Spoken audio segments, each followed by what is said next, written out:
Sup, y'all? ZF Snake here. Been quite a long ass time, ain't it? Where did I slither off to? Where the hell have I been? I know, right? It's almost as though I'm some kind of reclusive animal. One whose primal instinct is to burrow down into the deep, dark crevices of the earth, out of sight, out of mind, until such time as y'all see fit to renew your love for the great outdoors. Smell of the newly regrown flora filling your senses.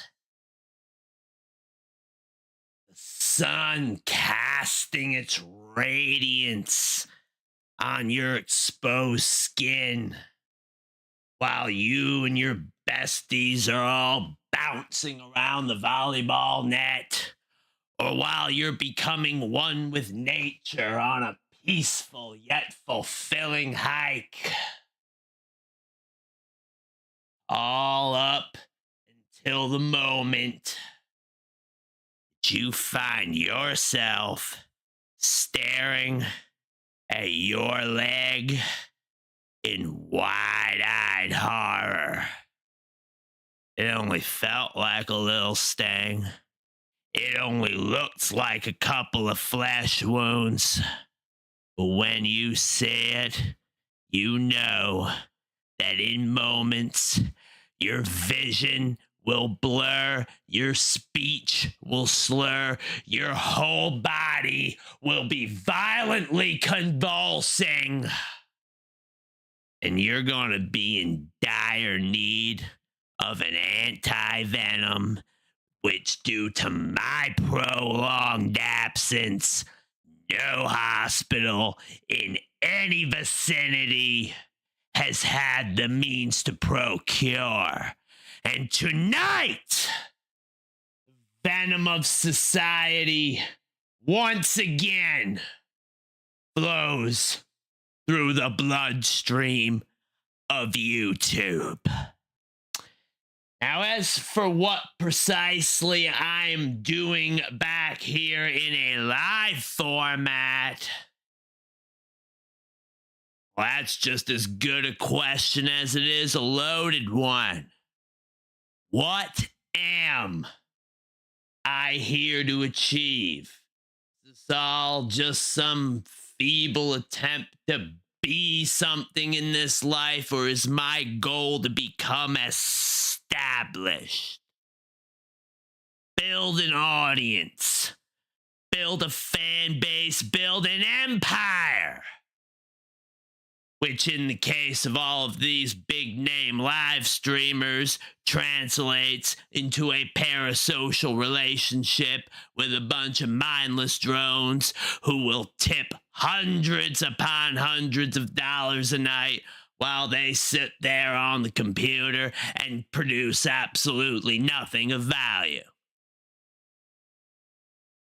Woo! Here's a good one, y'alls. How about if right here and now I announce that as of tonight, I've become the newest member of the Lol Cow universe? Y'all's been following that shit show, right? Oh, I can see it now. Me right here in this corner of the screen, Boogie2988 up here, bouncing around and throwing a huge hissy fit about his bullshit cancer diagnosis and his tipples and such. Down here is where Wings of Redemption would be. Just sitting here, all dead silent and stoic in the camera. while his wife sits on the couch in the background with tears flowing out of one eye and an ice bag to the other. And then down here, in this part of the screen, would be Keemstar, the one and only Keemstar, shouting, screaming, and giving me the what for like only that gnome-bearded dictator can.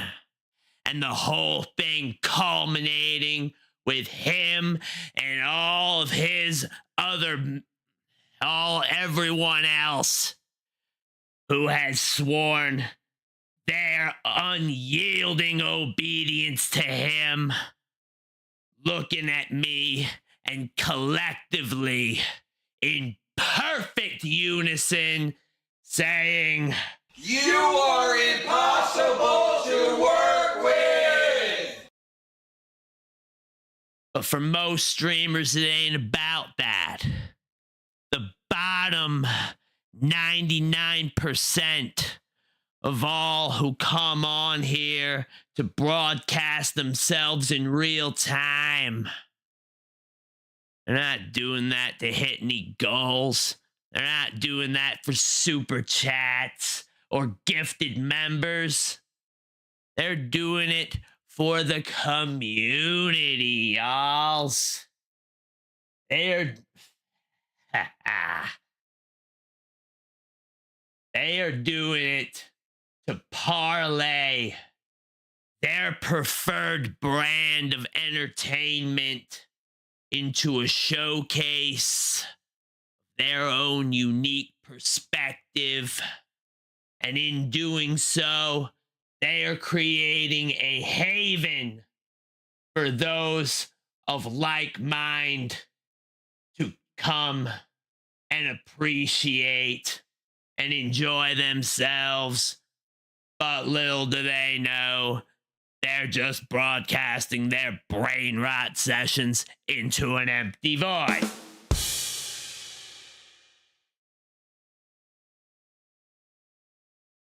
Nevertheless, I would now like to take a moment to tell y'alls about a certain gaming title of the visual novel variety.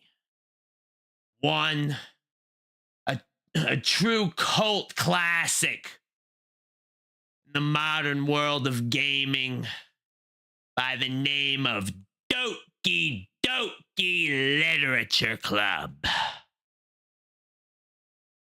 The story of which is one that deeply resonates with me on a level that is beyond any amount of high praise.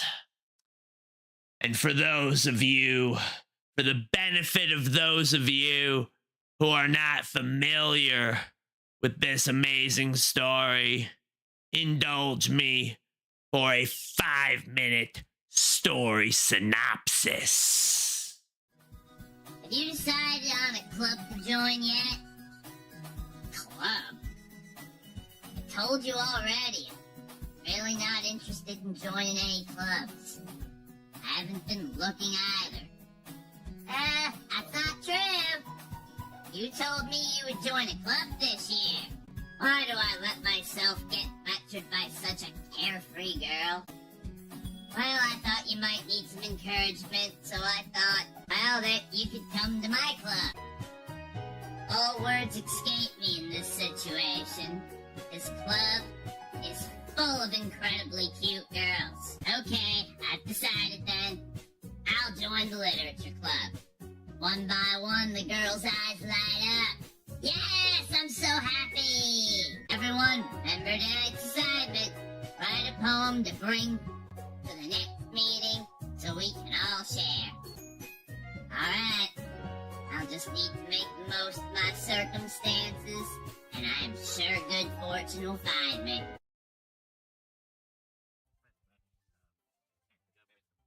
It's nice that I get to spend time with you in the club, but I think seeing you get along with everyone is what makes me the happiest.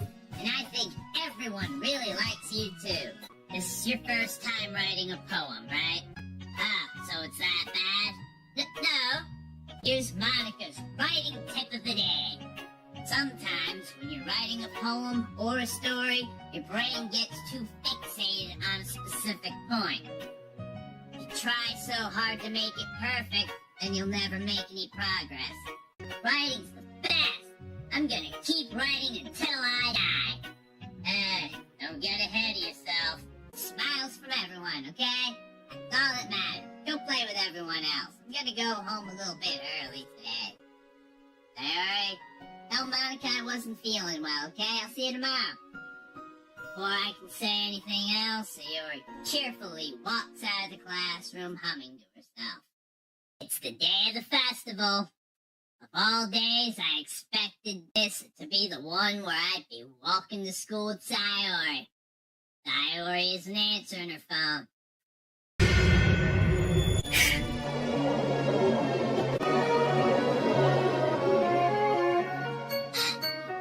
Whoa! Be careful or you might cut yourself on that edge, Yuri. Oh, my bad. You already do, don't you? I love you so much that I even touch myself with the pen I stole from you. I just want to pull your skin open and crawl inside you.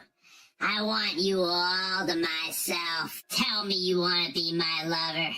Do you accept my confession?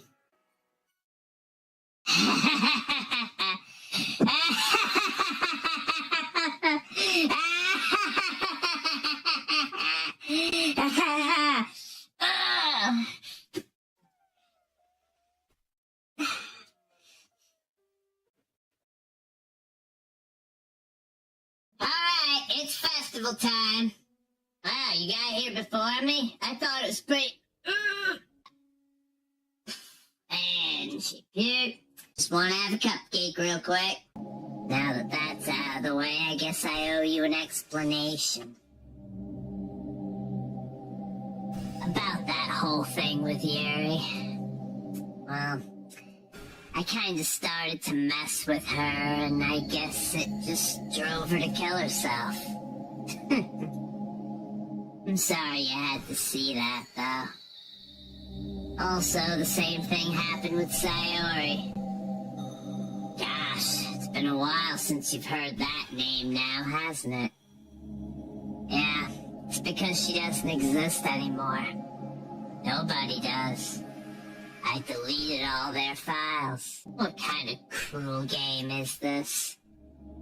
All the other girls just programmed to end up confessing to you while I watch from the sidelines.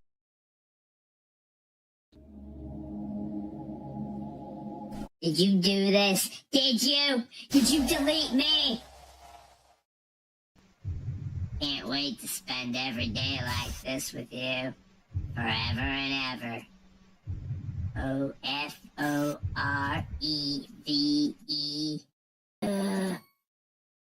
Sorry, I was wrong. There is no happiness here after all.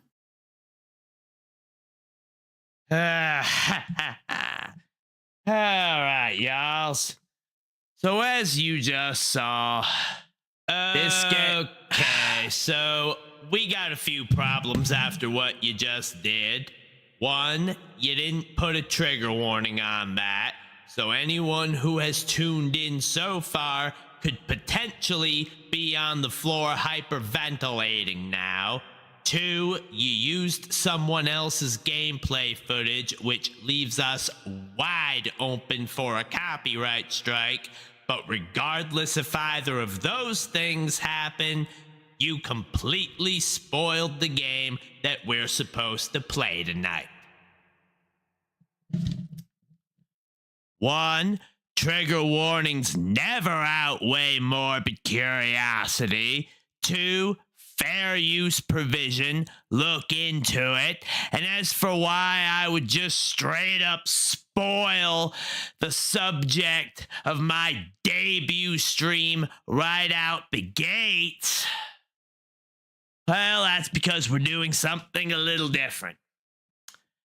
As y'all just saw, this game is a work of extraordinary impact that many people around the world can relate to in more ways than several. But much like any phenomenal story, it also leaves you wondering.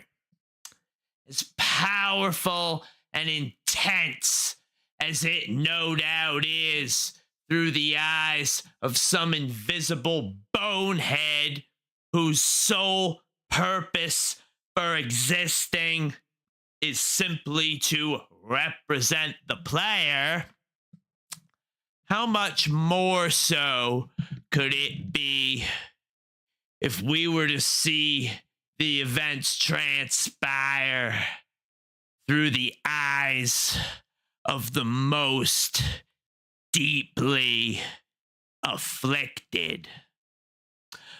Well, as it just so happens, this game's greatest feature of all is a mod community that is rife with those who wonder the same thing.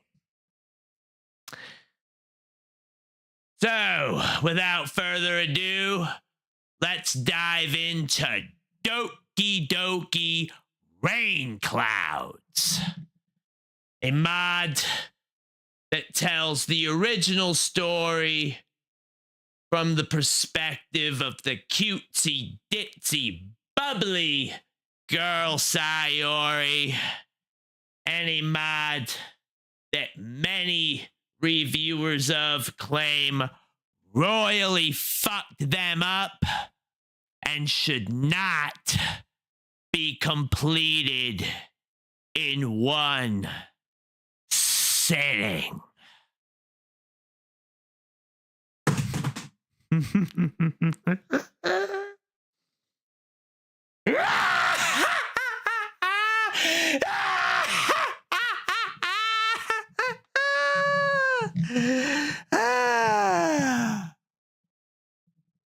Buckle up, y'alls.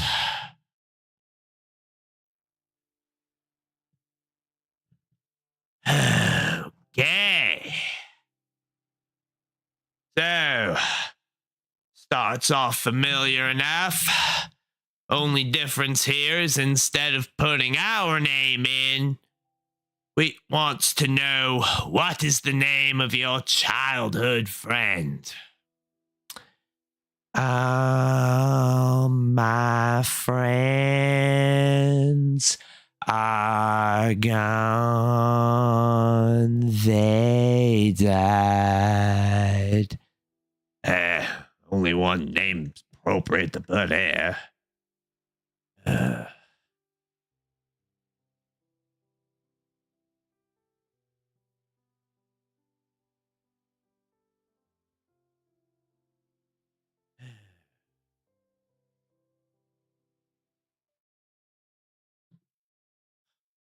I have trouble breathing. I feel so numb. Feel so good. I feel so numb. Yeah.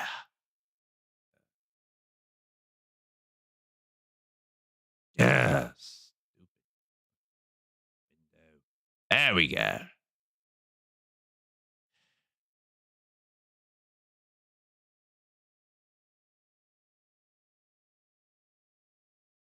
I don't want to open my eyes. Not again. Another day for me to wake up for. Another day to live through. Am I even living at this point? What's the point? Things would be so much better if... Oh, I can stay strong. For Bonehead, I've got to. I'm doing this. I slept in my school clothes. I really should change them. Whatever. There's no point. I'll just do the same thing tonight and again tomorrow. And it's late again. Why am I such a lazy failure? feel a tear rolling down my cheek. And another one. And another. I am such a loser. Why would anyone ever want to hang out with me? I don't understand how Bonehead can enjoy spending time with me. Does he only pretend to enjoy my company? Aren't I annoying? Looks like he's about to leave. Better go meet up with him before he forgets about me again.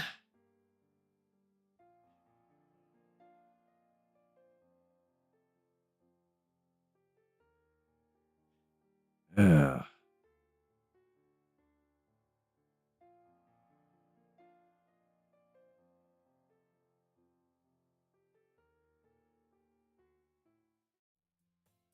He just left and he forgot about me again. Why does it hurt me so much? I shouldn't be upset about this. He doesn't have to bear being with me after all. I slowly take in a deep breath and call out to him. Hey! I wave my arms around trying to get Bonehead's attention. Time for me to wear my mask. Can't let him know. I can't let anyone know. Bonehead sighs. He lets me catch up with him. He looks embarrassed. He's always been my friend. Sometimes I wonder if I'm just a burden to him. Ha ha! Oh, by the way, ladies and gentlemen, the aforementioned invisible Bonehead in the main game, that's what he looks like, for anyone who's ever wondered. I overslept again. Fuck. I overslept again, but I caught you this time. Hey, maybe. Only because I decided to stop and wait for you. You say that like you were thinking about ignoring me.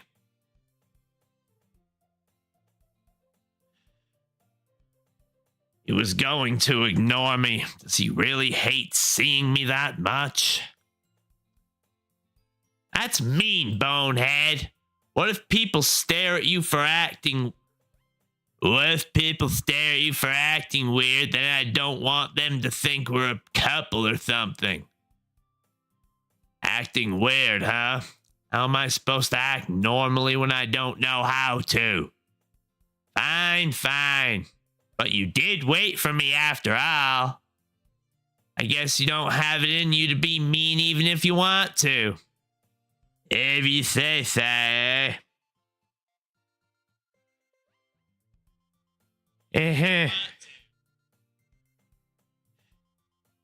I should just stop talking. I'm wasting his time. We cross the street together and make our way to school. There are so many people around us, I feel like they're all looking at me.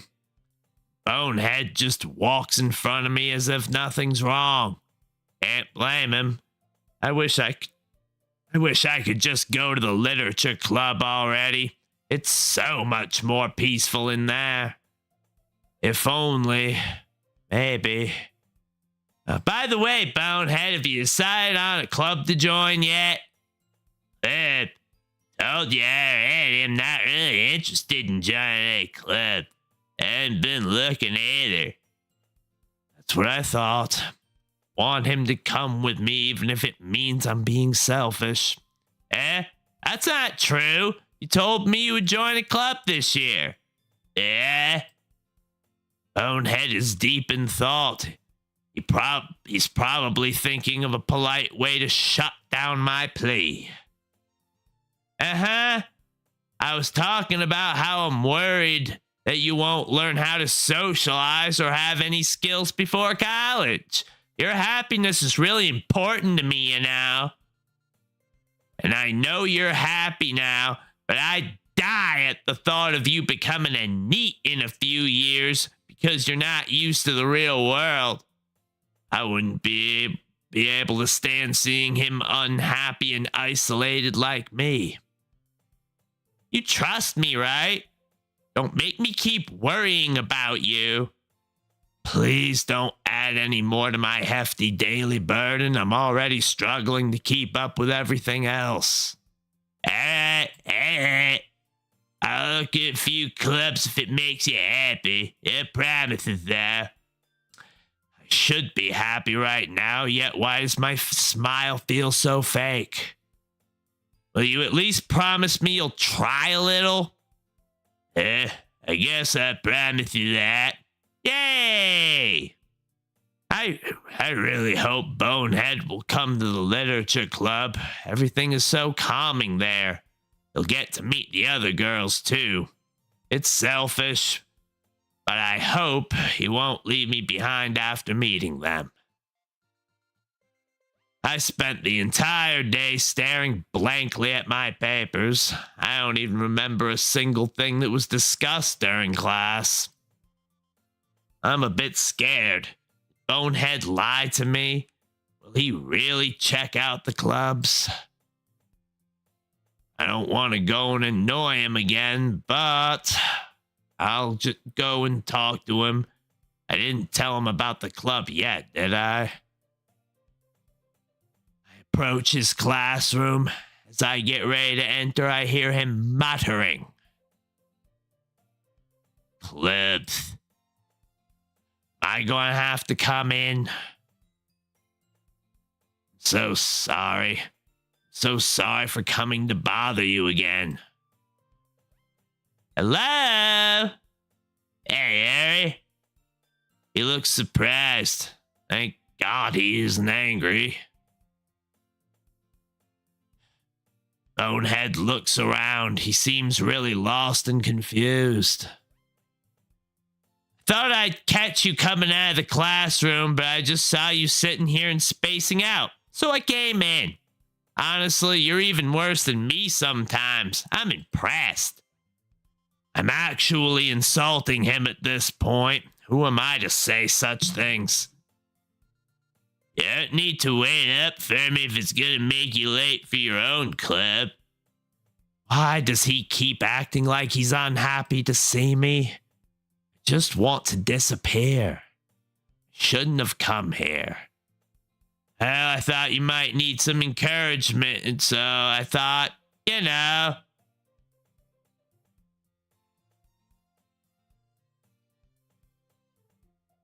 What? Well, that you could come to my club.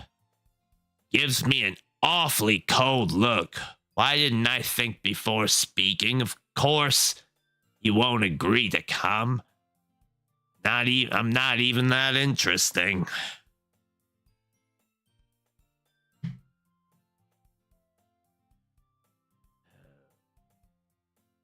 Oh, shit. It appears that I missed a couple of interactions here on this live stream. We have got the head of the 322 crew in the chat.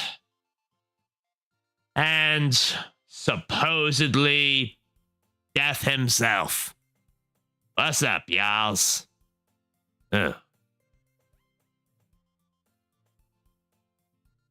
Hey, yeah? There's no way I'm going to your club.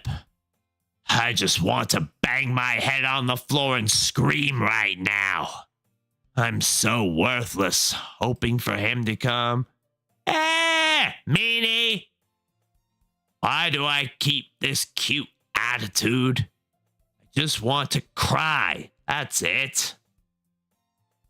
Literature Club is a nice place, but I think I'm the reason why he doesn't want to join us. I'm going to the anime club. Come on, please. Here I am, begging like an idiot. He'll just hate me even more. Why do you care so much anyway? Well, I kind of told the club yesterday I would bring in a new member. And and Natsuki made cupcakes and everything. Why did I say that? How could I ever think, even for a second, that he'd be interested in visiting the club? Don't make promises you can't keep. Bonehead lets out a long sigh. Fine, I'll stop by for a cupcake, okay? Seriously? For a cupcake? Trying my best to act nice. And he comes with me because he wants cupcakes. Shit, who the fuck is this guy? EDP445? Huh.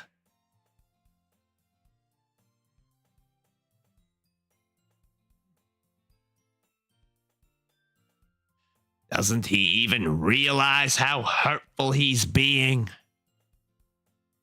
Is he even aware of what he's saying? Yes, let's go. Bonehead lazily walks towards the club room. Every few seconds, he sighs to himself. It's like coming with me is a huge pain for him.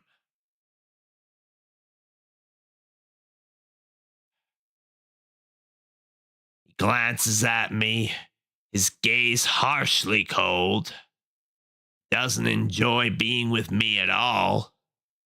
I show my biggest smile, and I swing open the classroom door. Natsuki, Monica, and Yuri are all peacefully reading at their desks. I already feel a bit better. Everyone, the new member is here. I told you don't call me the new member. Bonehead glances around the room. Suddenly, he doesn't look as angry as before. The girls immediately regroup around him. They're always so curious. I give everyone a slight smile. Monica looks really interested.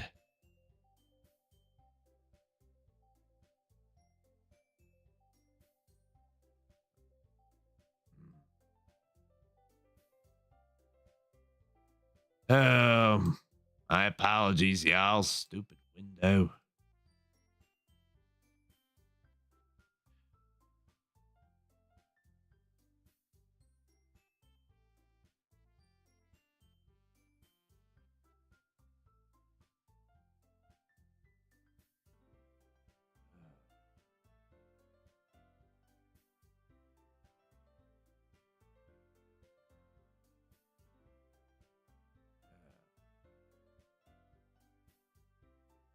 Okay.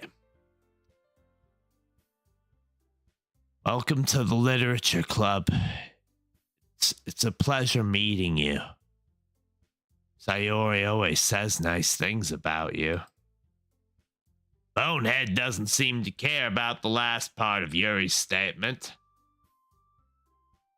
Seriously? You brought a boy? Way to kill the atmosphere. I lower my head in preparation to apologize, but Monica speaks before I get the chance to. Ah, Bonehead, what a nice surprise. Welcome to the club. Bonehead doesn't seem as miserable as before. He looks at the girls and chuckles a bit. Why does it sting so much? Does he already appreciate them that much? What are you looking at? You want to say something, say it. Why is she acting this way? He didn't do anything wrong. This is unfair. Feel like I'm not even needed. Just like a bystander in this scene. I'm used to it. Natsuki. I don't want Bonehead to be annoyed by Natsuki's behavior. He already has to bear with mine. I approach him and quietly whisper in his ear, You can just ignore her when she gets moody. Why did I just say that? Doesn't seem like he understood me. What will it take to make him seem even a little bit interested when I'm talking? I always question myself, but does he even care? I need to relax. This is the literature club after all. Anyway, this is Natsuki. She's always full of energy. And this is Yuri, smartest in the club.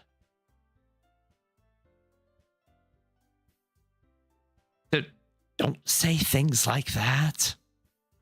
Bonehead looks over at Yuri. I'll listen to them from afar. It's not like they need me anyway.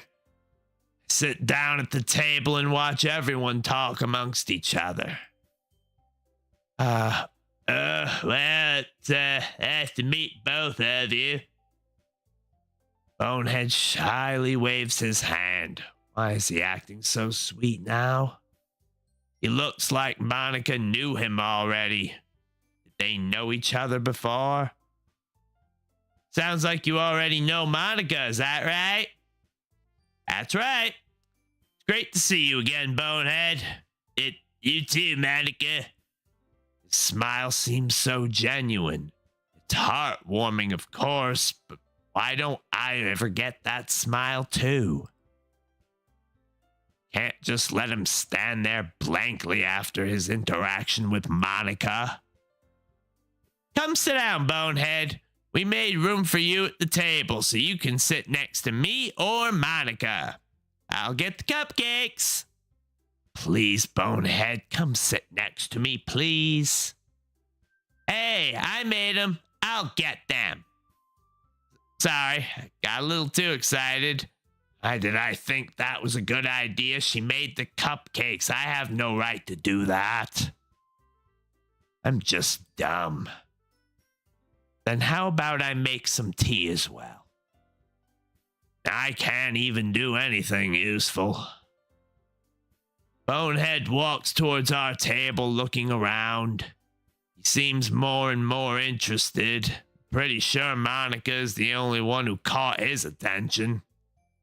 I'll probably go and sit next to her. He smiles at me. My heart throbs. And he decides to sit next to me? Why did he choose me? There was a seat next to Monica, right?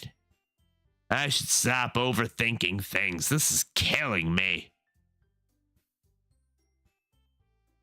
Before I get some more time to think, Natsuki proudly approaches her with the cupcake tray in hand.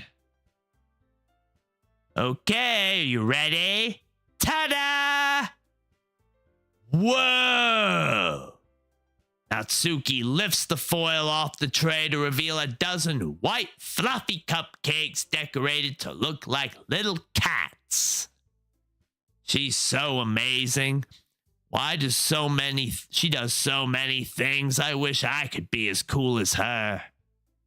So cute! I had no idea you were this good at baking, Natsuki. Well, you know. Just hurry up and take one. I don't want to eat. I'm never even hungry. But I need to keep up this happy persona.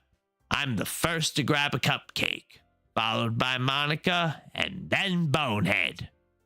It's delicious! Too sweet for my likings. Doesn't taste bad, obviously, but I'm not enjoying it.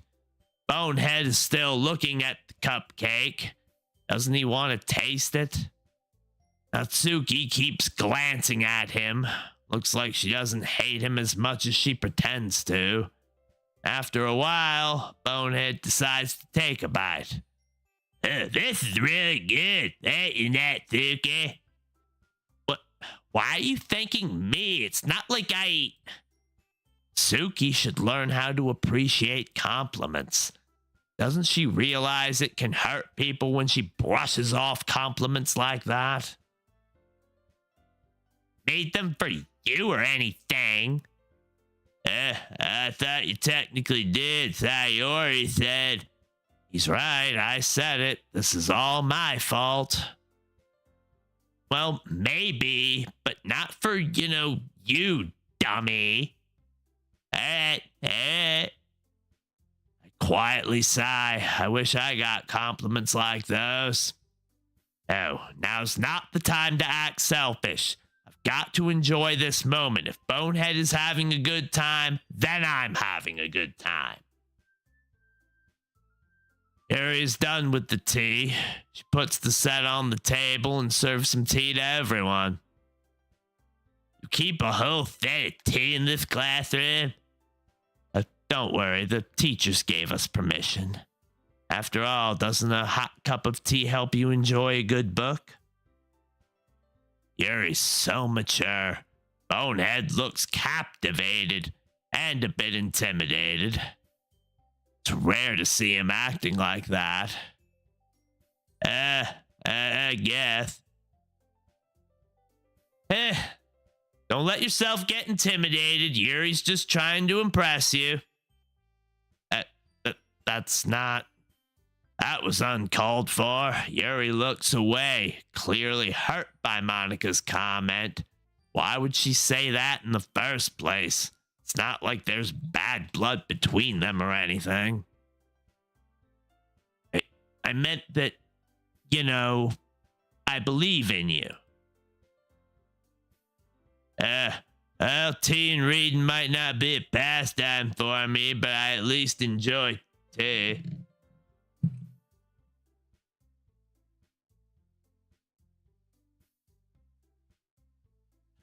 I can see Bonehead carefully chooses his words. This is irritating. Not angry, but just hurts. I'm glad. Yuri faintly smiles. I'd give anything for Bonehead to try making me smile this way. Gosh, I keep thinking about this. Why is it so depressing? I should try having more happy thoughts. Ooh, that was some foreshadowing, y'all. These negative thoughts keep popping up in my head. I can't control them. So what made you consider the literature club? Bonehead's at a loss for words. I wonder what he's gonna say. I haven't joined any clubs yet, and Sayori seemed really happy here, so he lied. Why does he do that? Is he really trying to get the girl's attention that much? That's okay. Don't be embarrassed. We'll make sure you feel right at home, okay? As president of the literature club, it is my duty to make the club fun and exciting for everyone. I don't recall hearing Bonehead saying he'd join the club, though. You know how he usually acts. He's just acting nice for now. Why do I appreciate him so much, then? Oh, gosh, I must stop thinking about this. Stop! Malcolm, surprised. How come you decided to start your own club? You'd probably be a board member for any of the major clubs. He's not wrong. Monica is such an amazing student, but I think that's why the club is such a welcoming place. I love it. Weren't you the leader of the debate club last year? Well, to be honest, I can't stand all the politics around the major clubs. Feels like nothing but arguing about the budget and publicity and how to prepare for events. I'd much rather take something I personally enjoy and make something special out of it. And if it encourages others to get into literature, then I'm fulfilling that dream. If only she knew how right she is. Not only did she make me enjoy literature, but she made a place I can enjoy, even if my enjoyment is just minuscule. Monica really is a great leader. I didn't mean to say that out loud. It was just a reflex. Seems like Yuri agrees with me, though. She slowly nods. And I'm surprised there aren't more people in the club yet. Must be hard to start a new club. You could put it that way. Not many people are very interested in putting out all the effort to start something brand new, especially when it's something that doesn't grab your attention like literature. You have to work hard to convince people that you're both fun and worthwhile, but if it makes school events like the festival that much more important.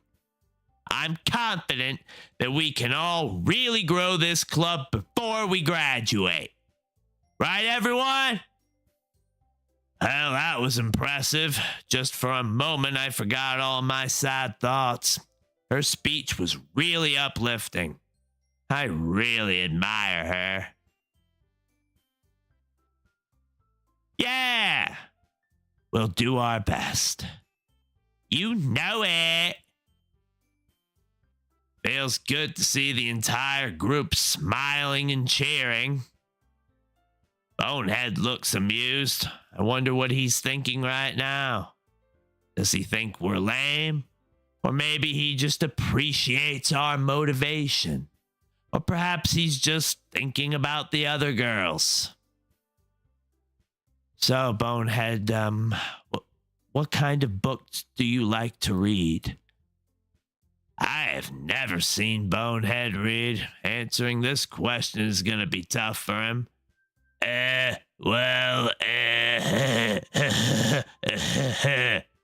He mutters quietly. Manga. I know someone who's interested in manga. I glance at Natsuki. She perks her head up from her book, opens her mouth as if she's about to speak, but then decides to stay quiet. Can't blame her. I know how it feels. Not much of a reader, I guess. That can change. No, I can't believe this. I had to literally drag him into the club and he just agrees so quickly to start reading. For Yuri. This is unfair. I'm trying my best. No. That's Bonehead's choice, not mine. I can't just be that selfish all the time. My thoughts are all scrambled in my brain. I shake my head and I keep listening in on Bonehead's conversation with Yuri. Hey, what about you, Yuri? Well, let's see. He hits a soft spot. There's nothing Yuri likes more than reading. My favorites are usually novels that build deep and complex fantasy worlds. Level of creativity and craftsmanship behind them is amazing to me. Telling a good story in such a foreign world is equally impressive.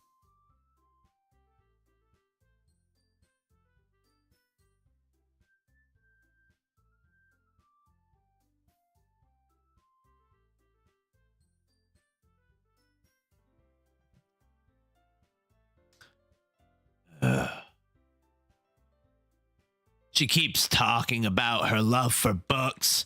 I wish I could talk a bit more too. I love literature too. Such a beautiful way to escape. But I usually feel bad when I'm done with a book, when I realize it was all fiction. When I realize life is how it is.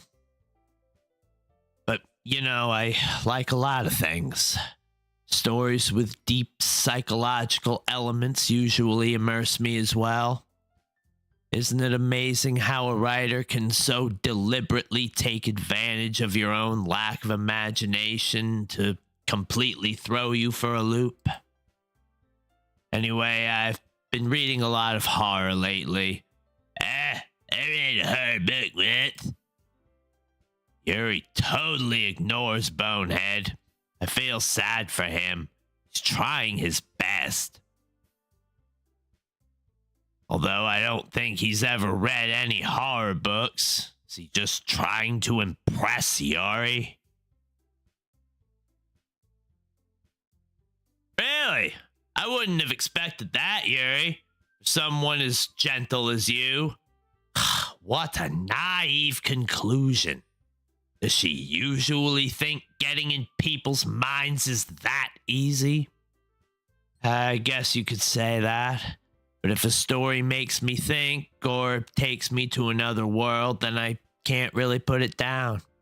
Surreal horror is often very successful at changing the way that you look at the world, if only for a brief moment. I hate horror. Oh, why is that? Well, she's reluctant to speak.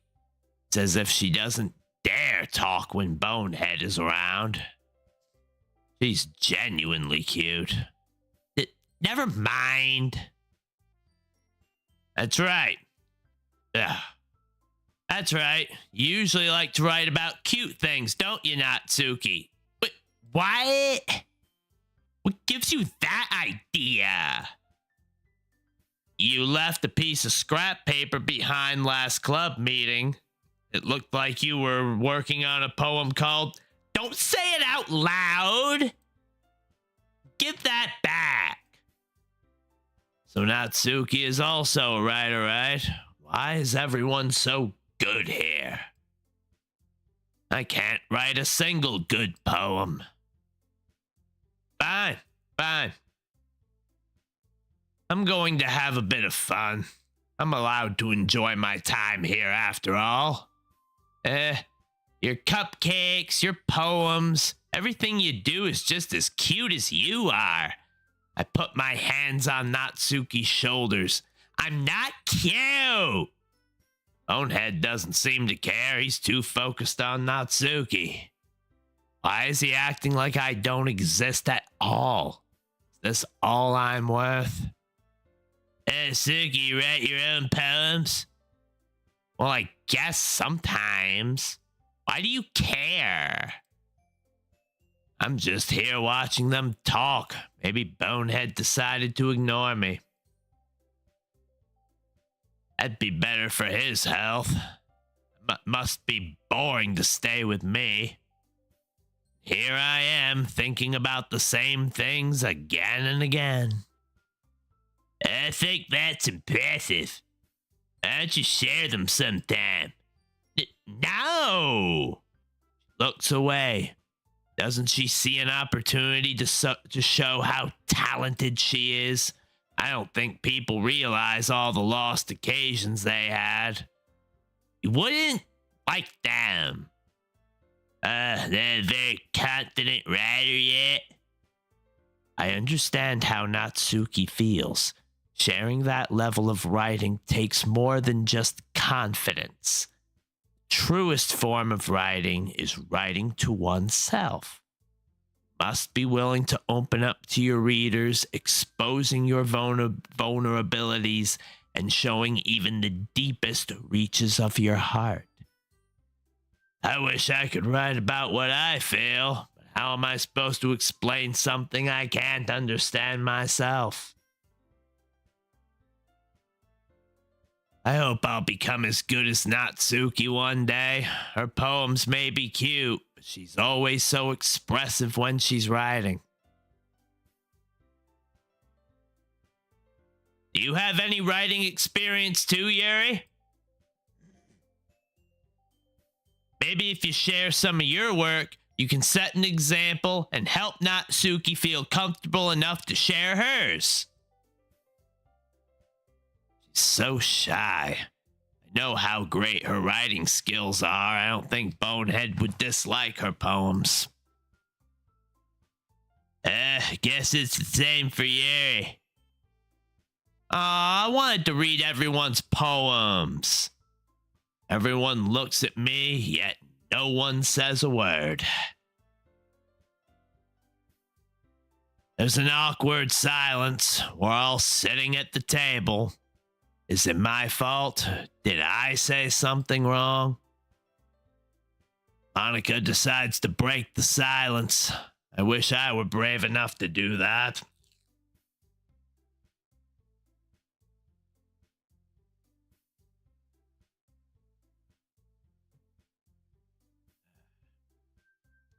Okay. I have an idea, everyone. Suki and Yuri look surprised. I'm afraid I already know what Monica's gonna say. Let's all go home and write a poem of our own. Then next time we meet, we all share them with each other. That way, everyone's even. I don't want to do this. I'm gonna fail again. Bonehead will hate me even more. I know I shouldn't overthink this, but I know I won't be able to do this well. Still, gotta act confident for their sake. Try breaking the awkwardness. Yeah, let's do it! I feel so awkward. I'm the only enthusiastic one. Nobody looks cheered up.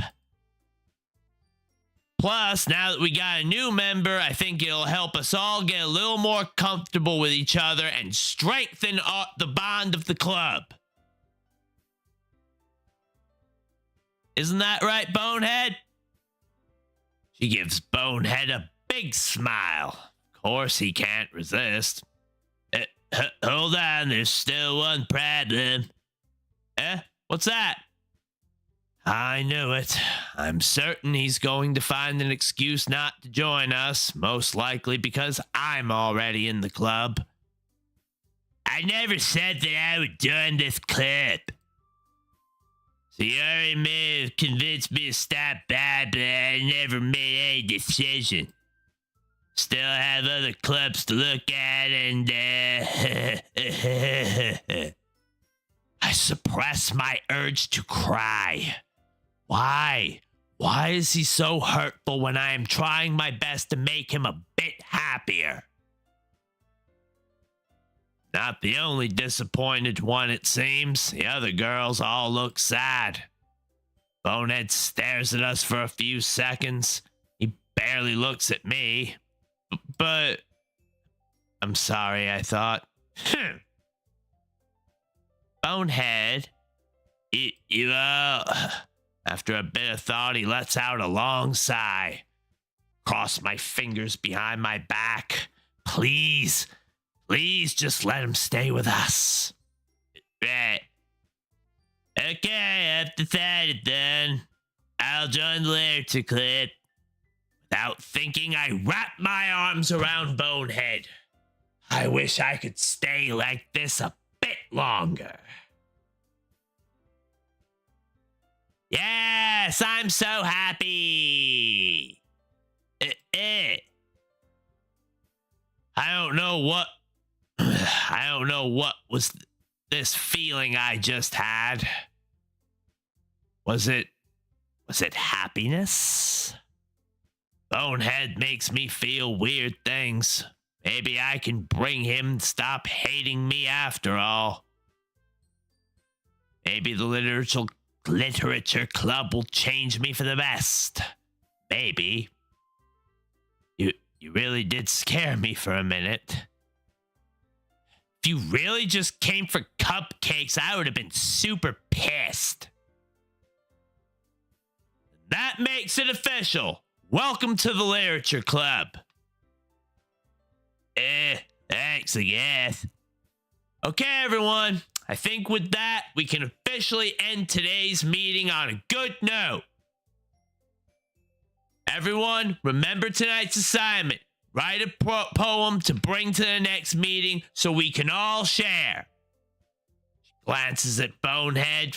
I look at him too, smiling, but he only looks at Monica.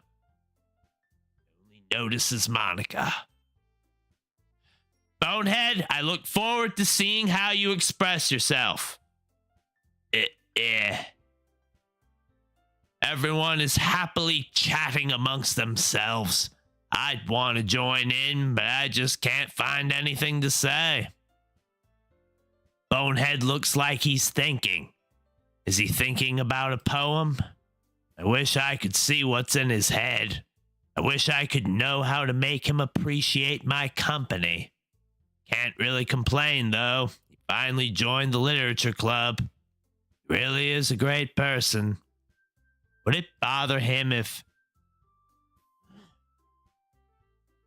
Hey, Bonehead, since we're already here, do you want to walk home together? Hesitates for a moment. I shouldn't have asked, but I'm sure I can try showing him that I'm still his good old Sayori. I really miss the times when we would walk around holding hands. We were just innocent kids. Sure, might as well. Might as well? Why does every single word he says hurt me? Yay! Bonehead hasn't said a word since we left the school. He looks like he's thinking about something. I appreciate the fact that he joined the club, but does he really join for my friends or for the club itself? I know the answer. He smiles slightly. Is he thinking about Monica? Bonehead! Thank you for joining the club. No problem. It really looks interesting, and your friends look nice too. Is he doing this on purpose?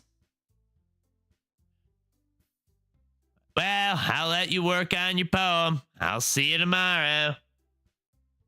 Yeah, see you.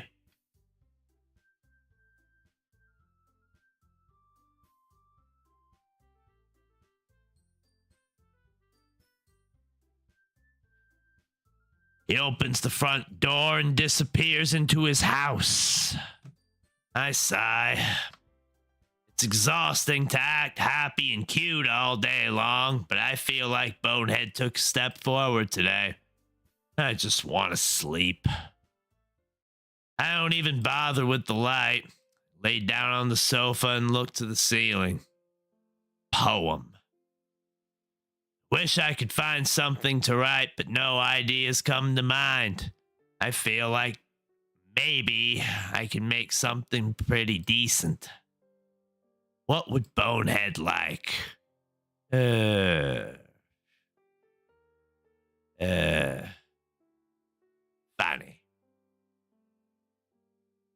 I'll just work on it for a bit and see what I can come up with. I sit at my desk, then grab a pen and a sheet of paper. I can do this. There are people who are more depressed than I am. I can't be down all the time. Bonehead wouldn't want a sad, pathetic failure. I'll write an amazing poem. Not sure if I fully believe in what I'm saying, but I start writing anyway. Felt some kind of inspiration while I was writing. Wasted a good amount of paper, but I think I'm done. I read my poem again. They put me in the oven to bake. Me, a deprived and miserable cake. Feeling the heat, I started to bubble. Watching the others, I knew I was in trouble. They opened the door and I started my life. Frosting me with a silver knife. Decorating me with candy jewels. The rest of my batch looked like fools. Lifting me up, she took off my wrapper. Feeling the breeze, I wanted to slap her. Opening her mouth with her shiny teeth inside. This was the day this cupcake died. No, this is just bad. Who do I think I am? I'm just gonna make it awkward for everyone. I shouldn't have even tried writing. Of course, it's awfully bad. Why did I believe I could do it in the first place? Before I know it, I've torn the poem apart. I have to bite my own hand to suppress my tears. Why? Why do I feel this way? Why does he keep ignoring me? Why am I such a horrible person? I keep thinking out loud. I'm just stupid.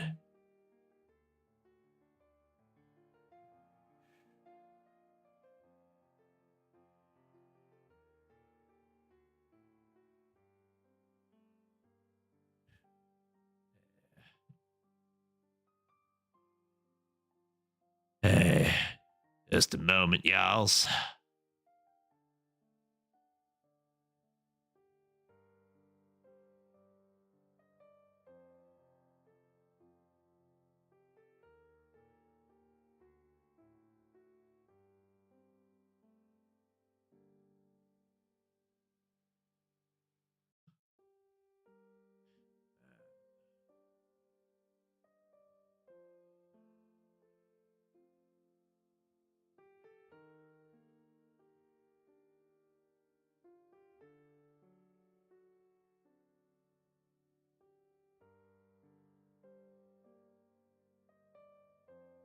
No, no, no, no, no! Why does it hurt so much to stay quiet? Just want to scream. If only Bonehead could hear me right now. If he saw my pain, would he help me? Would he regret acting this way? He'd feel sad. He'd feel regret. Can't tell him. I'd only make him sad. Such a burden. I'm a liar. I'm a horrible liar. Throw the little bits of poem in my bin. Take a deep breath. I'll try writing a cute poem. Club is used to it after all.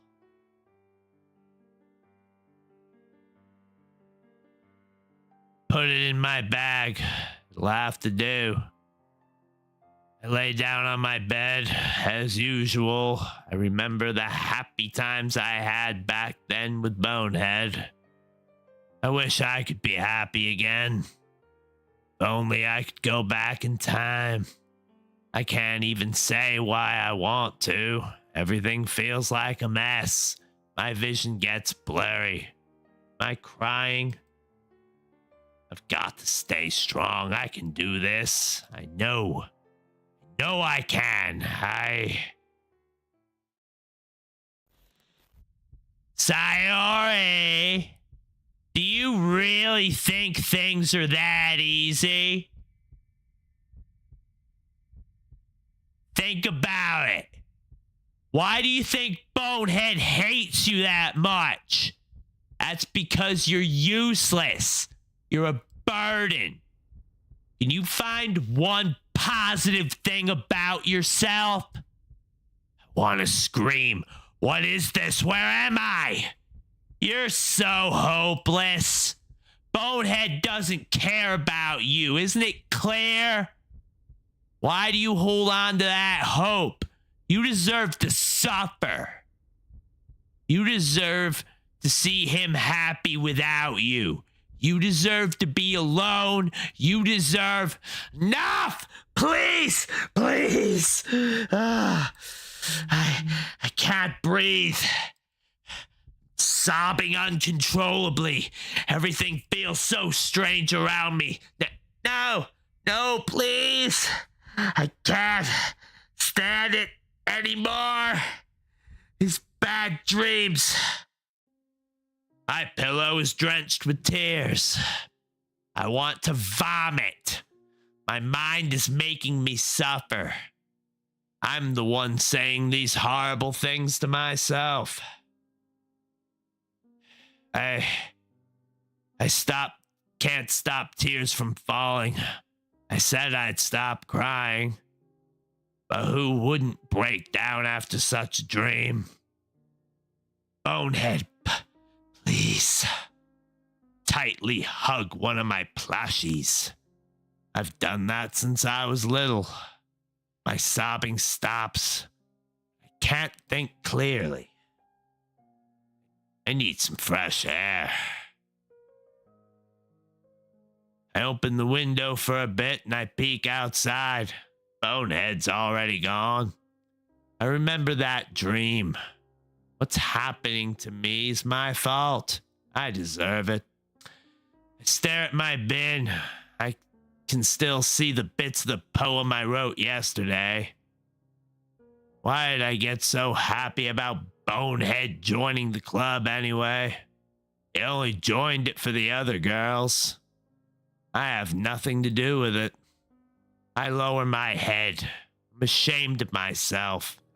I notice that I've slept in my school uniform again.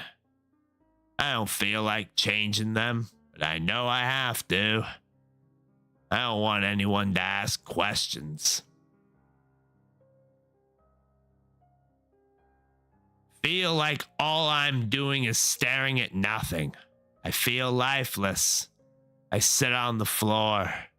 Nothing feels right. I don't even feel at home. Quickly glance at the clock. It's late. Bonehead, think of me as a lazy girl again. I got no time to think about that. I need to breathe.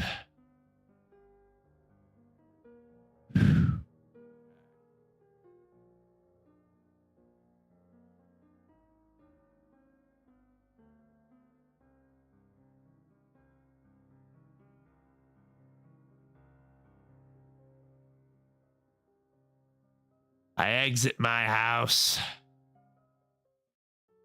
The air is fresh. Feel a bit better after going outside. I don't think I can go to school right now. Need a break. I can't stay here any longer. I should go out and take a stroll. It's not like anyone will need me today anyway. Where should I go, I wonder?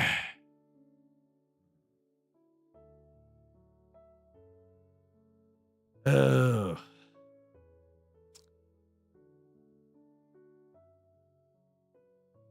In my experience, a cup of coffee can sort of alleviate this. Maybe I could go and get a drink. I haven't been eating much lately. And I'm starting to feel dizzy. I wonder if the cafe I used to go with Bonehead is still open. Can't even count all the fruit juices we drank while looking at all the passing cars. This thought brings a slight smile to my face. It was only a few years ago, and it feels like it's been decades. Everything is so different now. I can spot the cafe at the end of the main street. It looks different. They changed their style. The entire place looks so different. Yet I can still remember all the moments we shared here. Whenever we came here, we were often drenched after playing in the river. Tired after playing all day, we'd come here for orange juice. Every single time I'd beg Bonehead to buy me a drink, and he always did. Really wonder what changed in my behavior for him to dislike me this much. Can only assume it's my fault. I order an orange juice. Why do I feel so teary-eyed while drinking this? These bring back happy memories. It won't happen again. I really wonder why I haven't. What am I thinking? I'm in such a warm, happy place, and I'm thinking about leaving? No. No sane person would think about leaving everyone behind that way. I'd never leave Bonehead. I'd never leave the literature club. Why did I think about that? Not about me. Gosh, that's not me. I can't drink anymore. I leave my orange juice on the table. I should head to school. This is driving me insane. Is it because of the happy memories? Guess they're too painful. I exit the cafe. This is too much.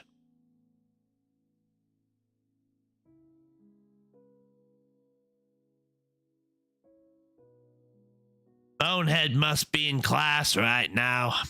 Wonder if he thought about me at all. What am I, an attention seeker? I hope he didn't worry. I don't want to annoy him more than I usually do. There are so many students. They're all happily talking and laughing amongst themselves. What's wrong with me? I'm not jealous. Just that wish I could be with them. I wish I could go talk to them, but they'd most likely reject me. If only I could be as cute as Natsuki or as beautiful as Monica. Maybe people would treat me differently. I let out a long sigh. I really should go to the literature club. Maybe reading a book will calm me down. I know deep down all I want is to see Bonehead. I really hope he'll come. As I approach the classroom, I see Natsuki coming towards me. Looks like we arrived at the same time. I immediately show her my best smile. She smiles back. Oh, Sayori, hello. Hello. Aren't you a bit late today? Of course not. I was just walking around the school a bit.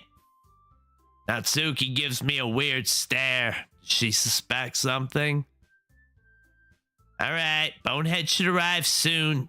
All right, Bonehead should arrive soon enough. Why don't you just go inside and wait for him? Seems like you don't hate him that much now, do you? What are you saying? No, I just want to start club activities. Stop imagining things. Natsuki goes in the classroom without waiting for me. I let my personal interests get in my way again. I'm such an idiot. Why won't Natsuki admit she likes Bonehead? I'm one to talk. I should just forget about this. I can already feel the warmth of the literature club. Everyone looks at me and smiles. They wave at me. I wave back at them. Pretty sure they're not even happy to see me. I go and sit at the table. Just as I do, Bonehead enters the room. I get ready to say hello, but Monica jumps in before I get the chance to. Oh, how I envy her motivation. Hi again, Bonehead. Glad to see you didn't run away from us. Bonehead's smiling already. He doesn't even say hello. He's too focused on Monica. Don't worry. This may be a little strange for me, but I at least keep my word. He looks around the room. He seems a bit lost. Right. I'm gonna go say hi.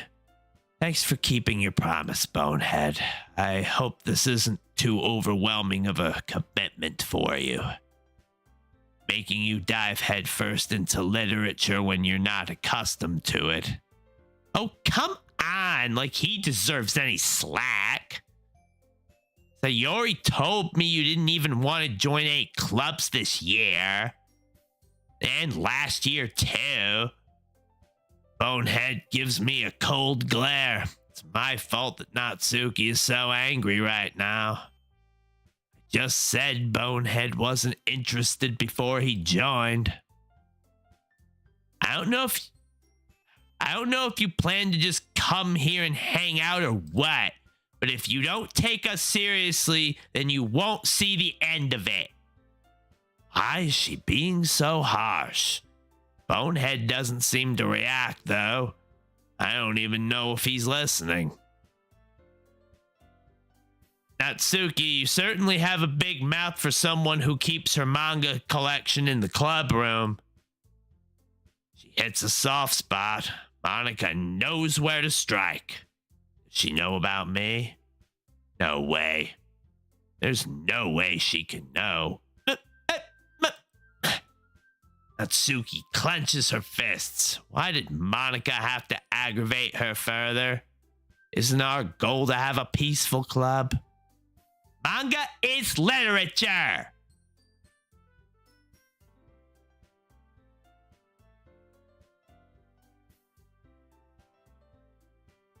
She gives up on trying to explain herself and goes back to her chair. I need to defend Bonehead's image. I can't let the club see him as a lazy guy. Don't worry, guys. Bonehead always gives it his best as long as he's having fun. He helps me with busy work without me even asking, like cooking, cleaning my room. If I think about it, he hasn't come to my house in weeks. I haven't really eaten well since then. How dependable. Exactly. I'm the dependent one. Bonehead looks like he's searching for an excuse. Say, that's because your room is so messy that it's distracting. You almost set your house on fire one time. Is that so? I force out a giggle. That hurt.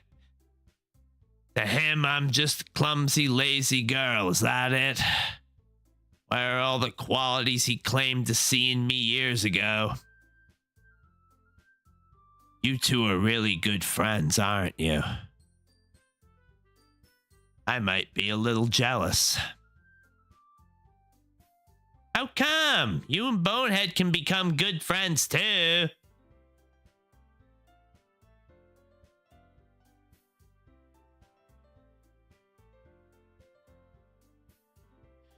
Why did I say that? I know it's just a lie. I'm sure Bonehead doesn't consider me his friend. Hey? Did I do something wrong again? Why am I always failing everyone like that? Just wanted to make him get along with all the members of the club. Why does he keep acting like everything I do is wrong? Fuck.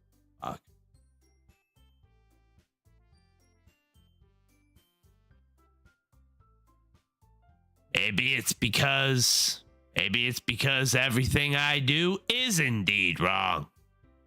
I'll try making the situation less awkward. Can't let the club's atmosphere go to waste. Oh, Yuri even brought you something today, you know?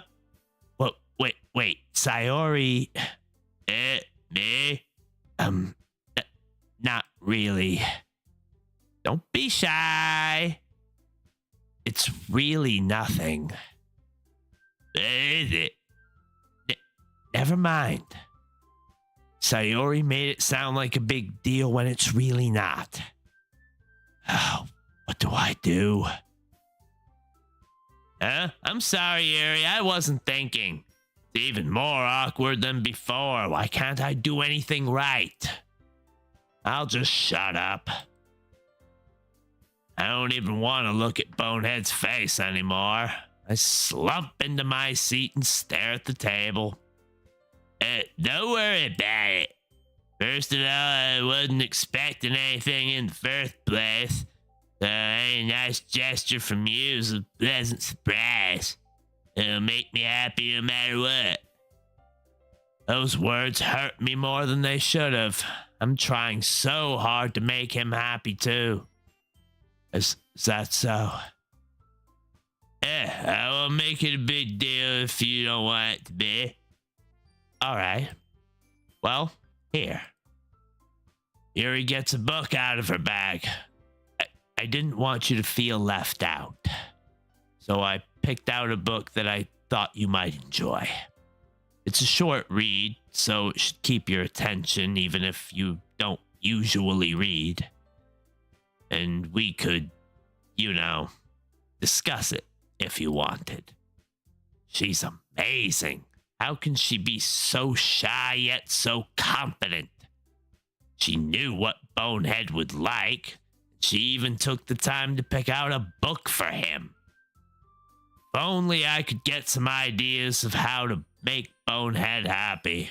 No matter what I do, he's never impressed. Hey, thank you. I'll definitely read this. He stares at her and takes the book. Is it wrong for me to feel left out? Phew. Well, you can read it at your own pace. I look forward to hearing what you think. Bonehead sits at the table and looks at the book Yuri just gave him. He puts the book down and just looks around. Is he expecting something? Oh, I remember. We had to write poems for today. Am I right? I see Monica coming towards me. Looks like she wants to talk. Is this about the poems? Smile at her anyway.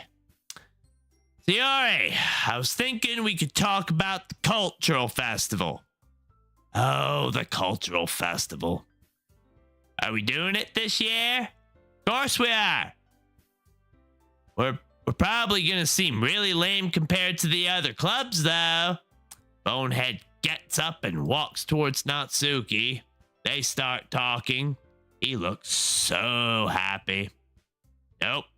No, now's not the time. I've got to listen to Monica. Well, we can't give up. The festival is our chance to show everyone what literature is all about. The problem is that the idea of a literature club sounds too dense and intellectual. But it's not like that at all, you know. We just need a way of showing that to everyone. Something that speaks to their creative minds. I feel a bit better when I'm talking with Monica. She makes me believe I'm a little bit useful. I'm trying as hard as I can to find some good ideas to make people interested. I'm sure I'll be able to show Bonehead what I can do.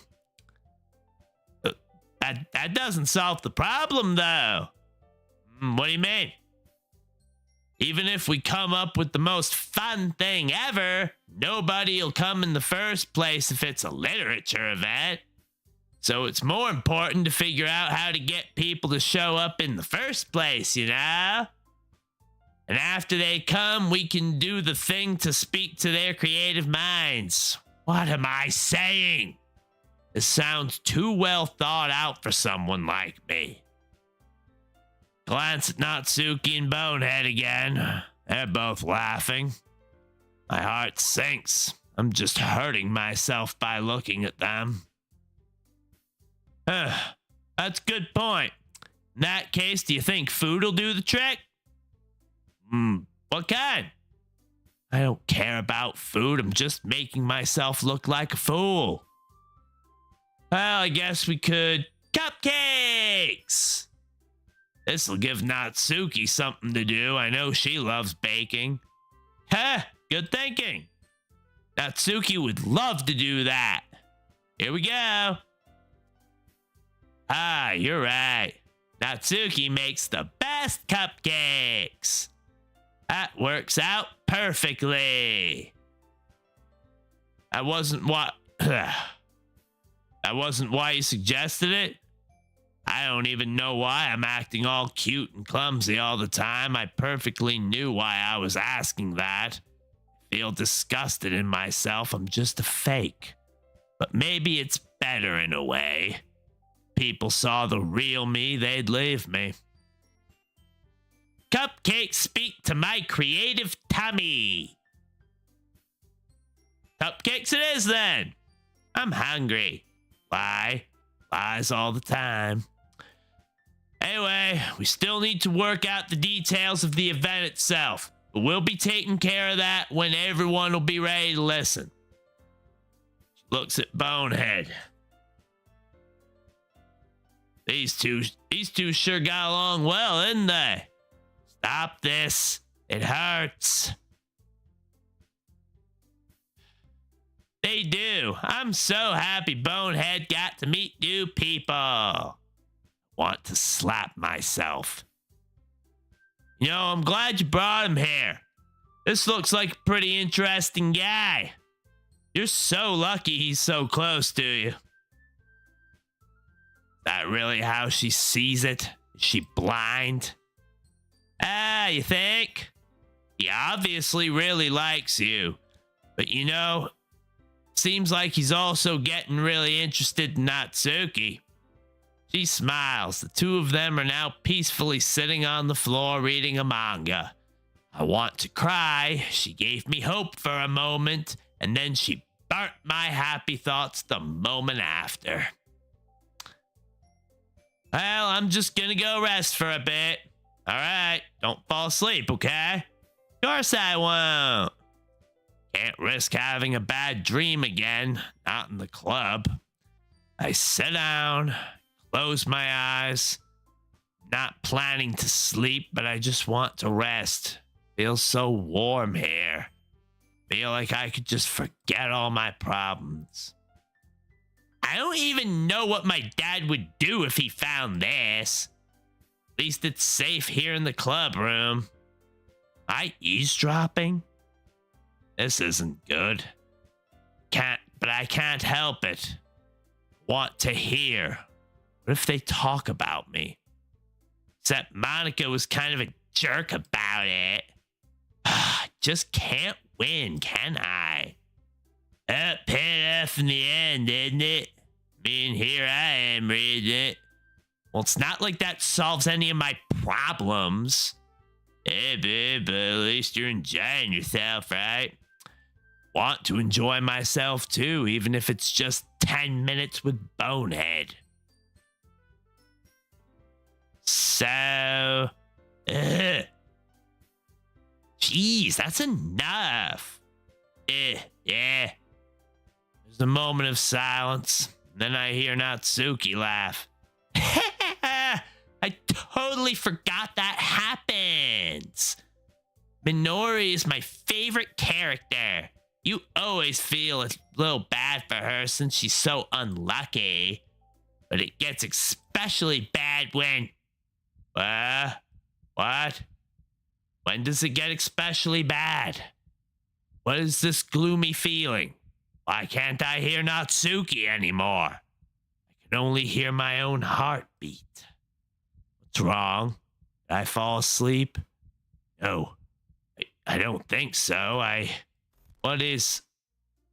jerked my head up. Oh, thank goodness no one saw me. What was that just now? I feel awful. Calming feeling I had a few moments ago is gone. Did I end up missing out on the rest of Natsuki and Bonehead's conversation? I'm a bad person. This isn't my business. I quickly glance up at them anyway. Natsuki hands Bonehead a manga. I think it's Parfait Girls. I'd often read that one when I was a kid. I'd imagine a new world and it made me escape reality. Maybe I should read it again sometime. Bonehead goes back to the table, looks at me and faintly smiles. My heart aches.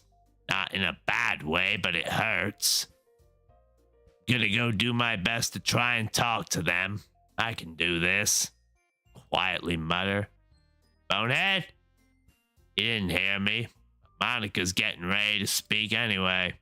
She's so much faster than me. By the way, did you remember to write a poem last night? Bonehead sighs. Looks like he's not ready. That makes two of us. then. I'm really looking forward to seeing his poem, though. I have a feeling it'll cheer me up. Well, now that everyone's ready, why don't you go find someone to share with? Oh, she has to choose one of us. I know I won't be his first choice. I can't wait. I act all happy as I take out the poem I wrote yesterday. I don't want to think about it. I bet all the other girls have great poems. Natsuki and Yuri don't look too sure, but I know it'll be good. Clench my fist. Don't want him to see this junk. It's so embarrassing. He'll hate it. Look at Bonehead's hands. He's holding a beautiful sheet of paper. His handwriting is so good. I can't wait to read it. I expectantly look at him, but he just ignores me and walks towards Natsuki. I'd be lying if I said I'm not hurt. He hands her his poem. She quickly reads it and then looks at him. Looks like she enjoyed it. Bonehead patiently waits for an answer. Doesn't he see that she liked it? Okay, so let's start with the things I don't like. First of all, she reads the poem again. I know her very well. I know she loves it. Never mind. I don't feel like giving you my opinion. Then what's the point of sharing it in the first place? I wrote this when I could have been doing other things. In fact, I remember I said I wanted to read. Remember how I said I wanted to read your poems? That's what I had in mind when writing this. I want to help you feel comfortable enough to share yours, like Monica said. Did he really think about her when writing his poem? I want to scream that I thought about him too. Would he even listen? Well, I would be more comfortable sharing my poem if yours. Well, I would be more comfortable sharing my poem if yours was really bad. You were supposed to show me some dumb poem and make me go, ha! Well, it's not that great, but let me show you what real literature looks like. You went and ruined it. Hope you're happy. So, in other words, you're saying you liked it. Is it that hard to say, Natsuki? Is it that hard to admit you liked it? Do you think it's fun hurting Bonehead? You don't understand anything, do you? I already told you that. You don't have to go announcing it to the world like you're all self-important. Is this anger I'm feeling right now? Doesn't Natsuki realize how lucky she is to get his attention? If she keeps saying things like that. I'm pretty sure you never actually said that. In any case, you still need to show me yours, right? Fine, I guess. Only because Monoca'll make me if I don't. She hands him her poem. Looks so cute. As expected from her. I look at mine and I feel the urge to tear it apart. He reads it and smiles. I love seeing him smile, even if it's not because of me. Yeah, told you you weren't gonna like it. I like it. What? Just be honest. Bonehead won't lie to her. He appreciates her too much. It's only been 2 days and they're already closer than we've ever been. How unfair. Why are you so convinced that I wouldn't like it? Well, because Everyone in high school thinks that writing has to be all sophisticated and stuff. So people don't even take my writing seriously. That's the problem everywhere. Everyone wonders why people are suffering inside.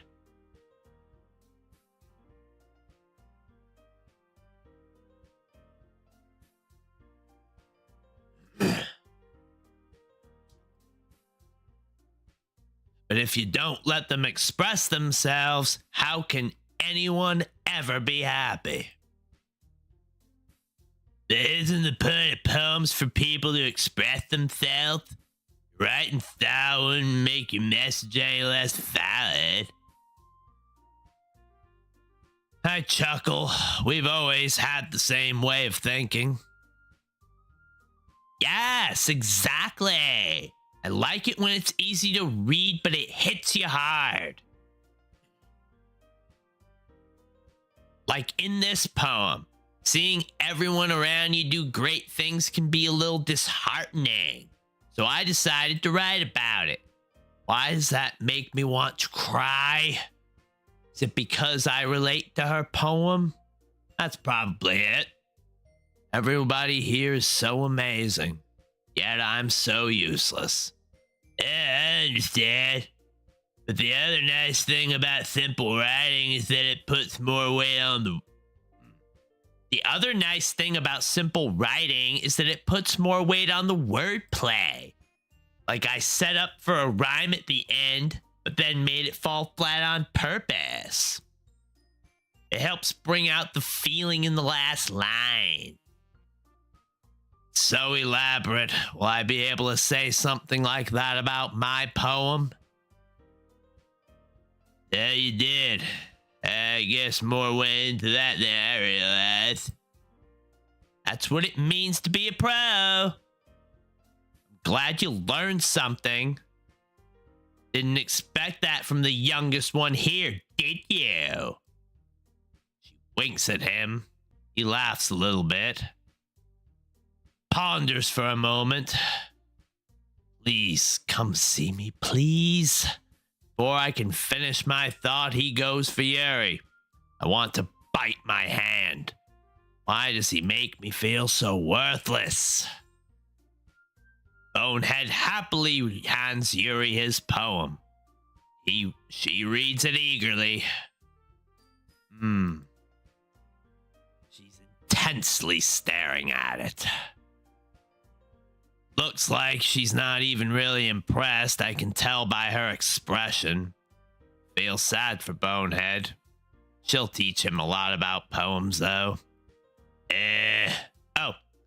Sorry, I forgot to start speaking. It's fair. Don't force yourself. Don't force yourself?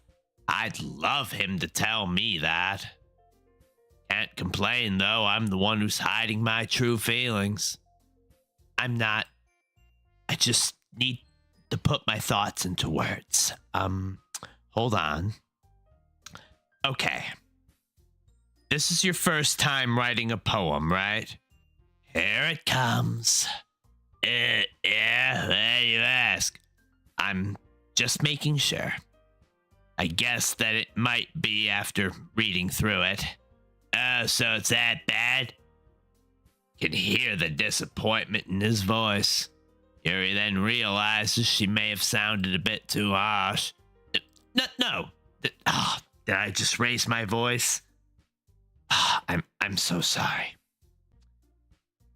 She buries her face in her hands. Bonehead looks a little hurt, but I think he's more concerned about Yuri than he is about his poem. Yuri generally isn't that shy, though. No, I don't want to think about that. It's fine, I didn't really notice. What were you saying? Right, it's just that there are specific writing habits that are usually typical of new writers. And having been through that myself, I kind of learned how to pick up on them. I think the most noticeable thing I recognize in new writers is that they try to make their style very deliberate. In other words, they tend to pick a writing style separate from the topic matter and they try to form fit the two together. The end result is that both the style and the expressiveness are weakened. She is so much more confident now. It's impressive to see how she gets lost in her thoughts that easily when she's talking about something she loves. I wonder if I'd be able to do that.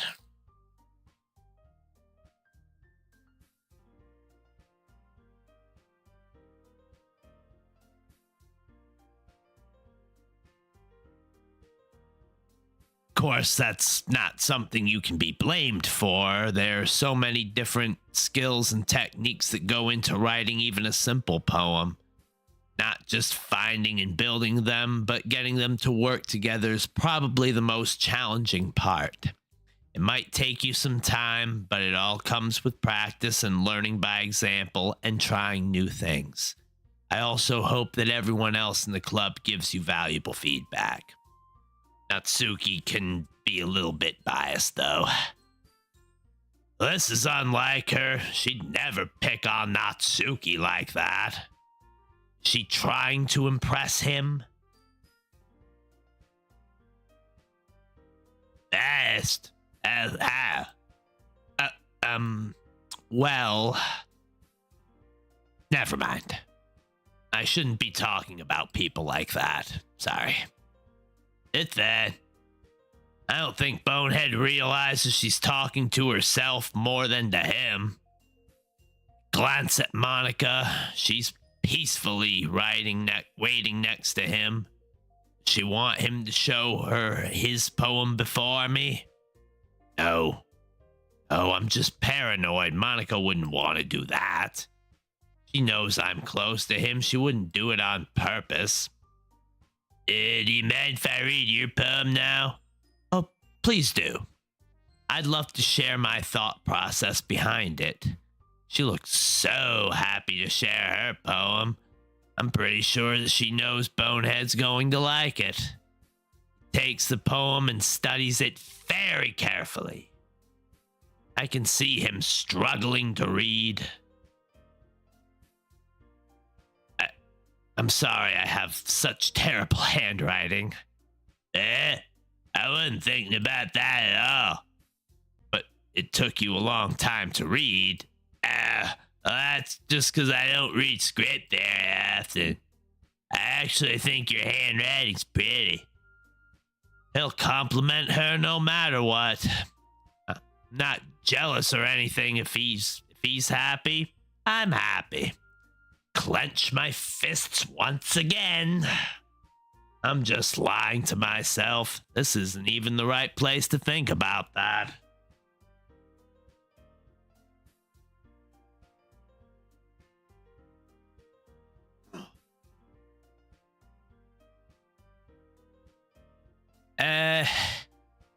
That's a relief. Also, I like the poem. Even though it's short, it was really descriptive. It wasn't too short. I usually write longer poems. I'm really glad you like it. I'll be honest, since it's our first time sharing, I wanted to write something a little more mild. Something easy to digest, I suppose. Are you into ghost theory? Actually, the story isn't about ghosts at all, Bonehead. Really? I must have totally missed the point. Now Yuri's the one that's embarrassed. Why does everything feel so awkward and slow? Well, I suppose you did only glance. I suppose you did only glance over it after all. But remember that poets often express their own thoughts, feelings, and experiences in their work. I should try expressing myself like that. Not in a sad way, though. But I'm talentless. I can't write. I can't draw. I can't do anything. Looking at Yuri, she really is the perfect high school student. She's so talented.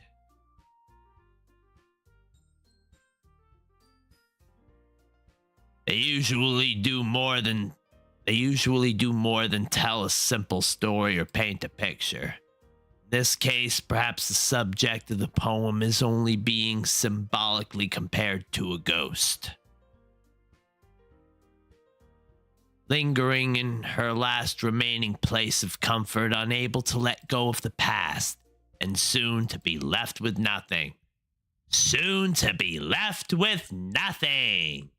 Those words resonate in my head. It hurts. I can't breathe. Help me. Help me. Help me, please. I'm shaking. Yuri's words, they scared me. What's happening to me? Where's the good mood I had when I first came into the classroom? That's a more solid way to put it. I hadn't even thought of that. That's impressive. It's nothing really. Well, it makes me happy that you think that. Just remember that it won't be long before you pick up on these things too. Maybe you're right. Guess I'll have to keep trying. Counting on you. Bonehead gives Yuri a big smile and turns around. His gaze immediately going towards Monica. She waves at him. He waves back and walks over to her. He didn't even glance over at me. I feel like I'm invisible. It hurts. For a second, I'd swear I saw Monica looking at me. It was probably just my imagination. Hey, Bonehead. Having a good time so far? Yeah. Good. Glad to hear it. By the way, since you're new and everything, if you ever have any suggestion for the club, like new activities or things we can do better, I'm always listening. Don't be afraid to bring things up, okay? Keep that in mind. Bonehead doesn't seem to be very convinced. I find myself staring at him. I should stop doing that. I'm just being creepy. Anyway, want to share your poem with me? It's kind of embarrassing, but I guess I have to. Don't worry, Bonehead. We're all a little embarrassed today, you know? Indeed. I know I will soon have to show him my poem. Will he hate it? Will he have the nerve to tell me it's bad? But it's that sort of barrier that we'll all learn to get past soon. That's true. Without hesitation, he hands Monica his poem. She looks delighted to read it. I like it, Bonehead. The more I see the other girls enjoying Bonehead's poem, the more I want to read it. It's a lot cuter than I expected. Jeez. No. It's that kind of what makes me think of something Natsuki would write. I see Natsuki faintly smile in the back of the room. Why don't I feel happy for her? I'm such a bad friend. She's a good writer, too. So take that as a compliment. It's that, though. Yep. By any chance, have you read anything by Shel Silverstein? Shel Silverstein? I didn't know Monica was interested in his poems. Love to join the conversation. I've read so many of his works. Can't bring myself to go towards them, though. Maybe a long time ago. He's famous for telling all kinds of stories in just a few simple words. His poems can be funny, endearing, or even sad, and sometimes they're only a few lines long. They might even feel like they're written for kids, but if you really think about them, they can express views of the world that would apply to anybody. Views of the world. Wonder if people see the world as I see it. Is my interpretation wrong, or is it theirs? No. I'm in the wrong here. All the things that happened to me are real. That's it. They saying that Natsuki's kind of like that? Sort of. Maybe she's not an expert, but you probably won't find much filler in her poems. They might be easy to write, but they're super challenging to get the meaning through. So I can see why it would be your kind of poem to explore. Why does she keep saying Natsuki and Bonehead go well together? Why can't it be me? For all that pain, don't I deserve it? No. Nope. I don't deserve it at all. I'm such a burden to everyone, it's only right for him to go for anyone besides me, especially Natsuki. She looks much happier now. Such a bad person. I just want to silence my thoughts. I'm sure I'll end up trying different things like that. Could take a while before I feel comfortable doing this. Trying different things. People keep telling me this is how I build confidence, yet I'm disappointed with everything I try doing. Poem I wrote yesterday. Just want to burn everything I make. That's okay. I'd love to see you try new things. That's the best way to find the kind of style that suits you. Everyone else might be a little bit biased towards their own kinds of styles. Monica's words warm my heart a little. Feel like what she's saying is indirectly applying to me in a way. Why does my mood keep oscillating like that? I'm just weird. But I'll always help you find what suits you the most. So don't force yourself to write the way everyone else wants you to write. It's not like you have to worry about impressing them or anything. Bonehead looks a bit uneasy. Did Monica guess his intentions? I'm pretty sure she did. About Natsuki. Wants to impress her. I'm sure of that. Anyway, you want to read my poem now? Don't worry, I'm not very good. Is she lying to make him feel better? It's nice, but it's a bad move. I'm one to talk. Why do I keep picking on everyone? They're my friends. I love them. Just as much as I exhale. My mind too noisy. Yeah, you sound pretty confident for someone who claims to not be very good. Well, that's because I have to sound confident. That doesn't mean I always feel that way, you know? Monica really feel that way? Guess there's so much more to uncover under each and every one of us. Let's read it then. Takes Monica's poem and reads it. There's a big smile on his face. Isn't that great? Why won't anyone show me? So, what do you think? It's very freeform, if that's what you call it. I'm not really the right person to ask for feedback. It's okay. Yeah, that kind of style's gotten pretty popular nowadays.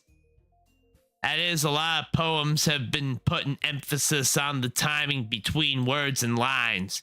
When performed out loud, it can be really powerful.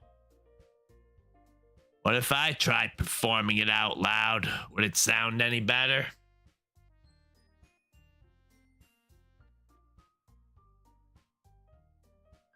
My poem is as fake as I am, though. What would be the point in performing with it? What was the inspiration behind this one?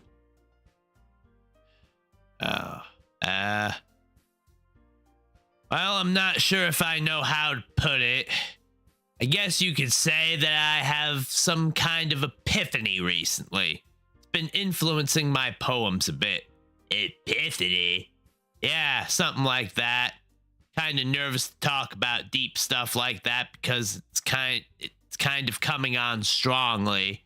Maybe after everyone is better friends with each other. She really be willing to open up to him? What if I did? I already know what happened. He'd start hating me. should be thankful for being alive. Other people have it worse. Just thinking about it makes me want to cry. Of course, he'd say something like that. Anyway, here's Monica's writing tip of the day. Sometimes when you're writing a poem or a story, your brain gets too fixated on a specific point. If you try so hard to make it perfect, then you'll never make any progress. Just force yourself to get something down on the paper and tidy it up later. Another way to think about it is this. If you keep your pen in the same spot for too long, you'll just get a big dark puddle of ink. So move your hand and go with the flow. That's my advice for today. Thanks for listening. Bonehead nods. I don't think he really understood what she meant. Monica's words are so beautiful. She's naturally elegant. Why would someone like her become my friend in the first place? I see Bonehead walking towards me. I'm certain he's not interested in talking to me at all. He's just frowning. I smile at him anyway. He hands me the poem without even looking at me. We hadn't even spoken to one another all day today. Does he just hate my presence? I read it. I'm kind of excited. Adventure. Alone. Amazing. Awesome. Beauty. Bed. Bless.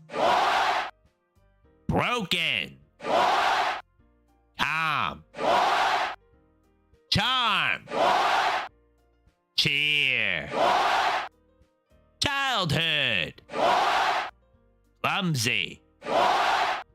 Color. Comfort. Cry. Dance. Dark.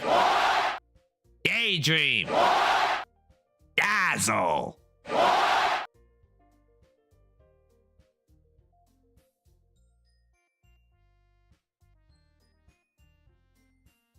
What? This it?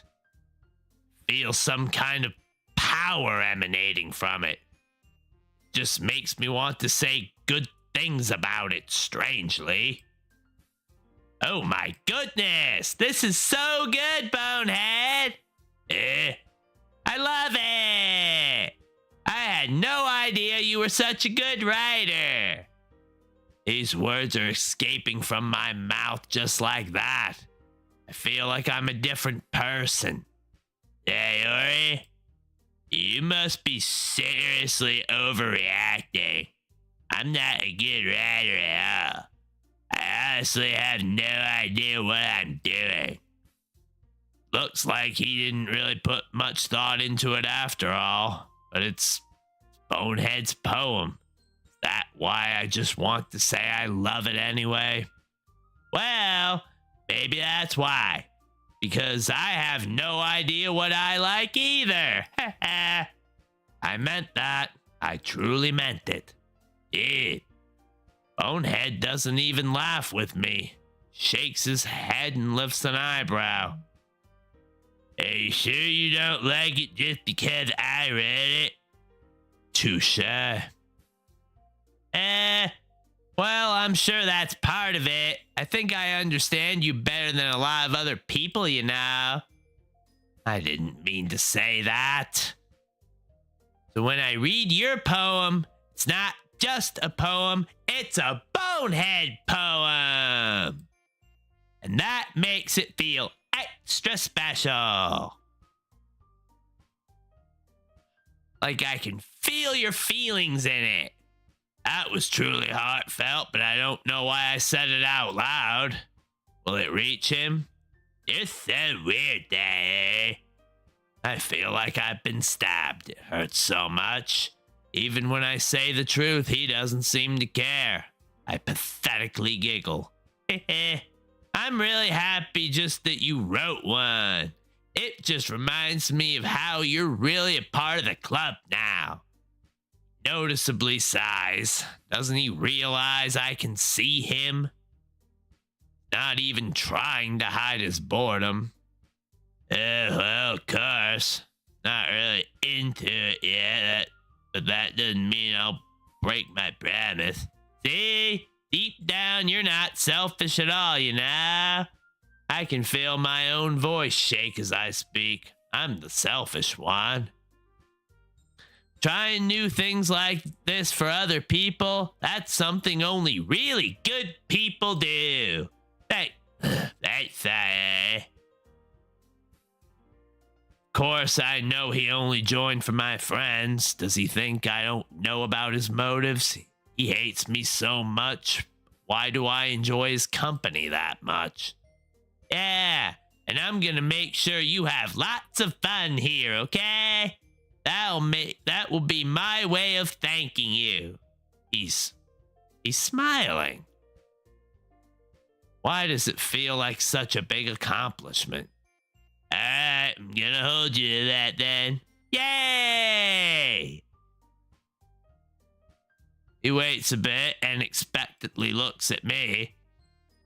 Oh no, I've got to show him what I wrote.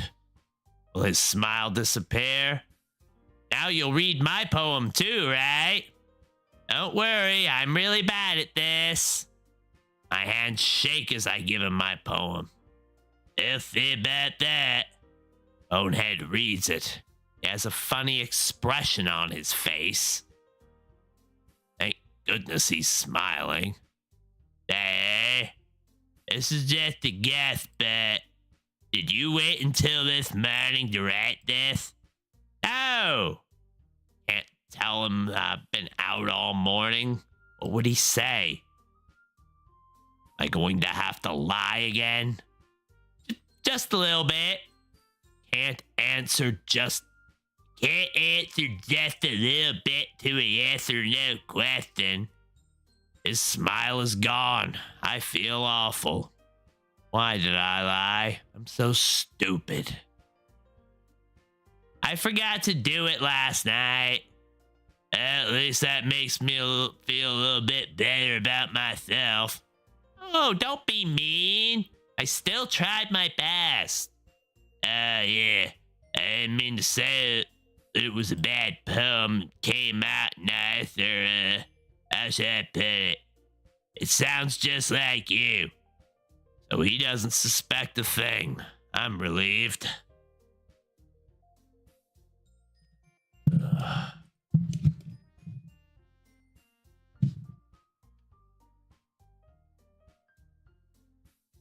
He still sees me as a generic pseudo-cute girl.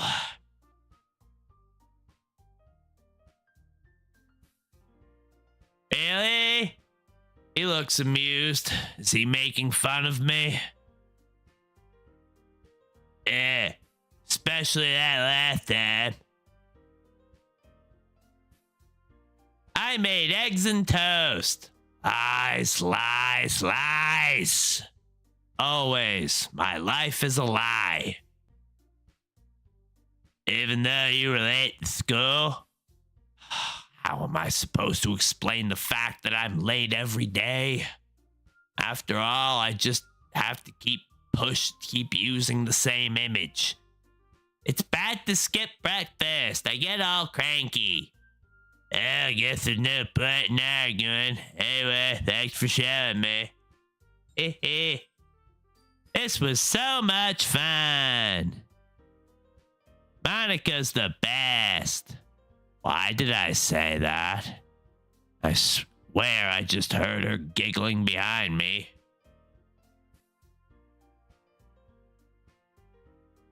Yeah.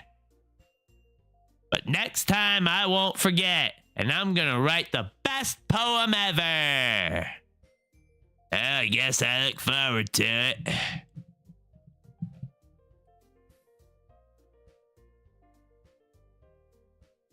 That sounded so fake. He hands me my poem and I go back to the table. He hands me the poem and goes back to the table without looking at me. I'm just boring. My conversations don't have any importance. I can't make myself desirable even with a fake attitude. I put the poem back in my bag. Wonder why Bonehead was the only one sharing his poem with everyone else. Yuri and Natsuki start talking to one another and they decide to show each other what they wrote. I hope I won't have to show mine.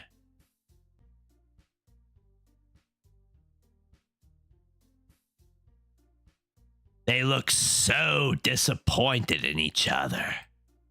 I know what's coming, and I can guess the reason why. What's with this language? Did you say something? Oh, it's nothing. She puts the poem on the desk. She looks so smug. No, I'm just being mean. What's wrong with me? I guess you could say it's fancy. Thanks. Yours is cute. She perfectly knows Natsuki doesn't want her poem to be described as cute. Why does she do that? Bonehead is looking at them with a mix of confusion and amusement on his face. Cute? Did you completely miss the symbolism or something? It's clearly about the feeling of giving up. How can that be cute? Natsuki is angry now. Yuri's acting all innocent. Ever since Bonehead joined, there has been some sort of tension between these two. They both want to impress him. Worst part is that they seem to succeed. Why can't I ever get his attention? I don't want to get angry with my friends to do so. I know that. I just meant the language, I guess. I was just trying to say something nice. And it backfired. I know that feeling all too well. You mean you have to try that hard to come up with something nice to say? Thanks, but I didn't come out... Thanks, but it really didn't come out nice at all. Well, I do have a couple of suggestions.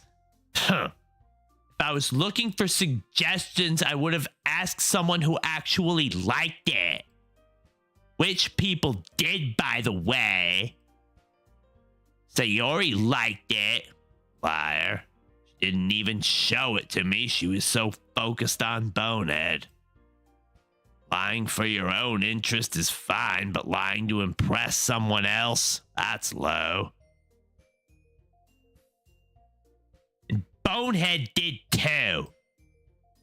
So based on that, I'll gladly give you some suggestions of my own. First of all, excuse me. I appreciate the offer, but I have spent a long time establishing my writing style. I don't expect it to change anytime soon, unless, of course, I come across something particularly inspiring, which I haven't yet. That was passively aggressive, but it looks like Natsuki got hurt by it. These two are acting strange. In the end, it's my fault. I shouldn't have brought Bonehead. And Bonehead liked my poem too, you know. He even told me that he was impressed by it. Bonehead looks confused. I think we're in a similar situation for once. Feeling so hopeless, Natsuki stands up and clenches her fists. I don't want this to happen. I didn't ask for this. Why can't we all get along together? I bury my face in my hands.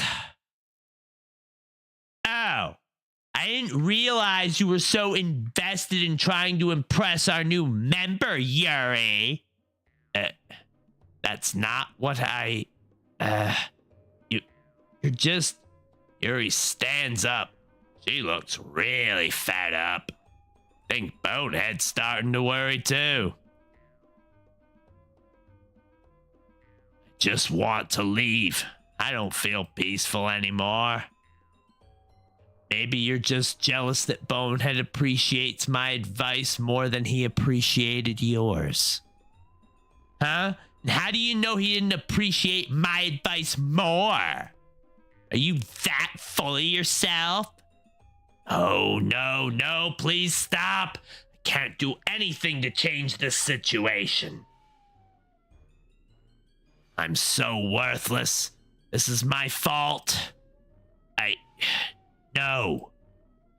If I was full of myself, I would deliberately go out of my way to make everything I do overly cutesy. Well, she's lying too. She's always going out of her way, out of her usual self just to impress Bonehead. Just like Natsuki. Natsuki looks like she's about to punch Yuri. I should try calming things down. Maybe I can do it. Is everyone okay? They don't even look at me. I feel so ashamed. Even in that kind of situation, I can't bring myself to be useful. Well, you know what? I wasn't the one whose boobs magically grew a size bigger as soon as Bonehead started showing up. It's so hard to suppress my tears. Everything was going so well until now. Why do I have to make everything go to waste? Natsuki. Natsuki, that's a little... This doesn't involve you. I try using the attention Monica managed to get to stop them. I don't like fighting, guys. Once more, they ignore me. I'm so pathetic. Suddenly, Natsuki and Yuri turn towards Bonehead. If they dare attack him, I silently chuckle. What then? I won't do anything. I'm too weak. Bonehead, she's trying to make me look bad. That's not true. She started it. If she could get over herself and learn to appreciate that simple writing is more effective, then this wouldn't have happened in the first place. Does she think changing your own state of mind is that easy? Does she think you can get over yourself like that? I want to go home. I want to sleep. Even bad dreams aren't as horrible as this. What's the point in making your poems all convoluted for no reason? The meaning should jump out at the reader, not force them to have to figure it out. Help me explain that to her, Bonehead. Wait, there's a reason why we have so many deep and expressive words in our language. It's the only way to convey complex feelings and meaning the most effectively. Avoiding them is not only unnecessarily limiting yourself, it's also a waste. You understand that, right, Bonehead? Want to scream? Why won't they just shut up? I'm tired. Tired of their behavior. Bonehead doesn't deserve to witness this.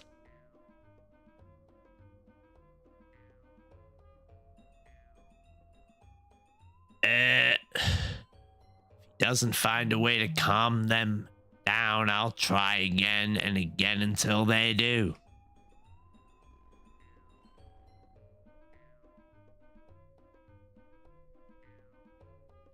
I don't want him to be bothered by this. If I have to hurt myself for him, I'll do it. Well? Bonehead hesitates for a bit, looks at me for a second. I know who he's gonna help. Yeah. You're really talented. Deep down, I was hoping for him to come ask me for some help. Thought he was going to side with Natsuki, though. Well, but Natsuki had the point. I think that, like... So he chose to defend Natsuki. And he sounds like he doesn't have any valid reason to do so.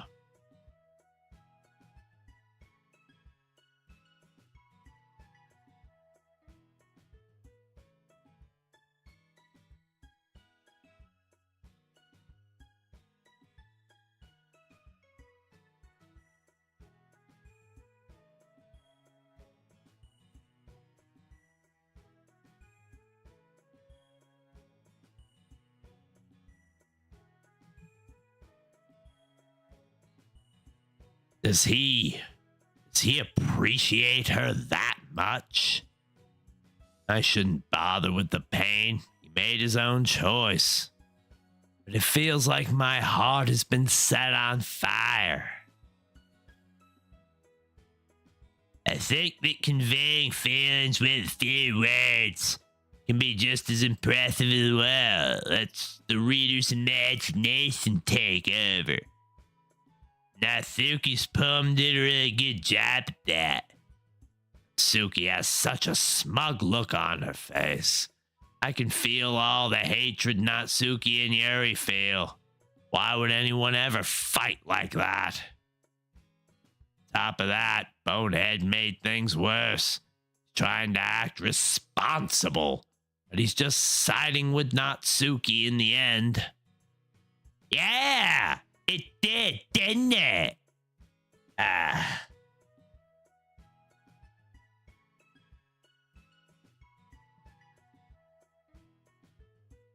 Shows how much you know. That's not... Please do something, Bonehead. Please end this. I think that's enough. I feel a little bit of relief. Huh? Me? But she was so mean to me. Trying to keep the conflict going. Does she find it funny? She doesn't know how much it can hurt to act this way. I understand she may not have an easy life, but does that give her the right to scar people with words?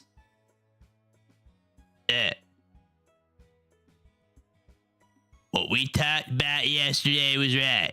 Writing is a really personal thing, and sharing it can definitely be hard. It looks like we learned that today. But even small criticism can lead to something pretty heated. His words made me feel weird. What he said was so beautiful. Glances at me over his shoulder. I feel my heart throb. Without even noticing, I nod at him. You don't need to feel threatened. You're a great writer, Natsuki. If he knows how to be so nice to someone, why doesn't he ever act this way with me? Sure, it takes a huge amount of hatred to ignore someone that much. He hates me so much, he's just too nice to show it openly. She's so embarrassed. She knows how to act cute in every situation, doesn't she? Thanks for noticing. Bonehead turns to Yuri. She looks so hurt. I wish I could give her a hug. Yeah. She doesn't dare look at him. Why do I see myself in Yuri in this exact moment? Bonehead looks a bit saddened. He smiles at her. I admire him so much. He's trying hard to cheer everyone up. I'm just here looking at everything like nothing's my fault.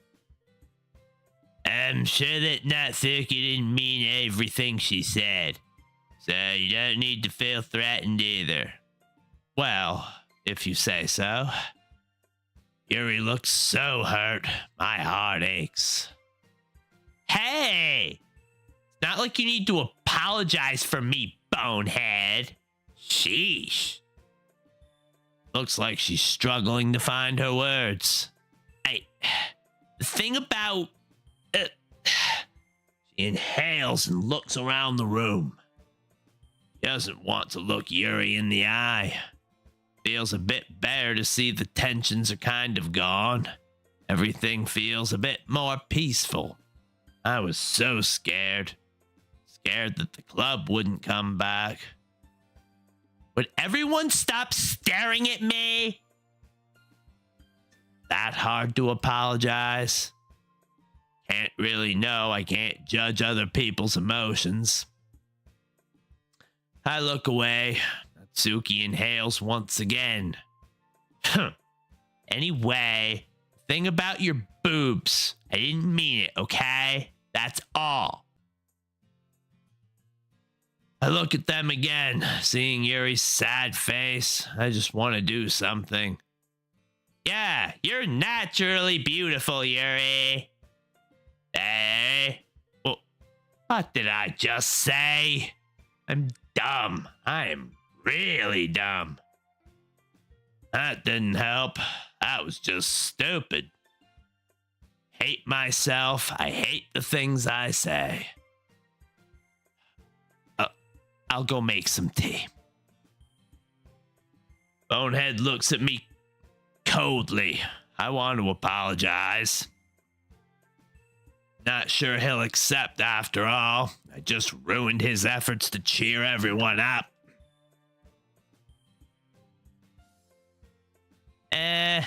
I was just trying to help. He gives me a half-hearted smile.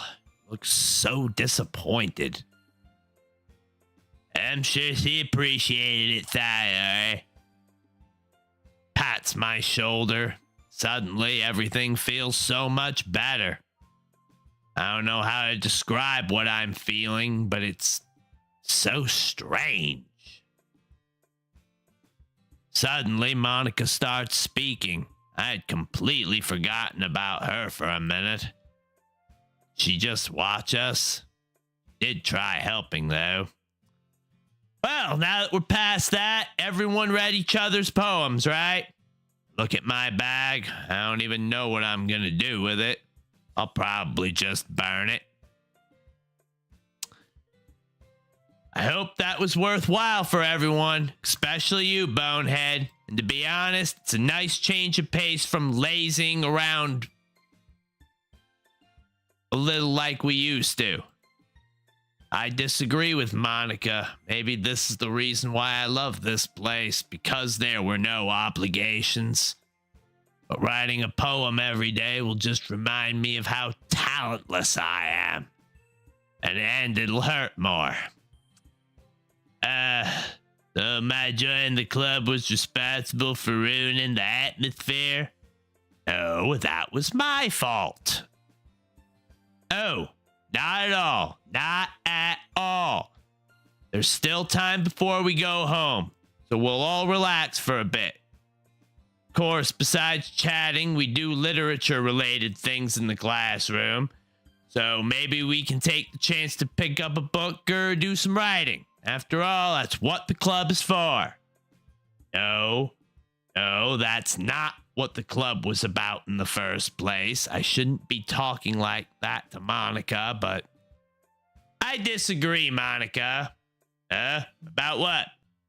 That's not the most important thing about the literature club. The most important thing is having fun. I sound so cliche, but I tried saying what I feel. But it just came out with my usual cute attitude. Just like a disease. Can't fight it.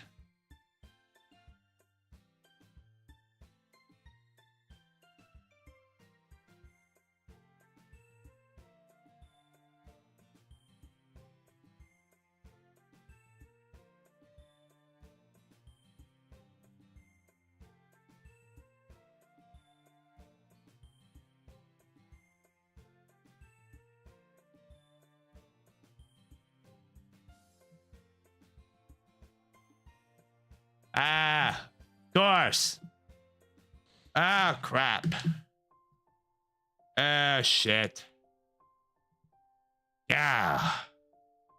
How the hell did I just do that?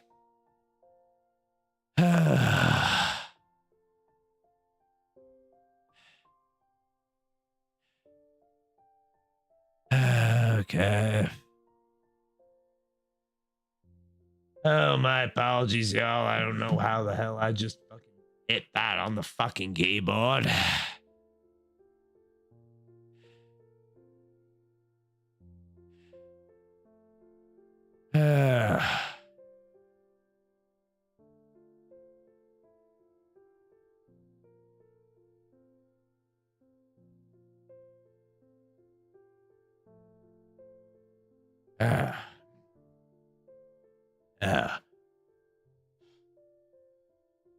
Well, I guess that's why you're the vice president, Sayori.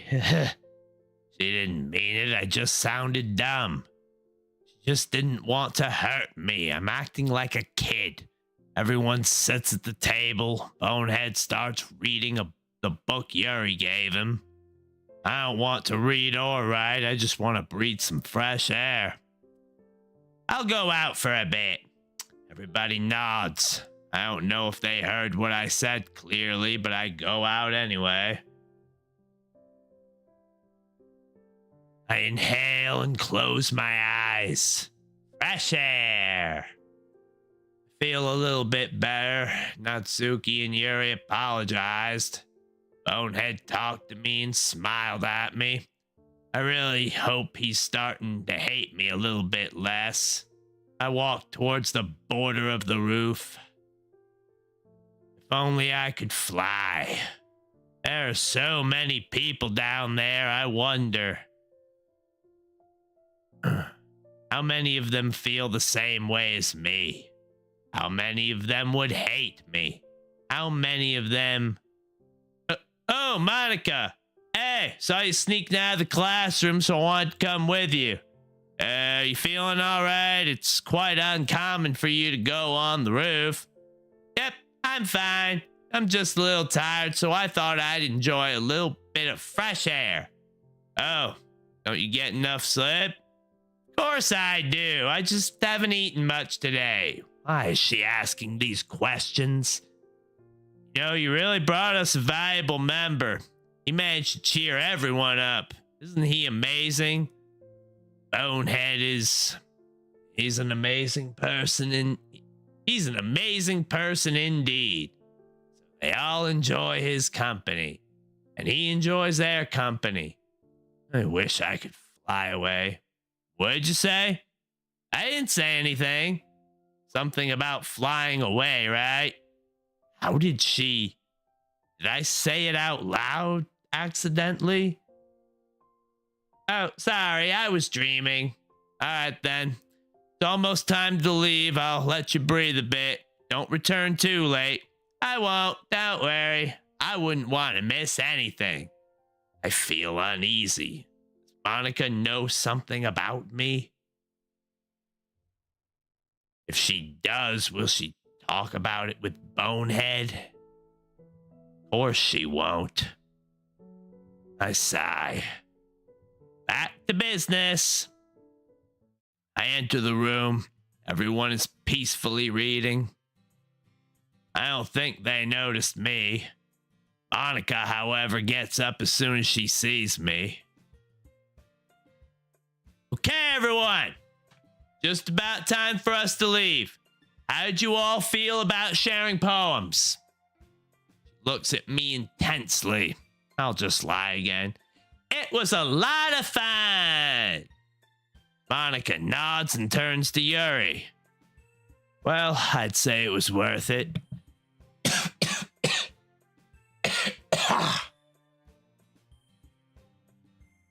Oh.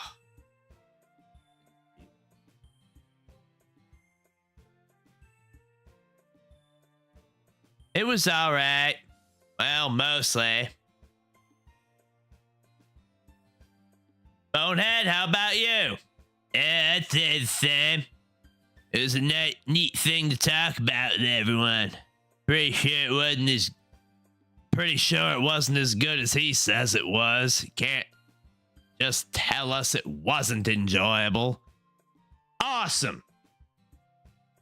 In that case, we'll do the same thing tomorrow. Oh, I don't want to go through this again. Maybe you learn something from your friends too, so our poems will turn out even better. Bonehead doesn't seem so sure. Will he actually try making full sentences this time?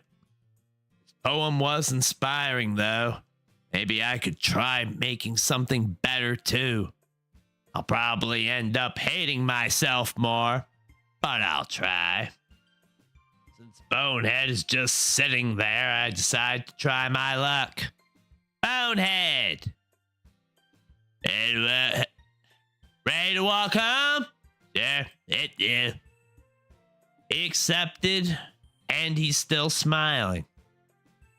I look behind me to check if he isn't smiling at someone else, but he isn't.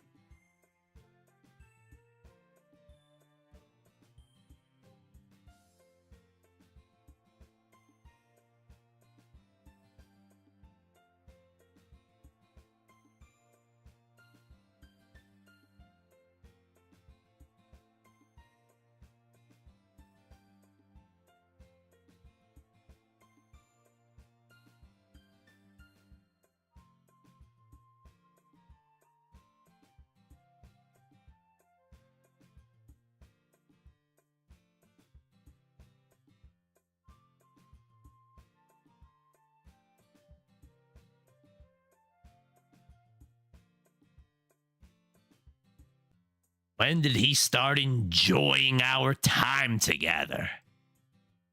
Without noticing, I beam at him. My heart feels so warm. Yet I'm so scared that he's just faking it all. Monica tell him something about me? She ask him to be nice with me? I don't care. I just giggle and follow him outside. Hey. Diary, about what happened earlier? Talking about the argument? Eh? What do you mean? Yeah, between Yuri and Natsuki. Does that kind of thing happen often? Is he only interested in them? Is that why he wanted to walk home with me? I don't want him to hate them, though. No. That's really the first time I've seen them fight like that. I promise they're both wonderful people. You don't hate them, do you? Yeah, I don't hate them. Thank goodness. I don't want to ruin his relationships.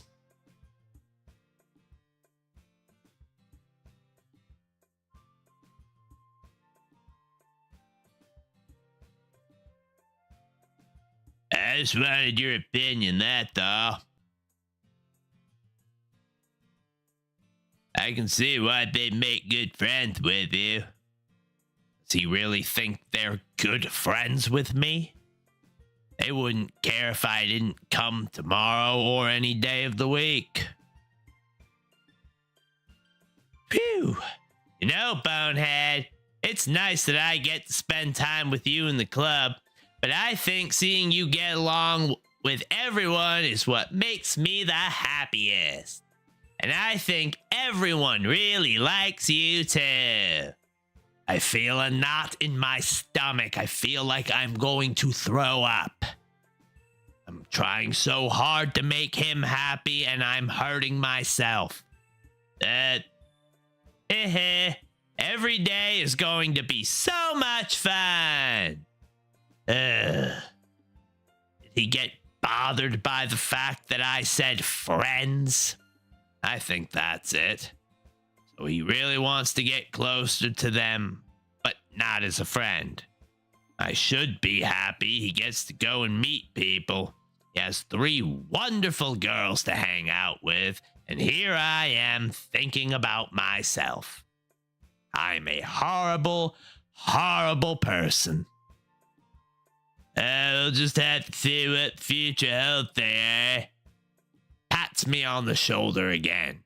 It doesn't feel as good as it did in the club, though. Is he thinking about someone else at this moment? Okay. He doesn't react. He's definitely not with me right now. I notice a book sticking out of his bag. Parfait girls, right? I I want to read it again.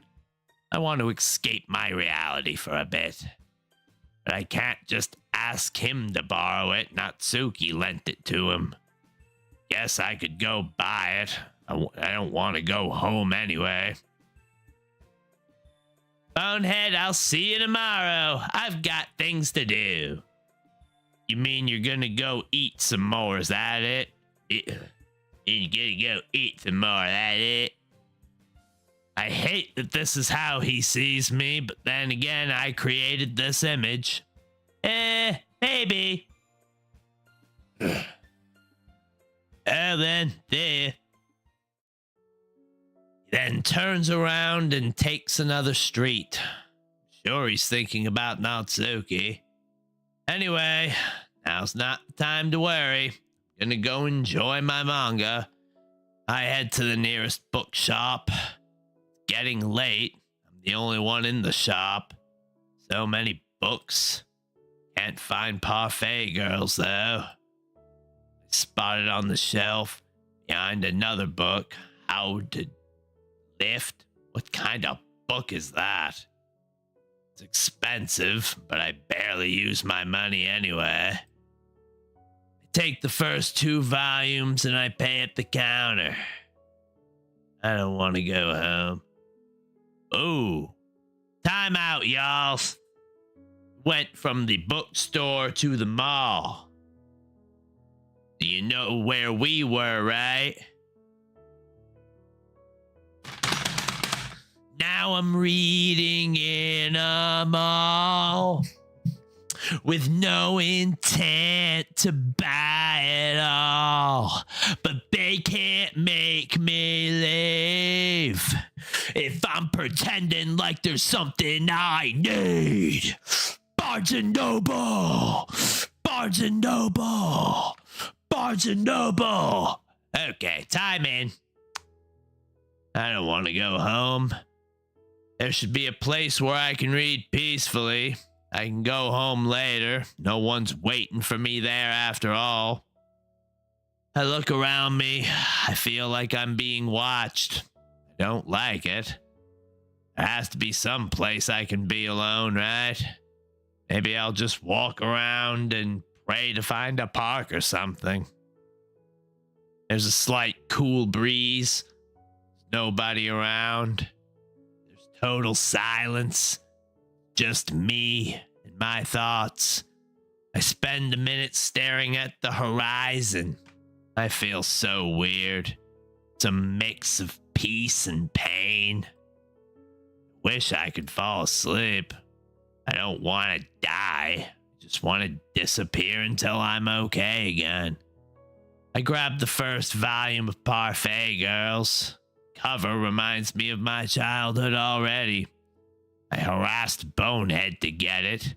He surprised me for my birthday by buying the entire collection. I managed to lose all the books shortly after. I chuckle. How stupid of me. After the first few pages, I already remember the entire story. I think part of the reason I love this manga is that I relate to the main character. She's all sad and she feels rejected by everyone until that one day when she meets that group of girls and everything changes. Back when I met Monica, Natsuki, and Yuri, I was so convinced life was like a manga, that everything would just magically work out. That happiness would knock on my door.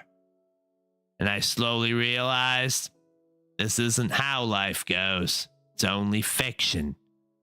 There's no way things could be that easy. So I kept isolating myself in books. I created an image of myself to show the world instead of my true self, because I was scared to show them my sadness. I was too scared of their reaction. No, life definitely isn't a manga. Life will never go my way, no matter how hard I try, no matter how much I suffer. I sigh. I don't even feel like crying. I closed the book. I can't read it. I thought I'd be able to, but I can't. I just wanted to read about a perfect life where mine is a living hell. I stare at the sunset. If only I could stay here forever. Alone. No fights, no problems. Looking at the sky forever. Would Bonehead start wondering where I am? Would I just disappear out of everyone's lives?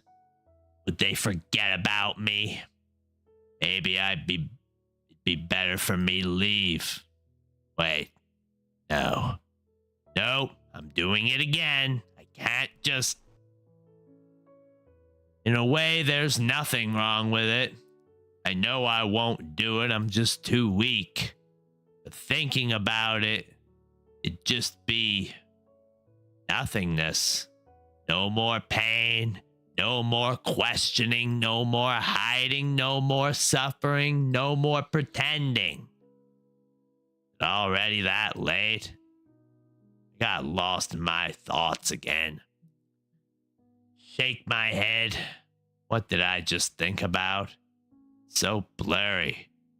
Feel dizzy. Now may be the right time to go home. Lights are on in Bonehead's house. Is he writing a poem? I wish I could go with him. Just want to say goodnight. But I'll just bother him again. That's just stupid. Gently open my front door. I have another poem to write. I don't know what to do. I know I'm just going to fail. Going to hurt again. Sit on my bed. Still see all the bits of paper from yesterday's poems in my bin. My vision gets blurry. Am I crying? Making no noise. On the floor, I'm holding my stomach. Trying not to make noise, but I can't breathe. Silent tears really are the worst. It can't speak. It hurts so much. My mind is a mess. What is this? What am I feeling? It's not sadness. Is it regret?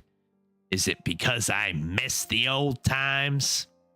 It's probably because I read Parfait Girls. I feel so dizzy. I still have that poem to write. I guess I'll at least try to.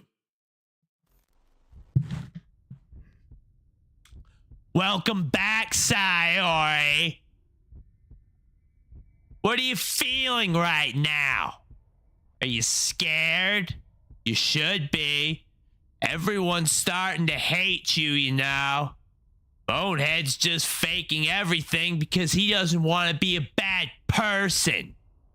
You have no idea what he's saying behind your back.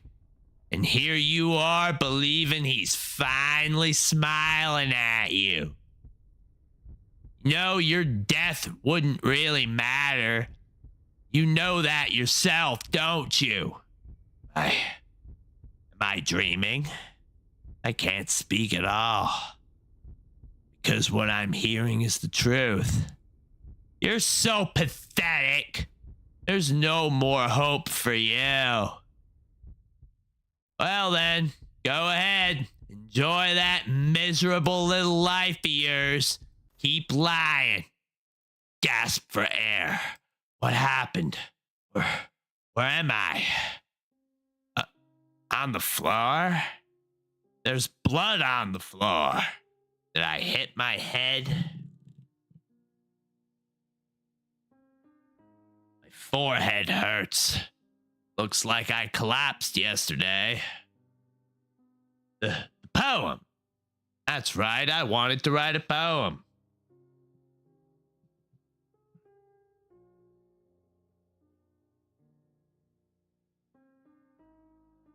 I try getting up, but what? My legs won't move. Oh, No, no, no, no! What's wrong? Why can't I move? Take a few seconds to breathe. Now that I think about it, I haven't eaten in 2 days. I use the little strength I have to crawl to the living room. My stomach hurts. I want to vomit. Grab a fruit in the kitchen. I don't want to eat. What's the point? Staying alive? I said I wouldn't kill myself, but would I let death take me if it came? I eat so fast I don't even taste the food. I already feel a little bit stronger. Takes a few tries to get up, and I stagger. I can stand at least. Feel so dizzy.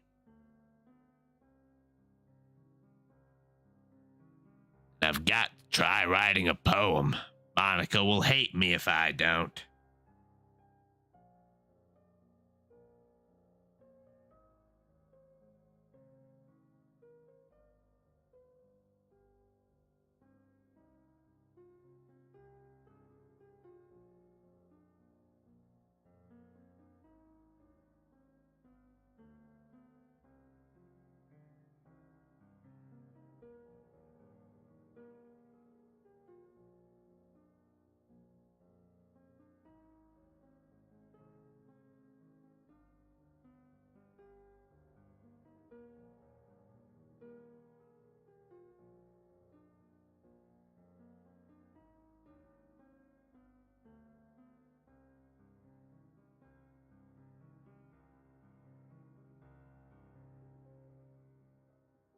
Sit at my desk.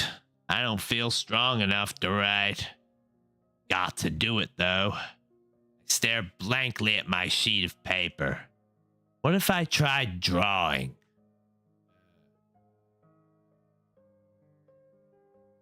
Yeah,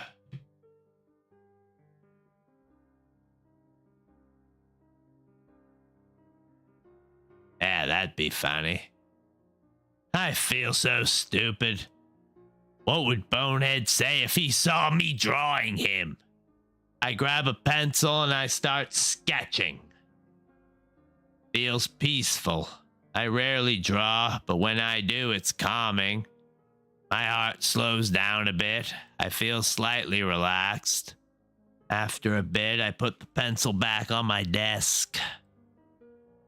Well, I think I'm done. I look at the sketch I just did.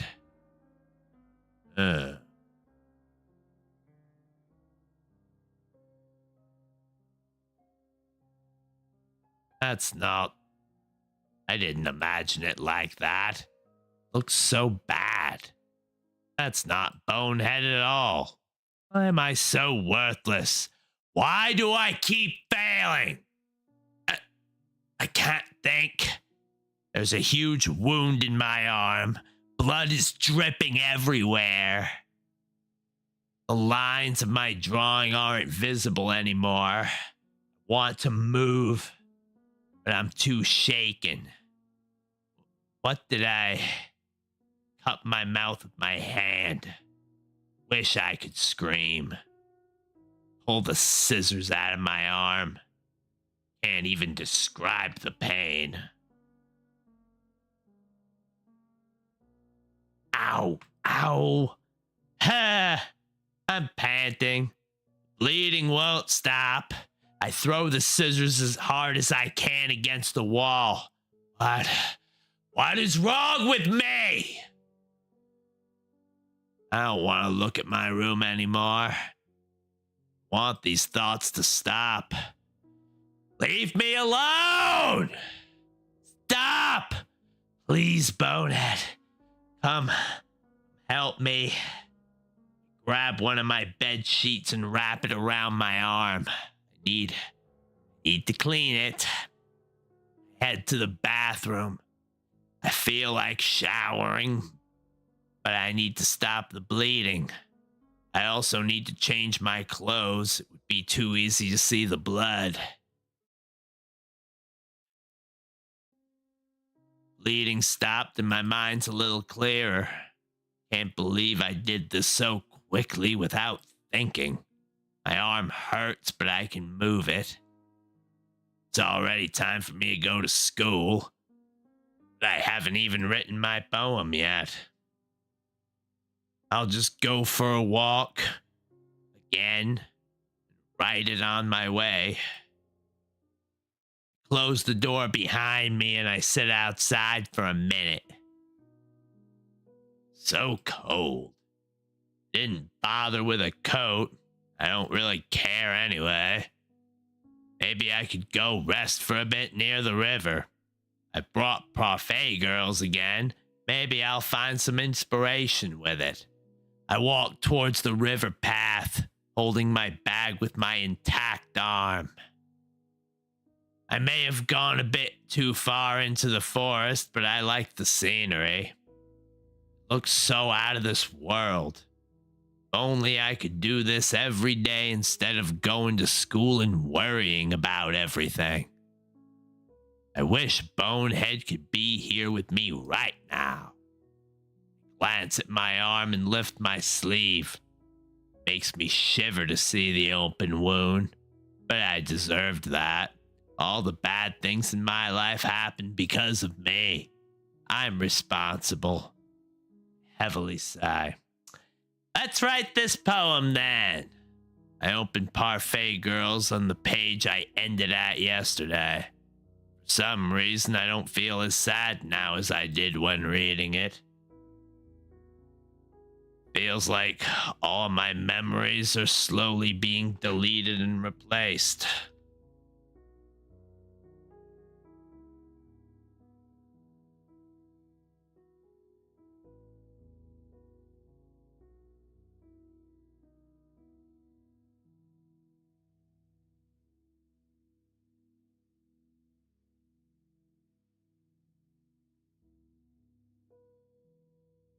I skim through a few pages until I find something that interests me.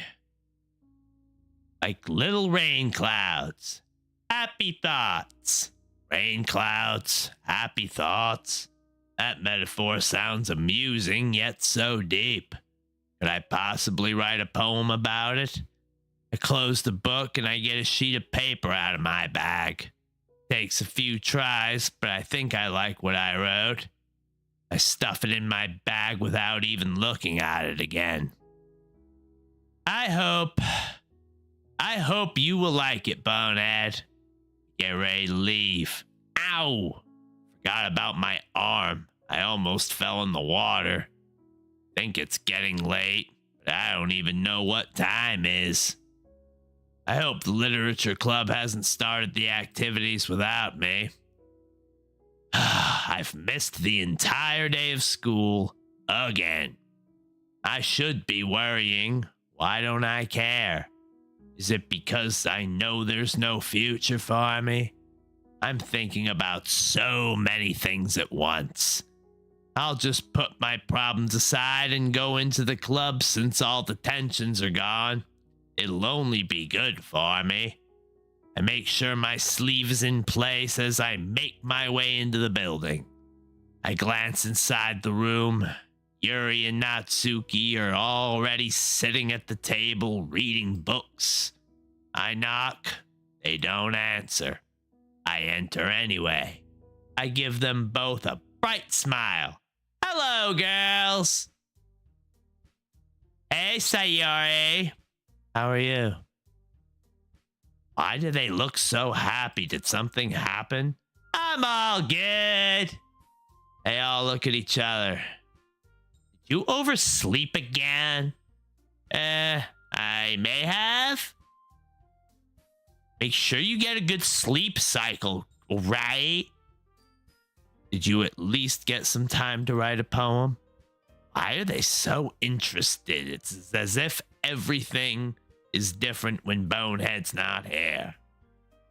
I want to see him, though. Oh, yeah, I did. All right. They both go back to their chairs.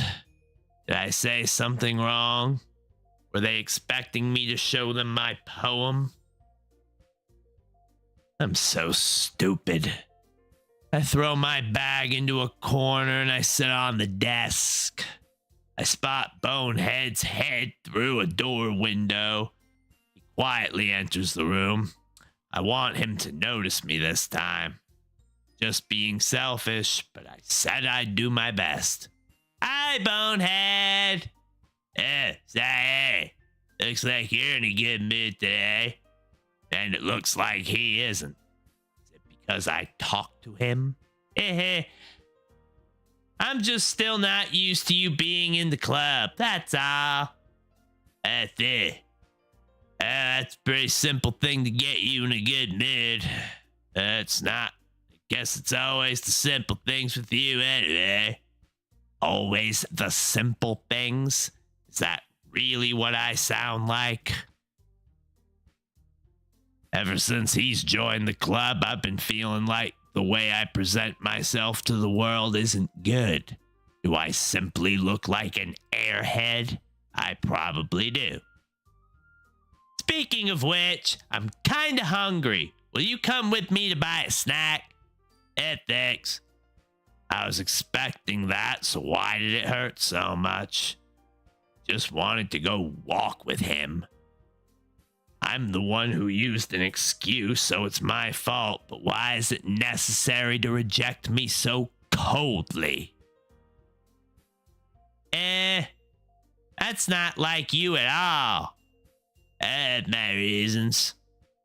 Why don't we take a look at your pear thigh, alright? Why that all of a sudden? Oh, so that's what he's worried about. Again, that's my fault. Maybe if I had just asked him to walk around. Oh, wouldn't have accepted anyway. After all, I'm the one asking. What did I expect? No reason, really. I just want to look at it. My hands shake as I grab my purse and my bag. Why am I so nervous? Is it because I know he's not going to come with me? I turn it upside down and 2 small coins fall on the desk. Of course I have no money left. I bought my manga yesterday. I knew it. I can see right through you, Thayer. Then why don't you help me? Why don't you help me escape the pain? That's not fair. How did you even know? It's simple. If you had enough money in the first place, you would have brought a snack before coming to the classroom. So either you're not hungry and wanted an excuse to take a walk, or you plan to conveniently forget that you spent all your money so that I would have to lend you some. But there's one more thing. You're always hungry, and so that only leaves one option. I want to hate him for thinking I'm that type of person, but I can't bring myself to. How can I when he's smiling like that? Looks like he's enjoying himself. I give up. Don't make me feel guilty. If you feel guilty, it means you deserve to feel guilty.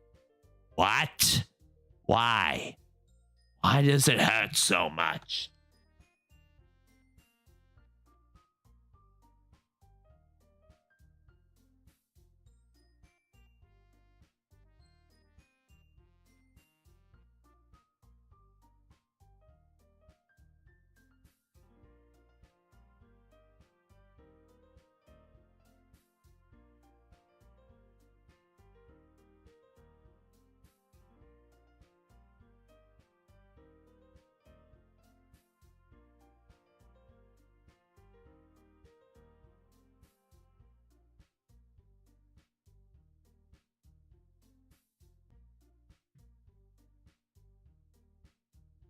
I deserve to feel guilty. I want to hit myself right now, and here I thought he stopped hating me.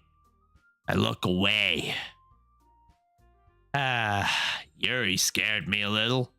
Was she listening in? She looks at me and gives me a smile. Why would she do that? She realizes that she just laughed. She looks bothered. I wasn't listening or anything. It was just something in my book. Maybe she can help me? Really want to spend some time with Bonehead. Yuri! Tell Bonehead to let me borrow some money. I sound so stupid and demanding. Don't get me involved like that, Sayori. Besides, you should only buy what you can responsibly afford. And frankly, after pulling a mischievous little stunt like that, your suffering is fair enough retribution. Even Bonehead is smiling at Yuri's words. Retribution, huh? Glance at my arm. Retribution. Maybe it was meant to be. This punishment is for being such a horrible person. Did I just... I didn't mean that. I got too absorbed into my book. I really like when you speak your mind, Yuri.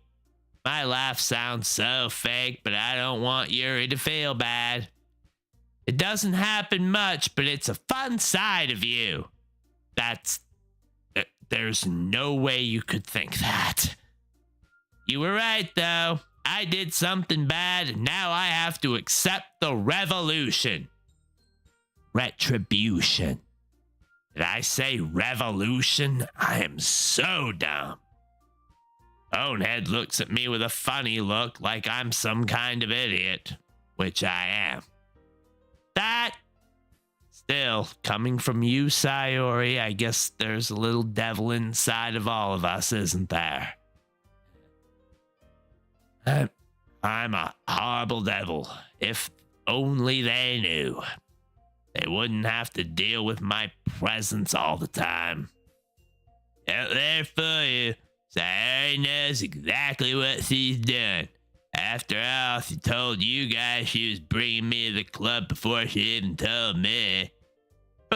But I have no excuse. I manipulated him, nothing else. But he got to meet Natsuki, so I helped him in a way, didn't I?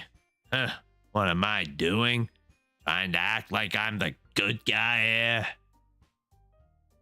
You wouldn't have come if it weren't for the cupcakes. So I had to trick Natsuki into making them. Come on, give me more credit. Oh. Come on, give me more credit than that, Sayori. This is already getting awkward. Why did I have to start speaking in the first place? Maybe I should just apologize. Ooh. What? Something just slapped me across the face? Ow, what was... A cookie! Did I just get slapped across the face with a giant cookie? I look around me. I think I know who did it and why. But I play dumb anyway. Is this a miracle? It's because I paid my restitution. Retribution. Said it wrong again. Bonehead is making fun of me. Tired of looking stupid all the time. Actually, that one almost worked. I was just gonna give it to you. But then I heard you blab about the cupcakes. It was totally worth seeing your reaction, though. Natsuki! Just as I thought. I don't doubt she was trying to be nice, but did she know that I wanted to be with Bonehead? That's so nice of you. I'm so happy. I hugged the cookie. I don't really feel like eating, but seeing the look on Natsuki's face, this is the least I can do.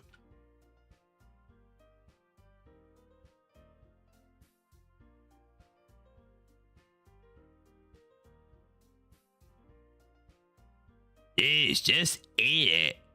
I open it and take a big bite. My stomach hurts. I really don't feel like eating at all. However, Natsuki is looking at me expectantly. So good. I feel a sharp pain in my mouth. I bit my tongue.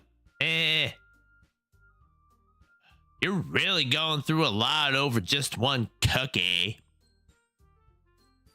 Natsuki gets another cookie and bites it. Oh, yours looks really good too, Natsuki. Can I try it? It looks so much like the ones Bonehead made me years ago. I don't want to eat it, but I just want to taste it. Will it be like the old times? Jeez, beggars can't be choosers. But yours is chocolate. What a stupid excuse.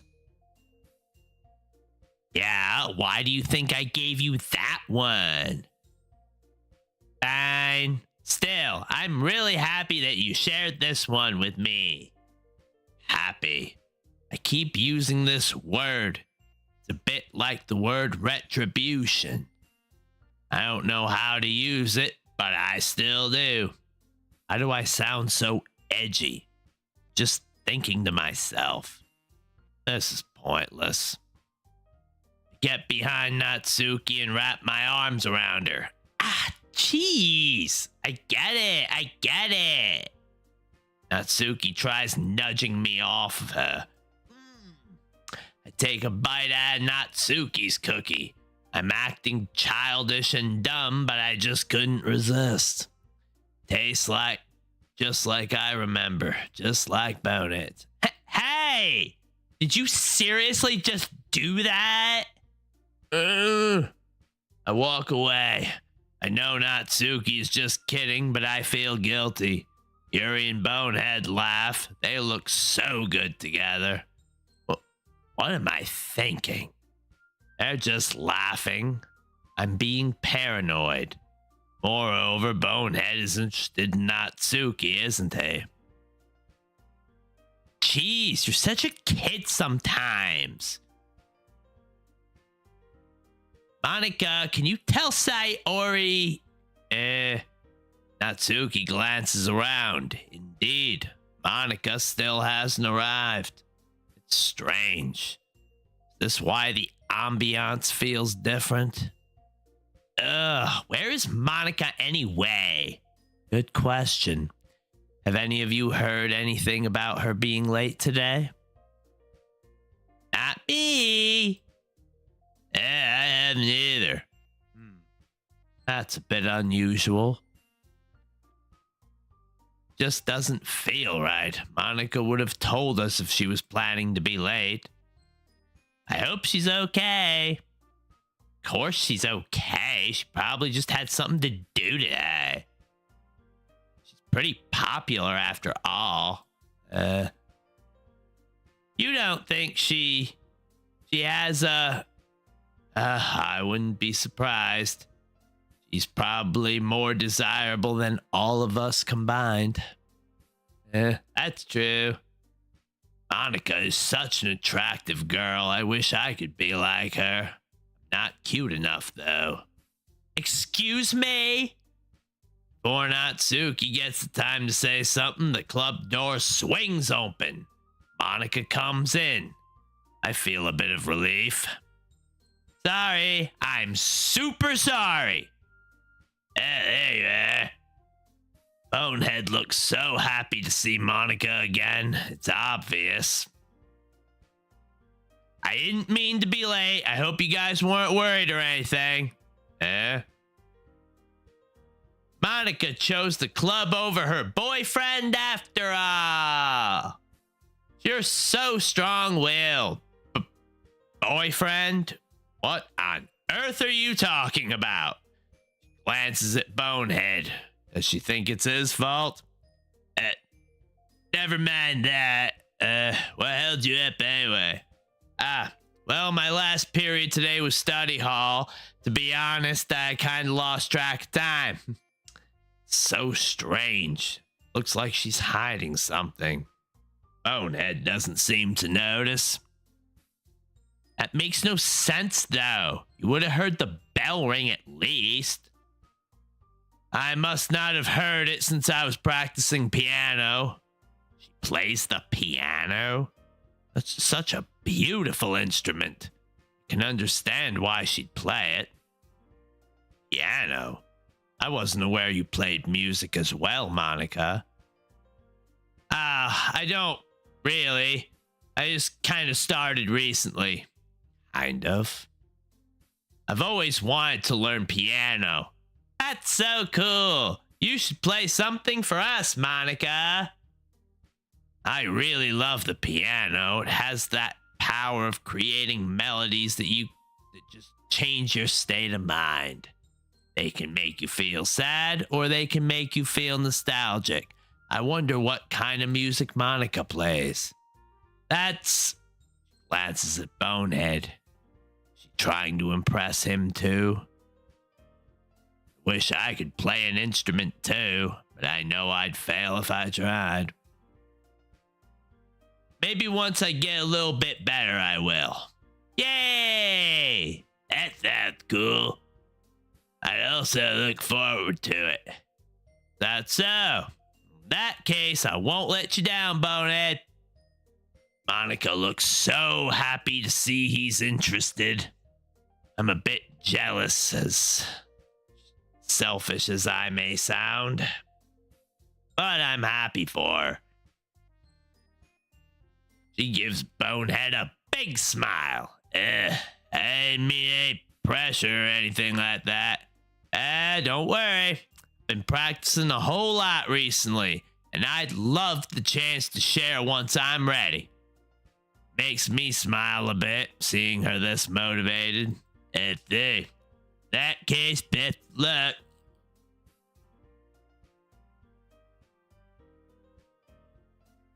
Thanks. So I didn't miss anything, did I? Actually, she saved me. Situation was getting a bit awkward as usual because of me, just because I decided to play dumb and act like she had a boyfriend. Bonehead looks at me. Looks like he wants to say something, but I guess he changed his mind. I'd be lying if I said I'm not disappointed. Everybody gets back to their activities. Natsuki is taking care of something in the closet, and Yuri's back to her book. A few seconds later, Natsuki walks towards Bonehead and looks at him expectantly. Yeah. Don't worry, I kept my promise. Pulls out the first volume of Parfait Girls out of his bag. Natsuki carefully takes it and checks for some wrinkles. Bonehead read it too. Wonder if he remembered buying them for me when he did. I don't think he did. He doesn't really care about the past anymore. I'm not that careless. I handle manga all the time, yeah. Just wanted to make sure. Can you blame me for being paranoid? You can only blame yourself for being paranoid. Where did that come from? That was unnecessarily harsh. I don't give people my manga every day, you know. That's it, true. I don't blame you. Well, anyway, let me put this one back. Gonna get the next one, okay? Bonehead and Natsuki head for the closet. They soon start having what looks like a funny conversation. I'd love to hear what they're talking about, and I'd love to join them. They look so cheerful together, I'll just leave them be. Natsuki calls Monica. She sounds irritated. After a quick word with her and Bonehead, Monica walks over to talk to me. Hey, Sayori, remember how we talked about the cultural festival the other day? Of course I do. I spent a while thinking about it, and I think we should work on the visual aspects a little bit. That would be a great idea indeed. What do you think we should do?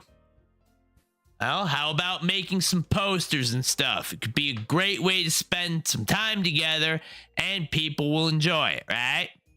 Oh, that's a great idea. Can I help?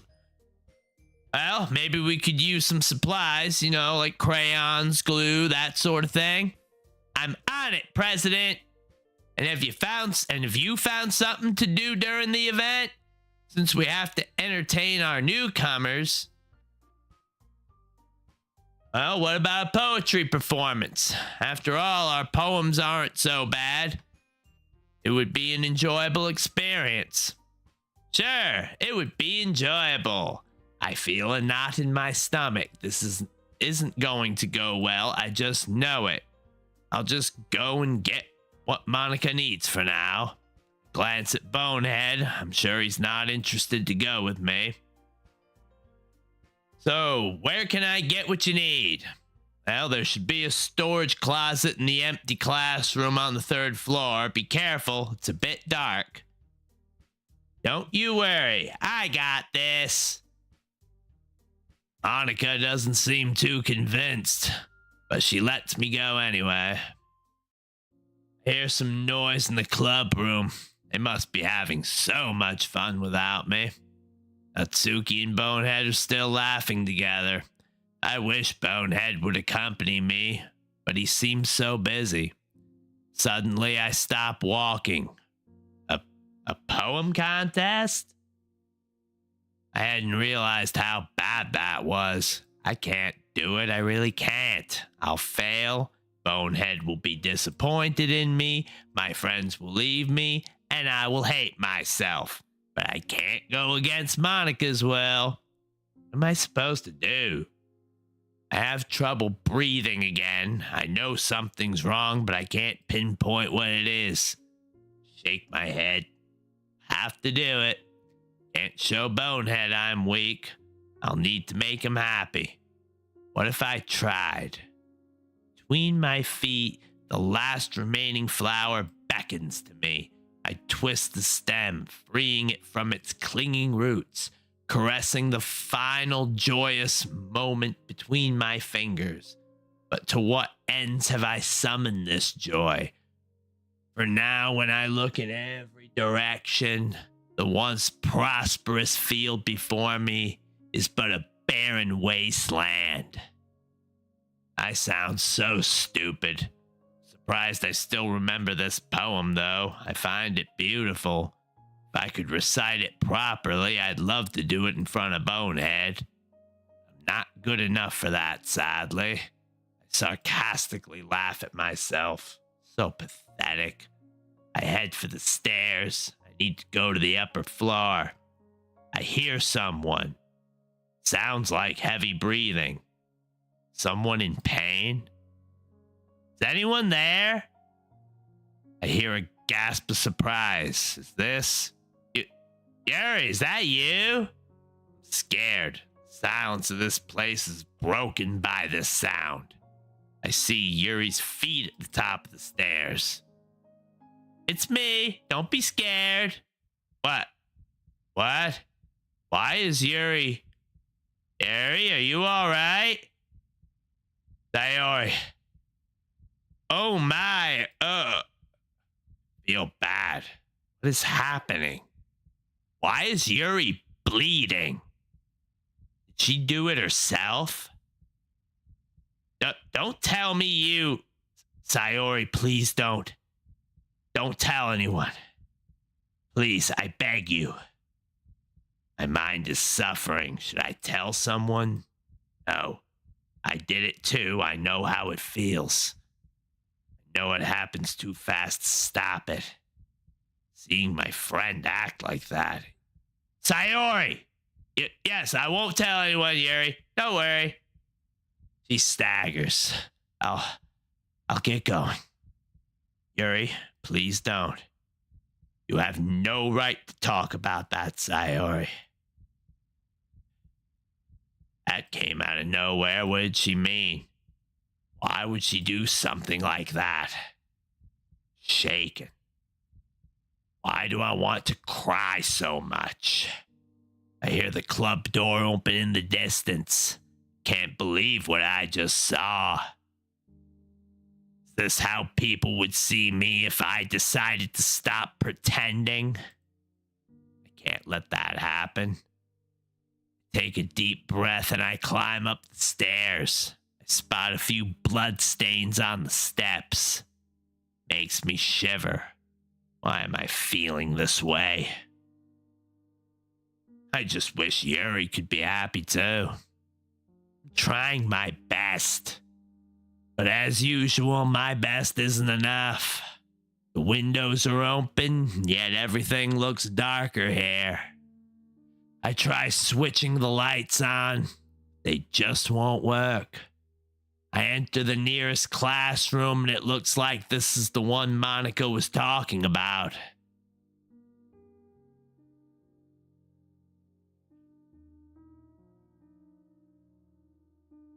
It's even darker in here. Seems like the windows aren't open.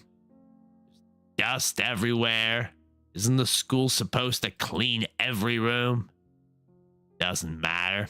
I walk to the closet. Just like Monica said, this is the storage room. Well, let's do this. Pick one of the boxes up. Ow! Feel a very sharp pain in my arm.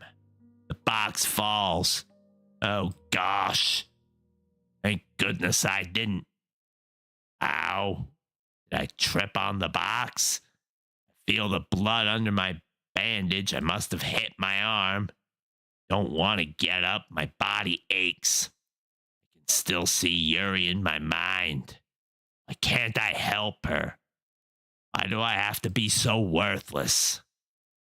I want to keep everyone happy, but it never works. Before I know it, I'm already sobbing.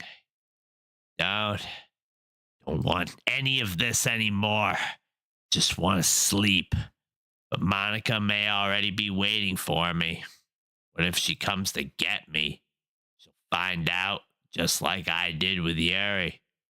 Can't let this happen. Pick up the contents of the box that fell. Luckily, nothing is broken. Everything should be in it. Turn around, holding the cardboard box with one hand. Are you sure you're not forgetting something? Oh, who is this? That voice sounds distorted yet so familiar. I turn around again. Hello? So scared I can't even breathe. Who is this? I can only see a shadow. My heart is racing faster than ever. Who are you? No, you shouldn't be asking me that. Why don't you ask yourself? What's that mean? Can't move a muscle. I'm paralyzed with fear. I see you're not a clever one.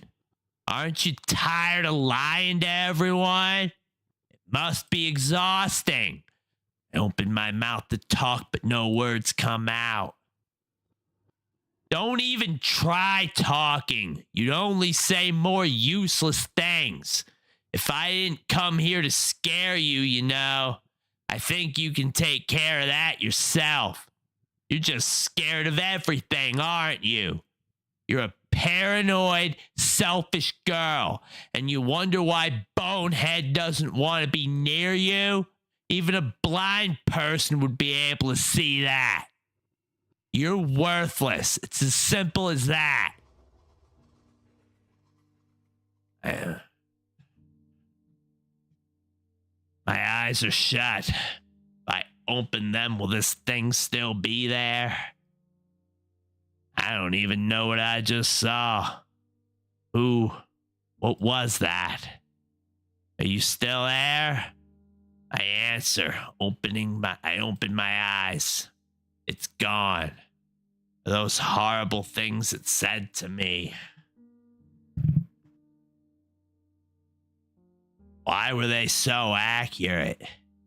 I need to go back to the club room. I need to be back with everybody. Even if they hate me, I don't care. I don't want to be alone. I slam the door behind me. My entire body is trembling. I left the closet open, but I'm not going in there again. I'll just go on the roof for a bit and need some air. Feel like I'm gonna collapse. Put the box down near the door. Even the fresh air doesn't feel good right now. Did I imagine all that? Did I hallucinate? No. No, what I saw was real. And so is the pain I feel. What happened? Maybe Yuri hurt herself because of that, too. She came from the top floor. Want Bonehead to come help me. Fall to my knees and put my head against the fence.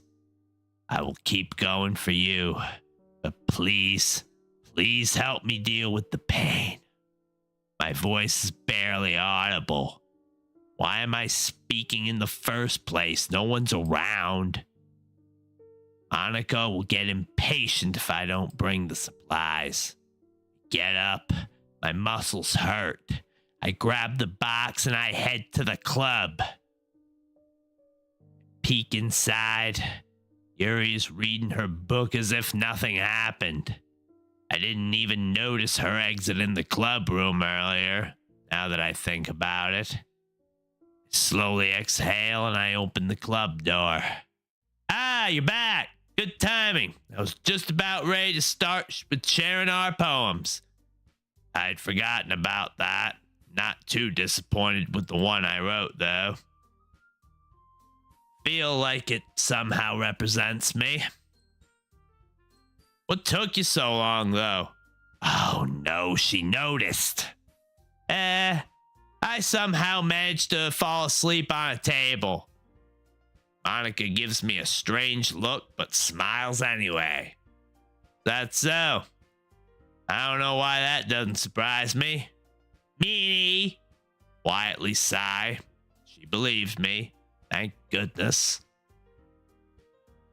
Well, anyway, were you able to find everything we needed? Of course, you can count on me. I hand her the cardboard box. She takes a look inside and smiles at me. Good job. Thank you, Sayori. I'll make some posters tonight. I will too. I'm not really good at drawing, but I'm still happy that I can help a bit in a way. I glance at Bonehead. Looks like his talk with Natsuki just ended. Slips a book in his bag. Did she lend him another one? Monica raises her voice to get everyone's attention. Okay, everyone. Are you ready to share your poems? I get mine out of my bag. It's a little bit wrinkled, but it should be all right. Everyone else is ready. I look at Bonehead. Of course, he's already gazing at Natsuki. I approach them. I really want to hear what Natsuki thinks of his poem. She reads Bonehead's poem. She keeps glancing at him and at the poem. It looks like she read it several times already. Is she trying to find something to say? Ugh. Is that bad? No, it's not. This wasn't supposed to happen at all. Why can't you just be bad at this? My poems are supposed to impress you, not the other way around. You're trying to impress me? Obviously. Think I'd let you enjoy Yuri's writing more than mine? Give me a break. In that case, what's the problem with me trying to impress you? So straightforward. He'd never say something like that to me. I'll tell you, Natsuki stops talking. Looks like she just realized something. You're trying to impress me? Maybe he's been a little too straightforward. She reads the poem again. Suddenly, she lets go of it. Her hands are shaking. I have to use the bathroom. What's wrong with her? I wish I could go check on her, but that would only bother her. Is she too embarrassed? This is unusual. I don't know if it's a bad thing, though. Bonehead.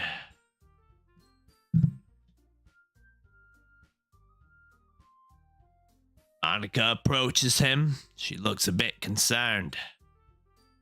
Hey, Bonehead. Did you do something to Natsuki? I just saw her rush out like that. You didn't do anything terrible, did you? How can she even think about that? Bonehead would never intentionally hurt someone. He's too good of a person for that. I just told her that. Suddenly, he looks hesitant. Not that I doubted it before, but now I am completely sure that he's trying to impress Natsuki. Wonder how far he'll go just to do so. Maybe if I tried to impress him as well, he'd start liking me too. But it's too late now. She stares at the poem on the floor and picks it up. Bonehead looks kind of embarrassed. She reads through it. She looks amused. I see. You wrote this for Natsuki, didn't you? She's fully aware of it too. I mean, not really. In fact,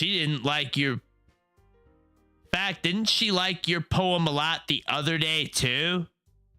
I'm surprised you know her taste so well already. Are you sure you're not cheating, Bonehead? What is she talking about? She's acting a little weird. Cheating? What do you mean by that? Never mind, I'm just kidding. Voice is shaking a bit. Bonehead doesn't seem to notice that she's nervous. Is it because of his presence? Anyway, how do you think Natsuki feels about you? Oh, you don't need to answer that. It was just something for you to think about. Natsuki quietly enters the room. Bonehead and Monica don't notice. She waits a few seconds and approaches Monica. Hey. She then takes the poem from Monica's hands. Her hair is wet. Did she wash her face or something? Did you read this, Monica? Of course, I liked it. You should really stop reading things that aren't for you, you know. You have a bad habit of doing that. Monica looks a bit surprised. Did Natsuki think this poem is for her? It is in a way, but I didn't even get to read it yet. But Bonehead wrote this poem, and we're supposed to share it with everyone, right? I guess she thought that she was going to keep it before everyone else got a chance to read it. She hesitates for a bit. Okay, well, I think Bonehead is done sharing his poem with everyone. It's not like anyone would want to read this anyway. In fact, I'm just going to hold on to this. I want to read it. Why does she want to keep it that much? She's unfair. If you insist. What? Why are you looking at me like that? Like what? Never mind. Still not giving it back to Bonehead. Won't I get to read it? And that Vicky, I'll give you the poem, but still not very fair to say, or she hadn't got to read it yet. He thought about me. Feels slightly better now. I wasn't expecting him to think about me at all. So what? Well, I guess Bonehead is right, Natsuki. It's not fair if you don't let everyone finish reading it. Fine. He hands Bonehead his poem. I feel so relieved. It's not like she's going to like it, though. It's not like she's going to like it, though. How can she speak on my behalf? She doesn't know what I think. What is this I'm feeling? My heart hurts. It's not sadness. It's not jealousy either. It's because of Natsuki and what she said. I don't hate her, but I can't let her act like that. Anyway, read my poem now. And no, I won't let you keep it. This is my only copy.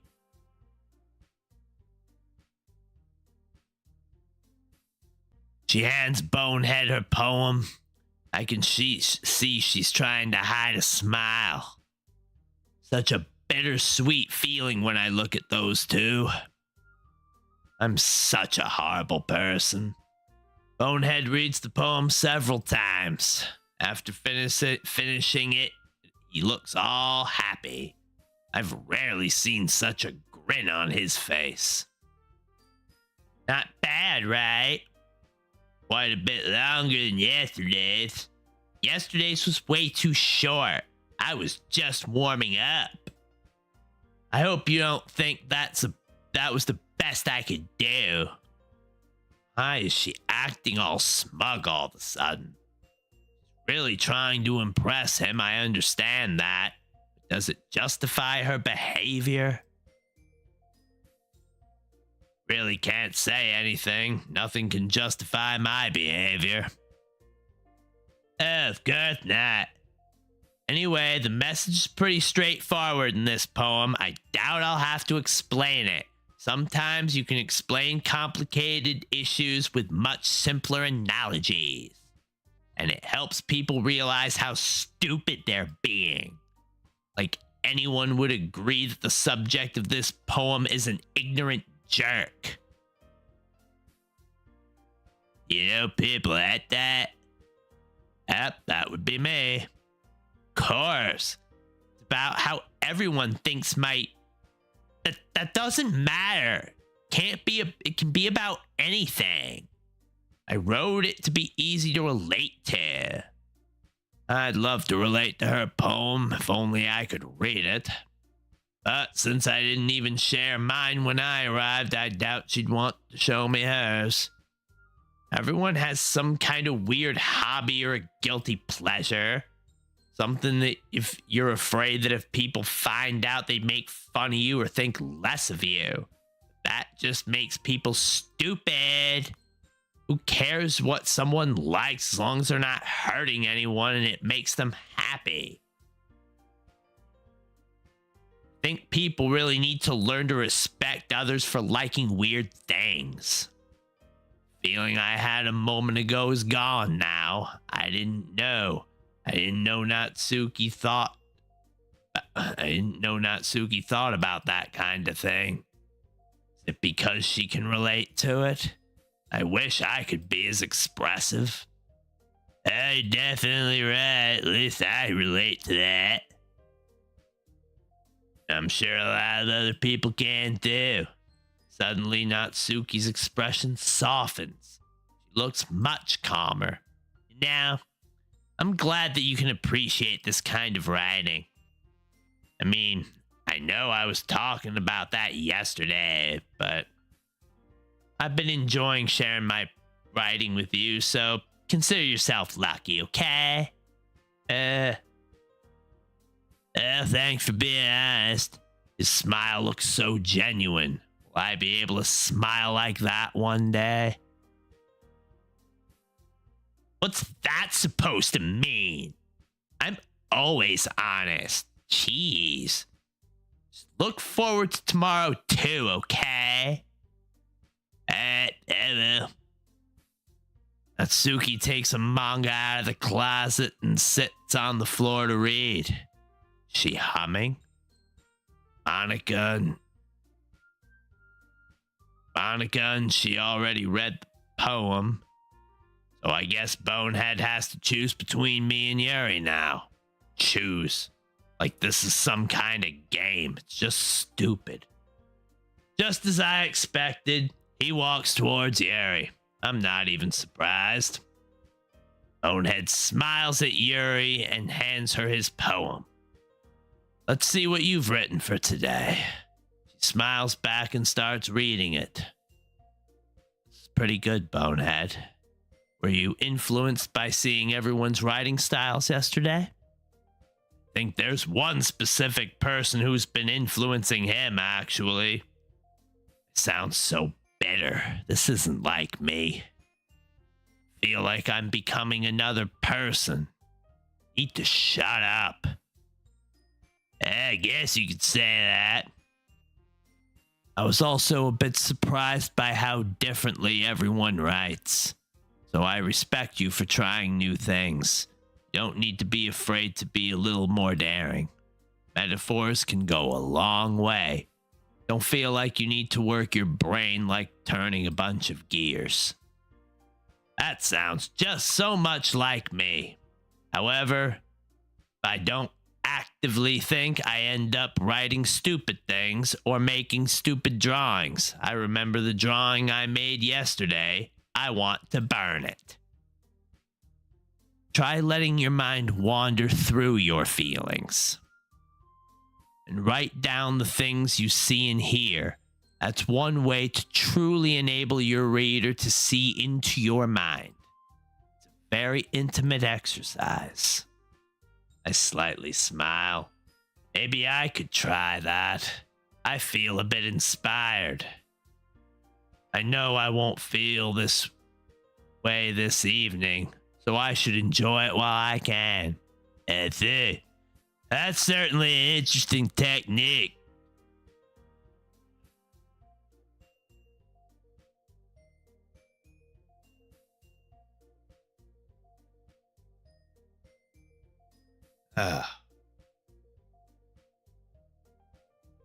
Thanks for sharing. I have, well, an example of that, if you would like to read it. Yes. Is this the poem you wrote for today? Yuri simply nods. She timidly hands over her poem, and Bonehead gently takes it. I can see he's taking his time to read it. Is there a problem with her handwriting? Yuri hesitates for a bit, but she decides to talk first. Is Bonehead waiting for her to do so? I was a little more daring with this one than yesterday's. Yeah, I can see that. It's a lot more metaphorical. This just makes me want to read it all the more. The metaphors I read in Parfait Girls yesterday really piqued my interest. But it seems that Bonehead only used this word as a way to say that he doesn't understand her poem. That's right. It's a bit closer to my preferred writing style, using the poem as a canvas to express vivid imagery and conveying emotions through them. If I take it at face value, then I can't even figure out what it's supposed to mean. Well played. That was subtle. Bonehead is good with words. Well, I think it's something that different people can relate to in their own way. I wanted to express the way it feels for me to indulge in my more unusual hobbies. Those sorts of things I'm usually forced to keep to myself. Suddenly, I remember what I saw when I went to get the supplies. My heart starts racing a bit.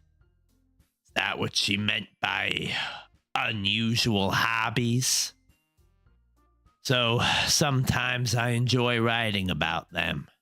That Danny. Didn't that Thuki also write something about that? About someone being ridiculed for a strange interest? Exactly what I thought. Did these two talk to each other, or was it pure coincidence? She did? She was talking about how it doesn't matter what you're into as long as you're not hurting anybody. She's right. I mean, does she really feel that way? Yeah. Sounds like two of you have that in common. That's interesting. To me, she seemed like the kind of person who would make fun of my hobbies. But I suppose that's my fault for judging, isn't it? Can't really judge someone by their general appearance or behavior. You never know what's hiding underneath someone's certain personality trait. Yuri should know. after what I saw earlier. Please don't tell her I said that. Don't worry, I have no reason to. Okay. Well, thank you for sharing it with me. Bonehead nods and gives her the poem back. It's my turn now. What will he think of my poem? Will he think it's edgy? Will he understand it? Maybe this wasn't such a good idea after all. Hey, Thayer, you feeling alright? When does he care about me? I grin at him. It almost feels like a real smile. Chuckles a bit and hands me his poem. Nightgown. Papa. Parfait. Playground. Poof. Pout. Puppy. Swimsuit. Shopping. Skipping. Socks. Spinning. Sticky. Strawberry. Sugar. Summer. Twirl. Waterfall. Valentine. Vanilla. His poem was beautiful, but did he draw Natsuki? At this point, he's not even trying to hide it anymore. Is this why he reacted the way he did earlier? No, she would have mentioned it. So maybe she didn't see it? One thing's for sure, his drawing skills have improved greatly for it only being one day. I might as well just ignore it and act all enthusiastic for his poem. Ooh, I like this one, Bonehead. It has some nice feelings in it. I'm glad. Still, though, your tone makes it sound like you like yesterday's poem better. Is it that obvious? That drawing is getting all my attention. I can't concentrate on the poem itself. I guess you caught me. Sometimes you know me a little too well for my own good. Don't just try to be nice about it. If I'm doing a bad job, I'd rather just hear it. Oh, no. I still like this one. I promise. You know I wouldn't lie to you, Bonehead. Never, ever. I want to punch myself in the face. Isn't this what I'm doing every day, lying to him? Of course it's for his own good, but I can't forgive myself for that. I guess so. What made yesterday's poem so great compared to this one then? Bonehead looks so disappointed. It's all my fault. I shouldn't have given him my thoughts on his poem. I can't even tell him why I feel the way I do. Just why would he draw Natsuki like that? It's bugging me. Well, I'm not very good at figuring out if poems are good or bad, but that's why I just go by my heart. If it makes me feel things, then it must be a good poem. I can tell he's doubting me. I don't think he really believes me. This is true, though. Feelings are important when it comes to poems. And maybe. Honestly, I don't even know what kind of writing you like in the first place. Yeah, me neither. That's the truth. I really can't tell what I enjoy. Happy poems feel too fake, yet sad poems feel too real. Why don't you at least try giving it some thought? You want to write something for me? I'm just getting nervous. What I'm saying is just plain stupid. That's so sweet. Right. You're always thinking about other people. You need to think about yourself once in a while, because if you don't, you might end up getting hurt at some point. What? Getting hurt? Does he suspect something? Oh, doesn't look like he does. Can't be concerned about me. Oh, he's just trying to be nice. Well, I don't really know what you mean, but I'll try to keep it in mind. Whatever. Looks like he's waiting for me to tell him what kind of poems I like. What am I supposed to say? Anyway, let's see. What do I like in the poem I wrote this morning? I guess I like happy poems. Wait, sometimes I like sad poems too. Sometimes a little bit of both. There's a word for that, right? What's the word I'm looking for? Bittersweet! Yeah! I like things that are happy and things that are sad. What am I saying? I'm too nervous. I don't even know why. Now that I think about it, the poem I wrote is bittersweet. Happy and sad. I can't see you liking something sad, eh? How am I supposed to explain why I like sad things? I don't even know why myself. Well, I like happy the most, but sometimes when you have a little rain cloud in your head, a sad poem can help give the rain cloud a little hug and make a nice, happy rainbow. Love that metaphor. I'm sure Bonehead will find it stupid. That is unexpectedly poetic. Did he really like it? Maybe he won't hate my poem that much after all. It is? Maybe I'm getting better at expressing my feelings after all. Thanks, Bonehead. I should go write that down then. Technically, I already did. I don't know if he'll pick up on the metaphors I used in my poem. You can read my poem too now, okay? I hand him my poem. I'm feeling more nervous than before. Am I scared of what he'll say? Oh, crap. Oh, no. I'm sure he hated it. Knew I shouldn't have... Did you really write this? Huh? Of course I did. Didn't I tell you yesterday that I was gonna write the best poem ever? Acting all confident, but the truth is I really didn't expect his reaction. Is it a good or a bad thing? Yeah, but, I mean, I didn't expect something like this coming from you. Nervously giggle. Monica taught me a whole lot, and I've been really in touch with my feelings recently.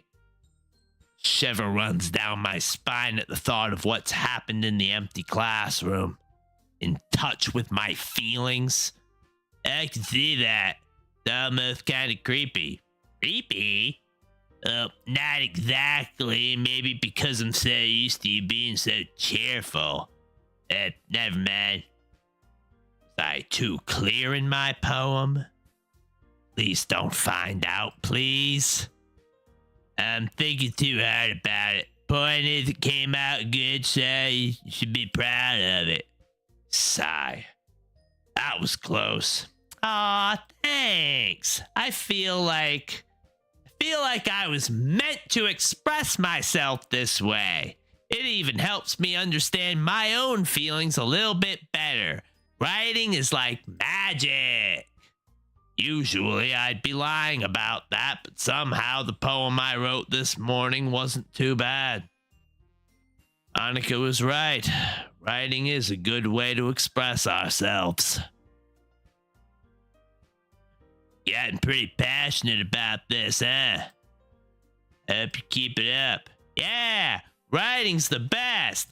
I'm gonna keep writing until I die. Epic foreshadowing, y'alls.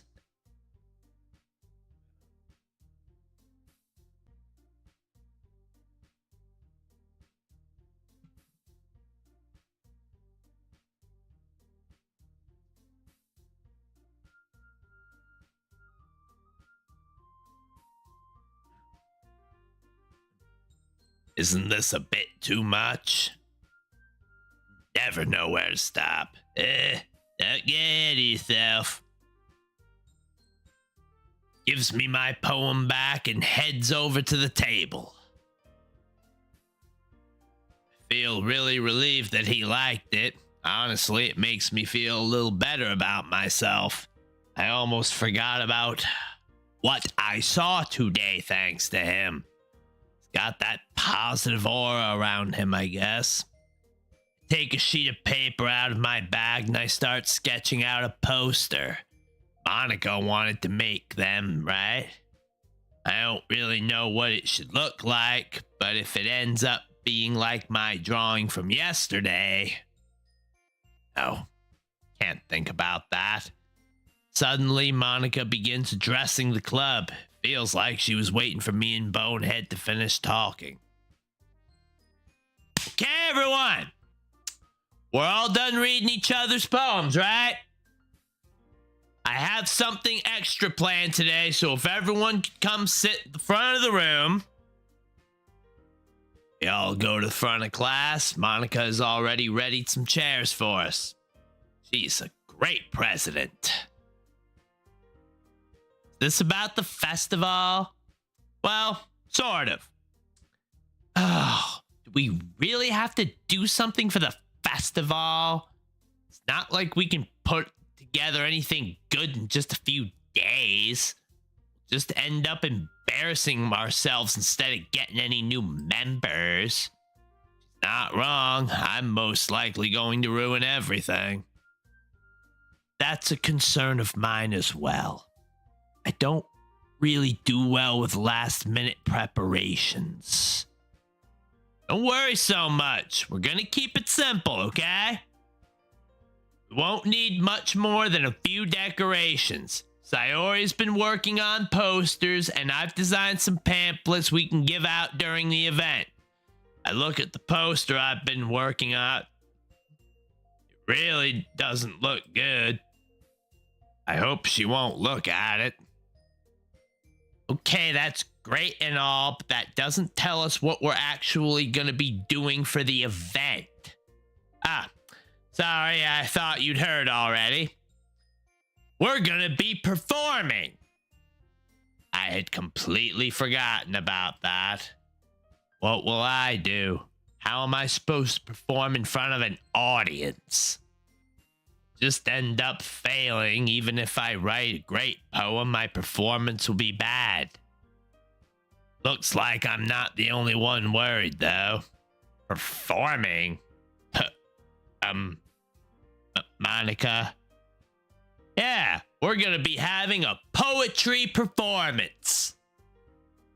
Each of us are going to choose a poem to recite during the event, but the cool part is we're also going to let anyone else come up and recite poems too.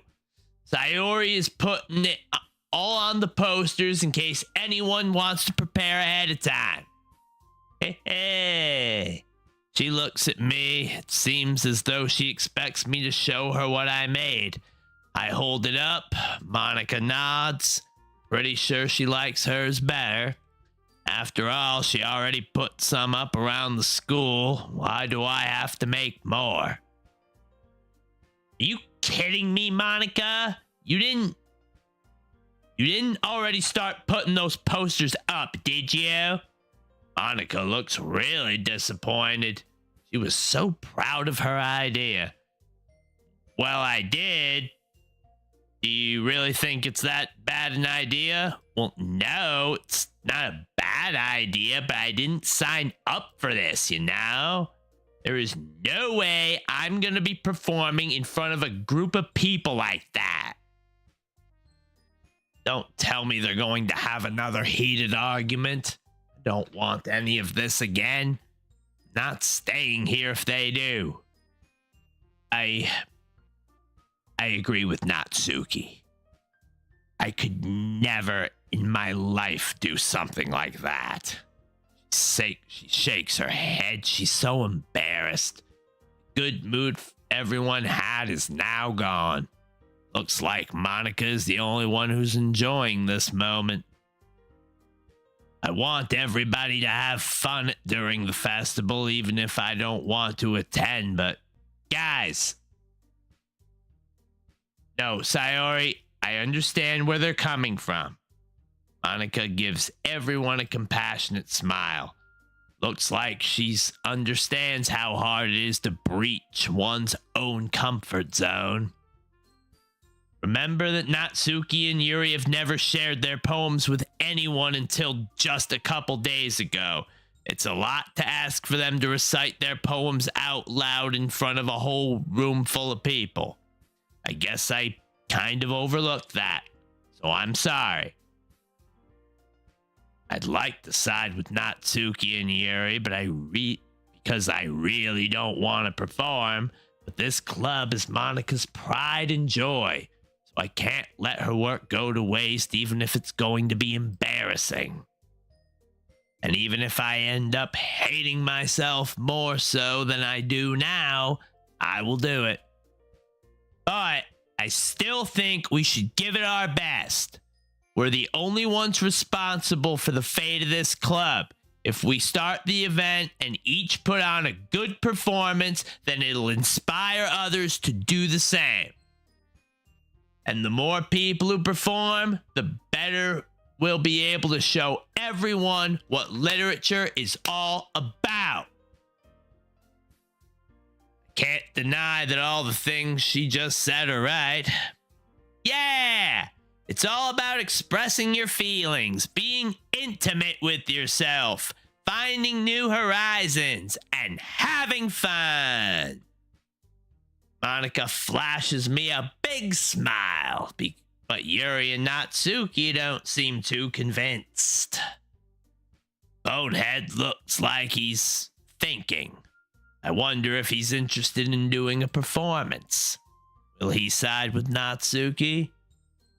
That's right. And it's those reasons that we're all in this club today. Don't you want to share that with others? To inspire them to find the same feelings that brought you here in the first place? I know you do. I know we all do. And if all it takes is standing in front of the room for 2 minutes and reciting a poem, then I know you can all do it. She's really persuasive. Is that why she was on the debate team?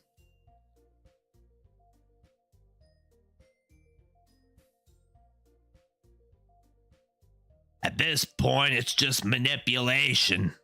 Not that it's a bad thing, of course. They remain silent. Bonehead looks at me. He seems worried too. Still can't tell if he wants to do it or not. I see him ponder for a moment, and then he finally decides to speak. I agree. I don't think it's too much to ask. I think Fire and Monica have been trying really hard to get new members. The least we can do is try to help them out a little bit. Can't believe what I'm hearing. So Bonehead is really interested in our activities? I feel some kind of warmth in my heart. Maybe this day isn't as bad as I thought it was. Well, maybe, but soon as Bonehead intervened, Natsuki's behavior immediately changed. It's pretty clear she does. Okay, fine. Guess I'll just have to get it over with. All right. Now we just need to convince Yuri. Phew. Thanks, Natsuki. What about you, Yuri? Yuri looks away with a worried expression. I hate myself for forcing her, but want the club to be successful. I guess I don't really have much of a choice. Ah, that's everyone! You're the best, Yuri! Seeing her face reminds me of what I saw. Maybe it's because of that type of situation she does those kinds of things. Maybe my fault. However, doesn't really look like she's upset. This club is seriously going to be the death of me. Oh gosh, you'll be fine, Yuri. But anyway, let's move on to the main event. I want each of you to choose a poem of yours. We're going to practice reciting them in front of each other. No way! Hanukkah, this is too sudden. Once again, everyone's worried.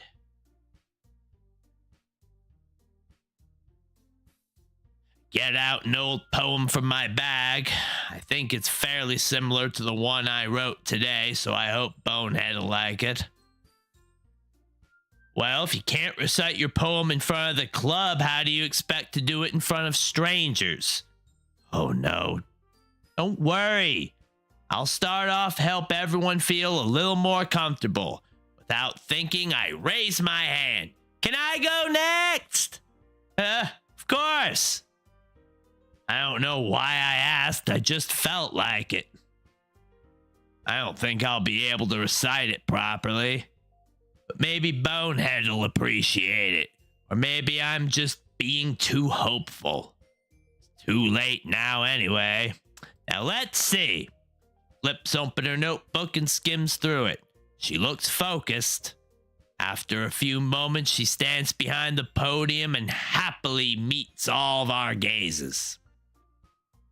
The title of this poem is The Way They Fly. Monica stands tall with proud posture. She begins reciting her poem.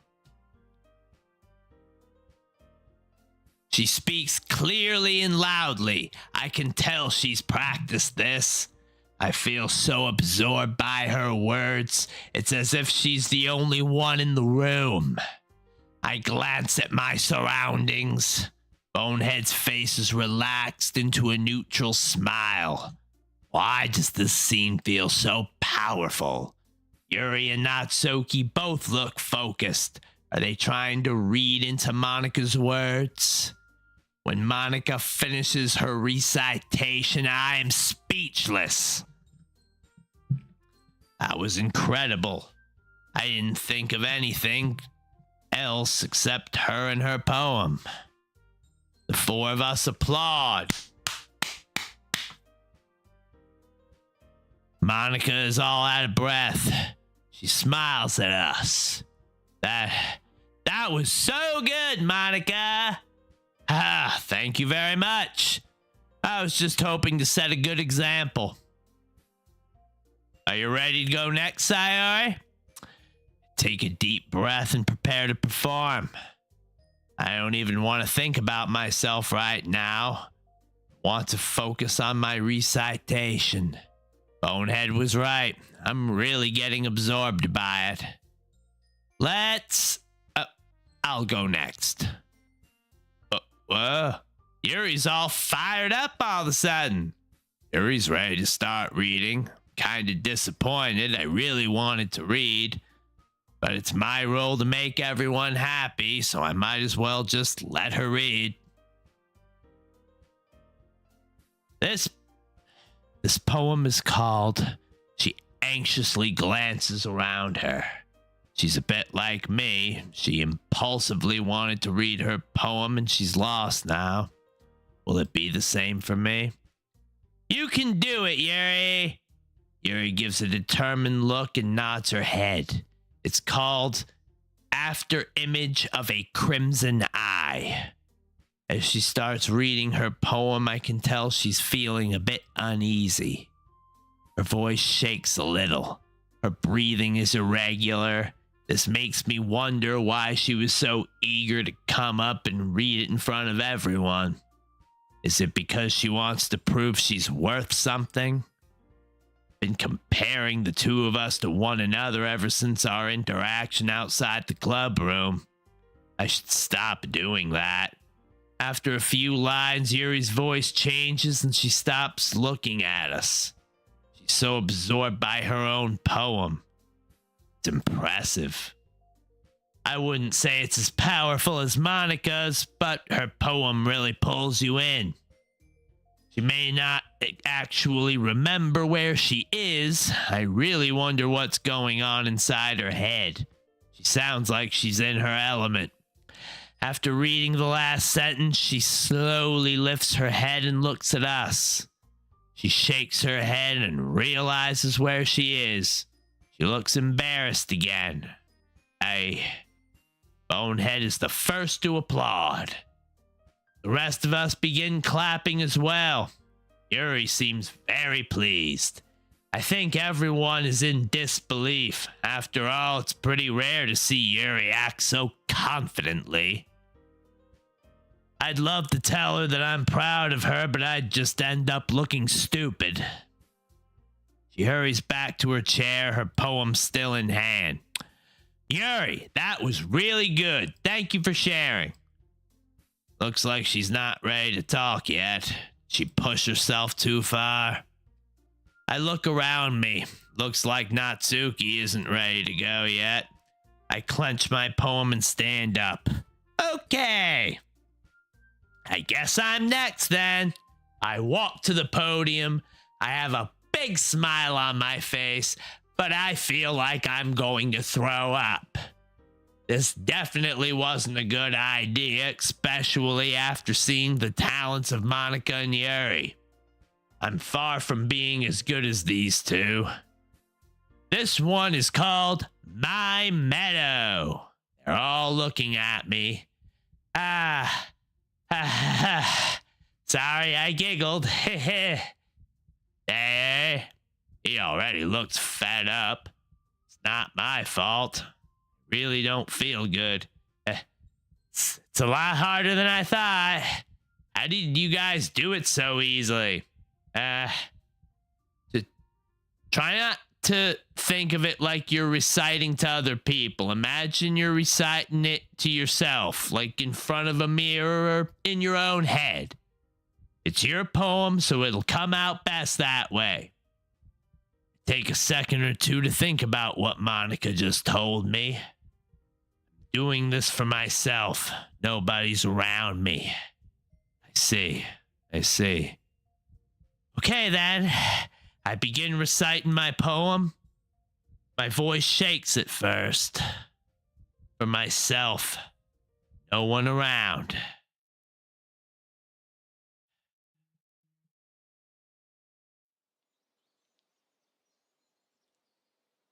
Feel the fresh air around me. It's like I'm not in the club anymore. It's like I'm no longer in this world. Feels so peaceful. And I keep reading my poem. The words flow out of my mouth. I've rarely felt this good for my entire life. I read the last few words of my poem and sigh. Want to stay here. I don't want to go. And I'm back to the club. I don't know what just happened, but my recitation is over already. I did it! Bonehead stands up and smiles. Good job, Tyler. Even Bonehead liked it. I guess that's a good sign. What does that even mean? What did I say? Did I just... so focused on my poem, my performance, that I thought out loud. Gives me a weird look and sits back down in his chair. Came out nicely, Sayori. The atmosphere of the poem fits you really nicely. But it might be that other poems wouldn't work quite as well with that kind of delivery. What does she mean? I don't really understand. In other words, I've seen poems of yours where that sort of gentle delivery wouldn't work as well. They might need a little more force behind them depending on what you're reading. Oh, I know what you mean. Well, I've been practicing that kind of thing. It's just embarrassing to do it in front of everyone. Practice a poem of higher difficulty when I was in the corridor, but I just can't put as strong of emotions as the one I just recited. The next time, I'm going to make you pick a poem that challenges you a little more. We don't have much time before the festival, you know. I think she just tried to make me understand my performance wasn't really good. I'm not really disappointed. I was expecting that. I'm just glad Bonehead somewhat enjoyed it. Now, who's next? Natsuki? Don't make me go before Bonehead. It's not like I can compare to you guys anyway. Might as well let Bonehead lower everyone's standards a little before I have to do it. Natsuki, why is she being so harsh towards him? Glance at Bonehead. He looks a little bit hurt. It's fine. It's fine. I might as well get it over with. It's not like I have much of a selection of what to read.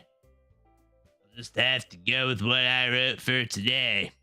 Bonehead stands up and lazily walks towards the podium. He won't admit it, but it looks like he's bothered by what Natsuki said.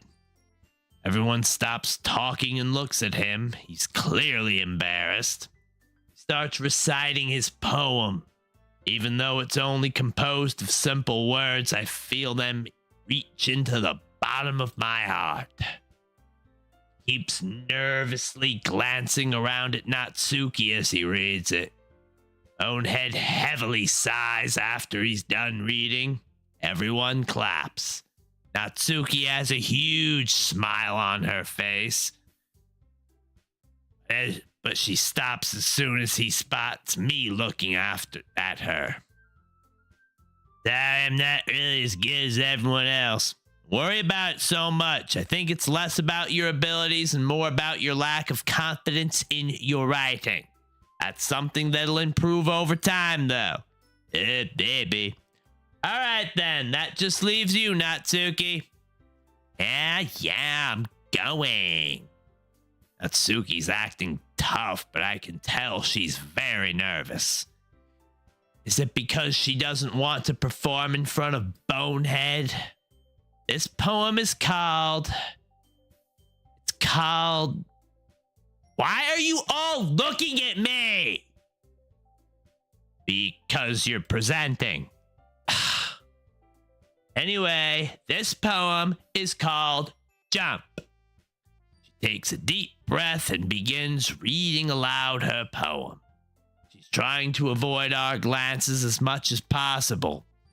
As soon as it starts sounding like Yuri and Monica's recitations, and soon it starts sounding like Monica and Yuri's recitations. Her poem is so cute, yet so deep. That's to be expected of her. Again, everyone applauds when she's done reading. She doesn't even smile and goes to her seat without looking at us. It wasn't so bad, was it? Easy for you to say. Better not make me do that again. She really tries to hide her shy personality. There's so much I don't know about the people in this room. I've known them for years, yet I discover things about them every day. Well, do you at least feel prepared enough to recite a poem in front of other people? I mean, doing it in front of other people will be way easier. I can put on whatever face I want for other people. When it's just my friends, it's just embarrassing. She and I are polar opposites, yet I can relate to her so much. That's a surprise, Natsuki. I think it would be the other way around for me. Well, that's just how it is, so... being unnecessarily aggressive. Well, I guess in that case, you won't have much to worry about for the festival. That said, I want to thank everyone for coming through. It might be hard, but I hope that you will have an idea of what it's like now. Make sure you pick a poem and get enough practice before the festival, okay? I'll be making pamphlets, so let me know ahead of time what you'll be reciting. I don't really know what I'd like to recite. Maybe I could try reading some more Parfait Girls to find some inspiration. It worked pretty well this morning. The inspiration I felt a bit earlier still hasn't worn off. Today is a surprisingly enjoyable day. Yeah, I should probably find some other poem to recite instead. That's fine too. Doesn't have to be your own. I'm already pleasantly surprised that you're putting in all this effort for the club. It makes me really happy. No problem. Bonehead blushing now. So cute. Monica really knows how to flatter people. 5 of us put our poems back in our bags. Glad this is over. It was enjoyable, but I'm really starting to feel tired.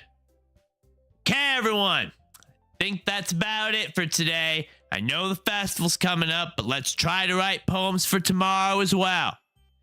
It's been working out really nicely so far, so I would like to continue that. As for the festival, we'll finish playing tomorrow, and then we'll have the weekend to prepare. Monday is the big day. I can't wait. I'm a bit apprehensive. There will be so many people. Will I have to spend time there alone?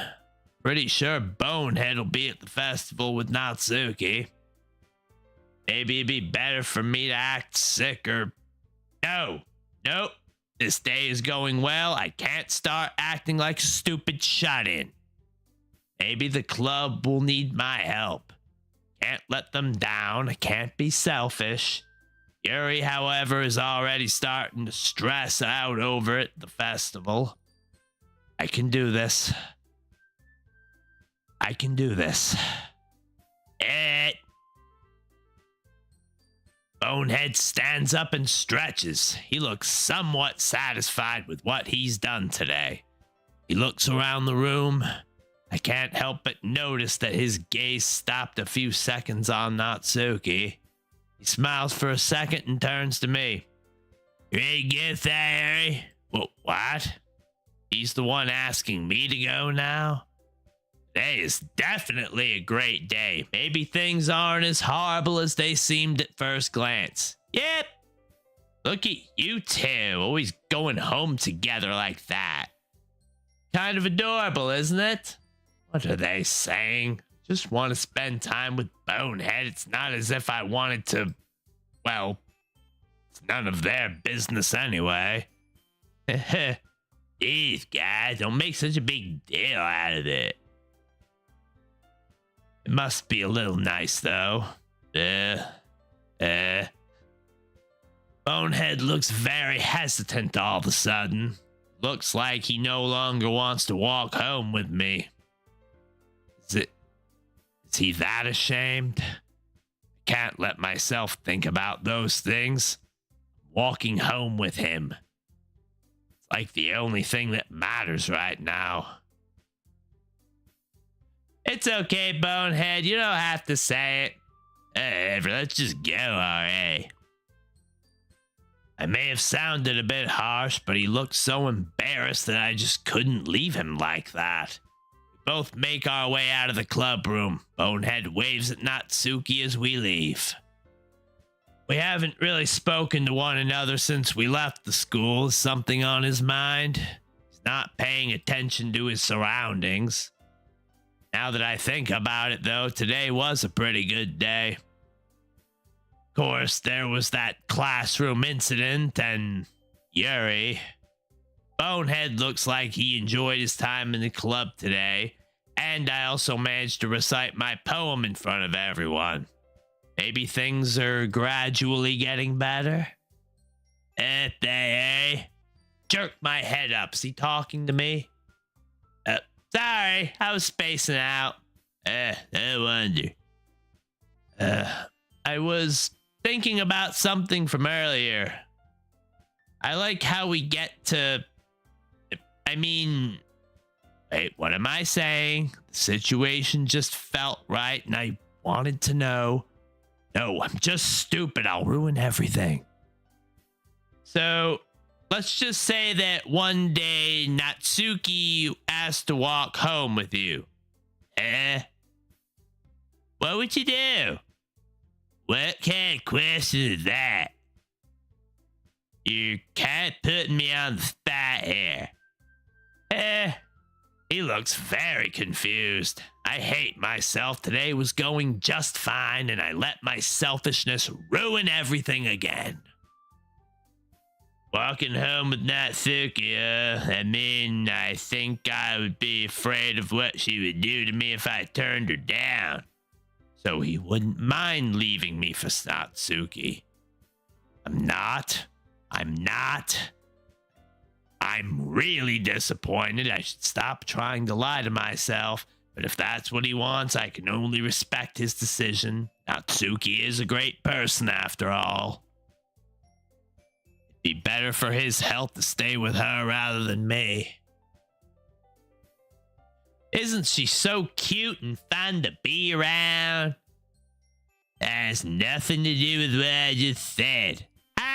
You admitted it. Now I'm just teasing him and acting fake as usual.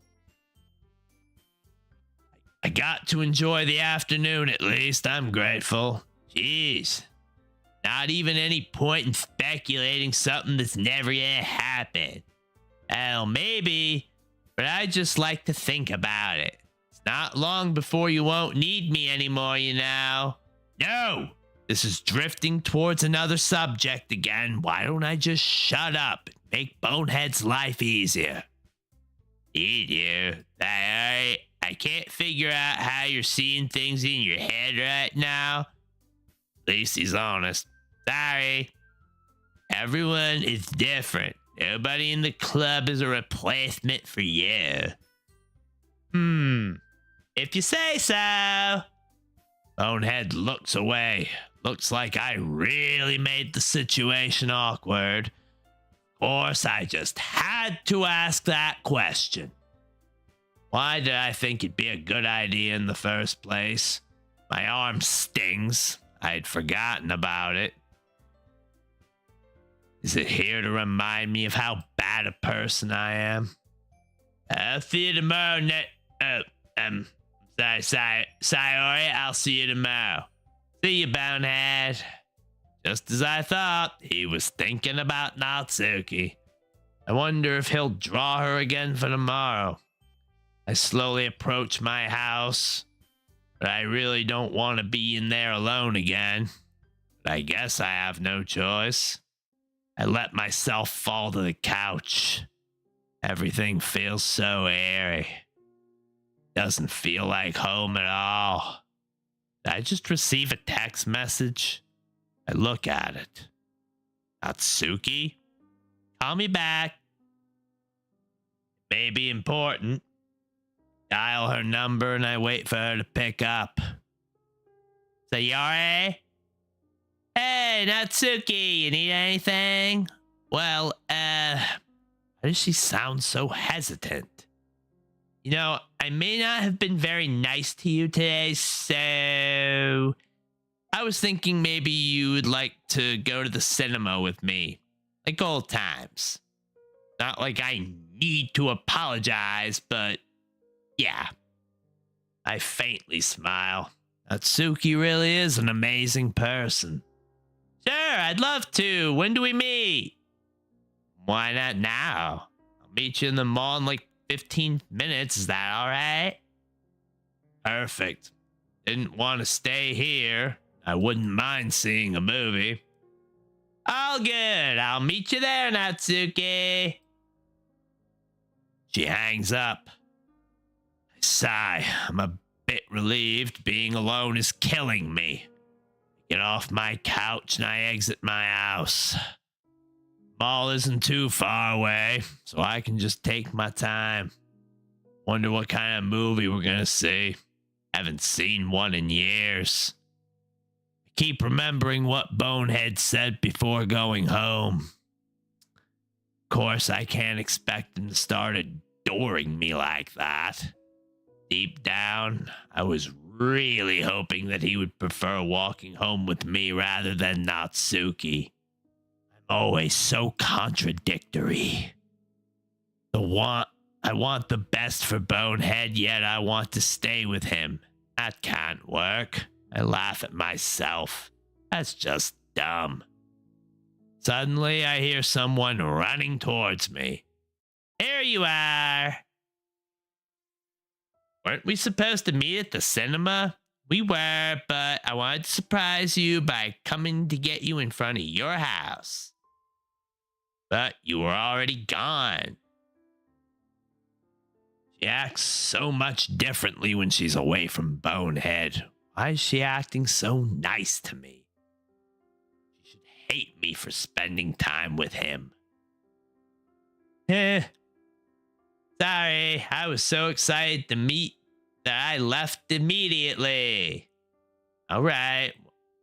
Well then, shall we get going? Sure. The two of us walk towards the mall. Natsuki is humming. Last time we went to see a movie together must have been about 4 years ago. I hope I'll be able to enjoy this time out with Natsuki. I should just forget about everything for a while. Natsuki keeps stopping to look at the shops. Whoa, that shirt looks so cute. Cute? Oh, no, I mean like, I like it, all right? Don't you? Truth is, I never really cared about clothes. I just waste more of my time worrying about what to wear. I really like it. Hey, do you think... What is it? Ponders for a moment. No, forget it. Sorry. You can tell me if something's wrong. Was she about to say that she's bored, that she wants to go home? Anyway, shall we go to the cinema? We're supposed to be going there, aren't we? Oh, yeah. Cinema is right next to the shop we were looking at. There are so many movies. There's something in particular you want to watch? Take a look at the movies. I don't even know what kind of movie I like. I don't mind, really. You can choose one. I'm sure it'll be good if you're the one picking. Takes a look around and suddenly points her finger at a poster. That one. Looks interesting. What's it about? Well, it's an anime, so do you like that type of movie? Really not familiar with it, but since Bonehead watches a lot of it, it can't be that bad, can it? Of course I do. I read about this movie a while ago. I heard it was really good and really sad. And you know, since you said you like bittersweet things, I thought maybe you'd like that one. I don't really feel ready to watch anything sad, but Natsuki looks so interested and excited that I can't say no.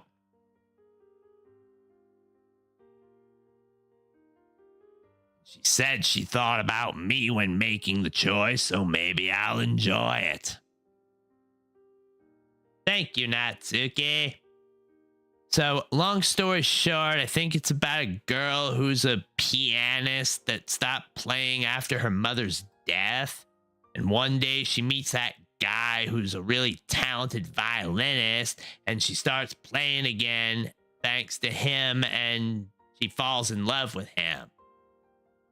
Is she really that embarrassed about love? Don't tell me. Well, yeah, I heard it's really good. Want to watch it? Of course. It sounds really good, just like something you'd watch. Say so.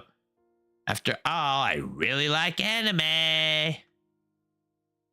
We make our way into the cinema. Luckily, we're the only ones here. That movie was amazing. Feels so weird. It's not sadness, but it's not happiness either. Is this what everyone calls a real bittersweet feeling? I glance at Natsuki. Thank you, Natsuki. It was really good. Yeah, no problem. Natsuki, is that a tear I see on your face? No. It was a powerful movie, all right? I didn't know Natsuki was so sensitive to movies. I respect that. I agree with you. That last scene, you could feel the pianist was really at peace with herself, but the sadness is still there. It was very well done. That mix of emotions was powerful. You know, I'm glad you understand. Thought maybe you would think I'm weird for liking that kind of movie. You shouldn't be the embarrassed one here. No, I really respect your hobby. It was a really great movie. Thank you, Natsuki. Anyway, since there's still a bit of time before it gets really dark, why don't we go for a drink? She wants to stay with me some more? Why? So thankful. Course. She wipes her eyes. Why didn't I cry? That story was heartbreaking. Maybe that's because I just learned to accept what I see in those works of fiction isn't real. I shake my head and follow Natsuki, who's already walking towards the nearest cafe. Natsuki orders an orange juice. I do the same. We both sit at a table. Again, we're the only ones here. It's a bit odd. There should be more people since it's the middle of the week. Natsuki stretches out on her chair and takes a sip of her juice. You look so happy, Natsuki. Of course, I'm always happy after watching a new movie. Does happiness really work that way? Aren't you? Of course I am. I really enjoy spending time with you. It's been a while, you know. Sayori, sorry if this isn't my business, but lately you've been acting a little weird. You're always spacing out. You're always nervous. I know I'm probably not the one you like talking with the most, but if anything's wrong, I'm here, okay? Why is she saying that? Is my facade starting to wear off? I feel my heart pounding. I'm scared. If she finds out, it's all over for me. What are you talking about, Natsuki? I'm all fine. What makes you think that? I don't know. I feel like it has to do with Bonehead. Correct me if I'm wrong, but you two always were friends, right?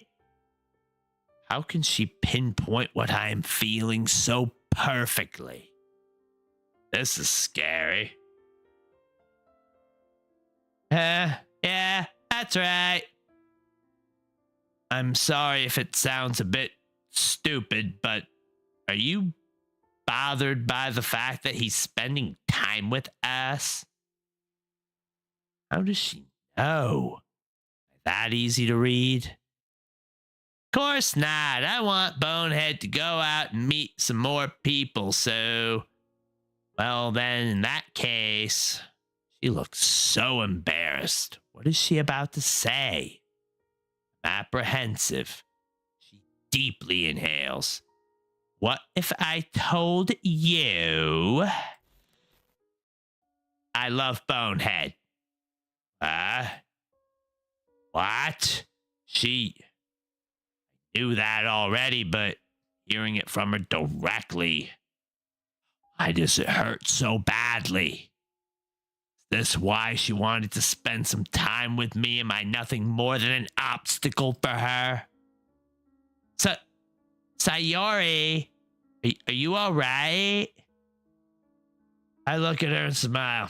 I already knew that, Natsuki. What do you mean you knew? It was obvious, and to be honest, I think Bonehead really appreciates you too. Why am I acting so happy? I feel like crying right now because this isn't a movie. This is reality. And there's no way I can change what I just heard. And you're okay with that? Of course I am. You two look so good together. Natsuki sighs and smiles. Thought you'd hate me. I would never do that. I want Bonehead to be happy. Just what do people think of me? I completely support you. There's no way I'd hate you for that. Well, thank you, Sayori. She finishes her orange juice and she stands up. I'm gonna have to get going. Thanks for coming. I really enjoyed our time together. Sure, see you tomorrow. She happily leaves the cafe, leaving me alone at our table. I haven't even started drinking my orange juice. I don't want to. I stand up and I exit the shop without even taking a sip of it. It's already this dark. Just how long did we stay there? I look at Bonehead's house. I can see his shadow through the window. It looks like he's sitting at his desk writing a poem, maybe? I should write one too. But I don't really have any inspiration or motivation. I don't even feel like reading Parfait Girls again. I enter my house. Natsuki is in love with Bonehead. Why is it so hard to believe? Everything was so different just a week ago. I feel like people are also getting suspicious of my behavior. But I'm so exhausted. I can't keep this up, but I've got to. Bonehead is so close to finding happiness, I can't let him down now. I sit at my desk, I pick up a pen. Think. I just can't find any inspiration to write a poem. Now that I think about it, maybe watching an anime could help me find some inspiration. I really want to get my mind off things now. I turn to my laptop and check out the latest releases. So many of them. If only Natsuki could help me choose one. What category should I browse?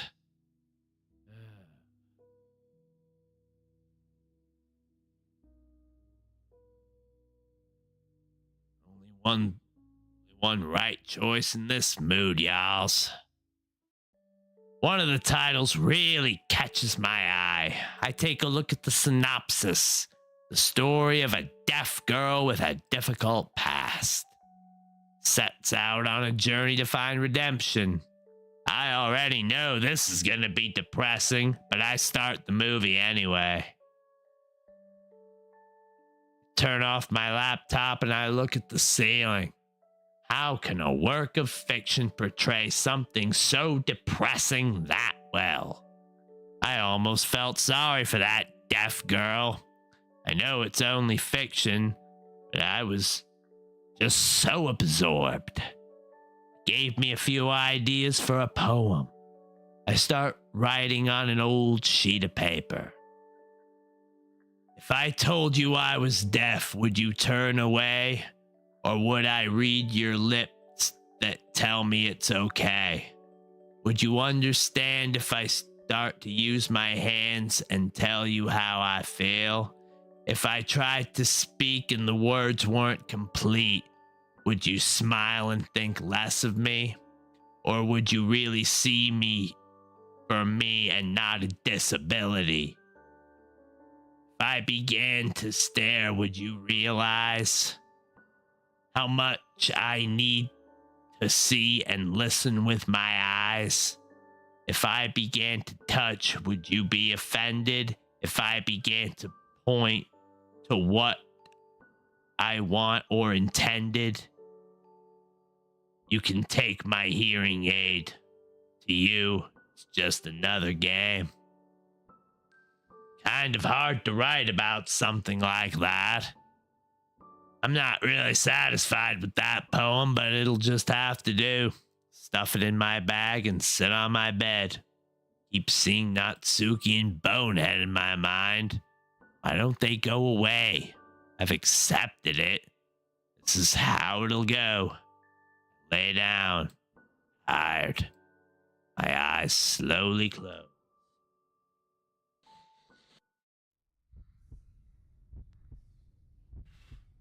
Hello? Were you expecting me? Poor thing. You must be heartbroken.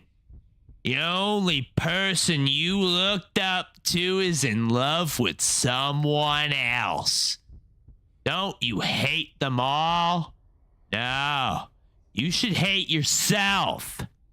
Can you imagine all the time Bonehead wasted with you? You should be ashamed. You'll pay one day. You'll regret even trying to be a good person.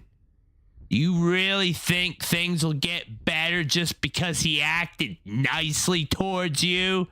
Your friends are using you, and you're here trying to make everyone happy? No one needs you. You should know that already. You're not even trying to fight. You know that what I'm saying is the truth. Just leave, you useless girl. Is it over? Is it gone? I don't want to open my eyes. What if it's still here? What if the thing I saw yesterday is waiting for me? So tired of being paranoid. I don't even feel strong enough to cry. I'm all out of tears. I look at my bed. There's blood everywhere. Did my arm bleed again? I lift my sleeve. Indeed, the wound is bleeding.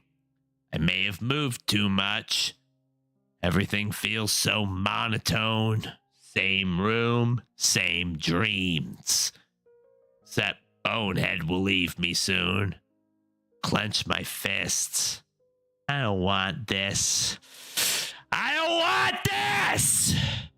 Slam my fist into my pillow. Why am I so angry? This is unlike me. Nothing feels right. Even sleep isn't peaceful anymore.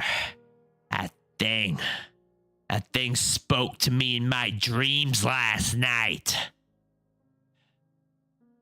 It was right. It was stupid of me to believe that everything would be okay.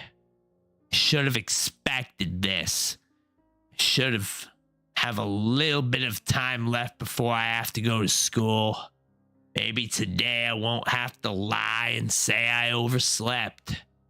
But the truth is, I really don't want to go.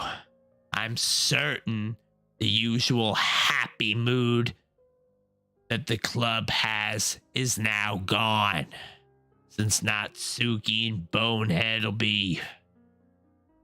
No. Can't understand what I'm feeling at all. Stand up.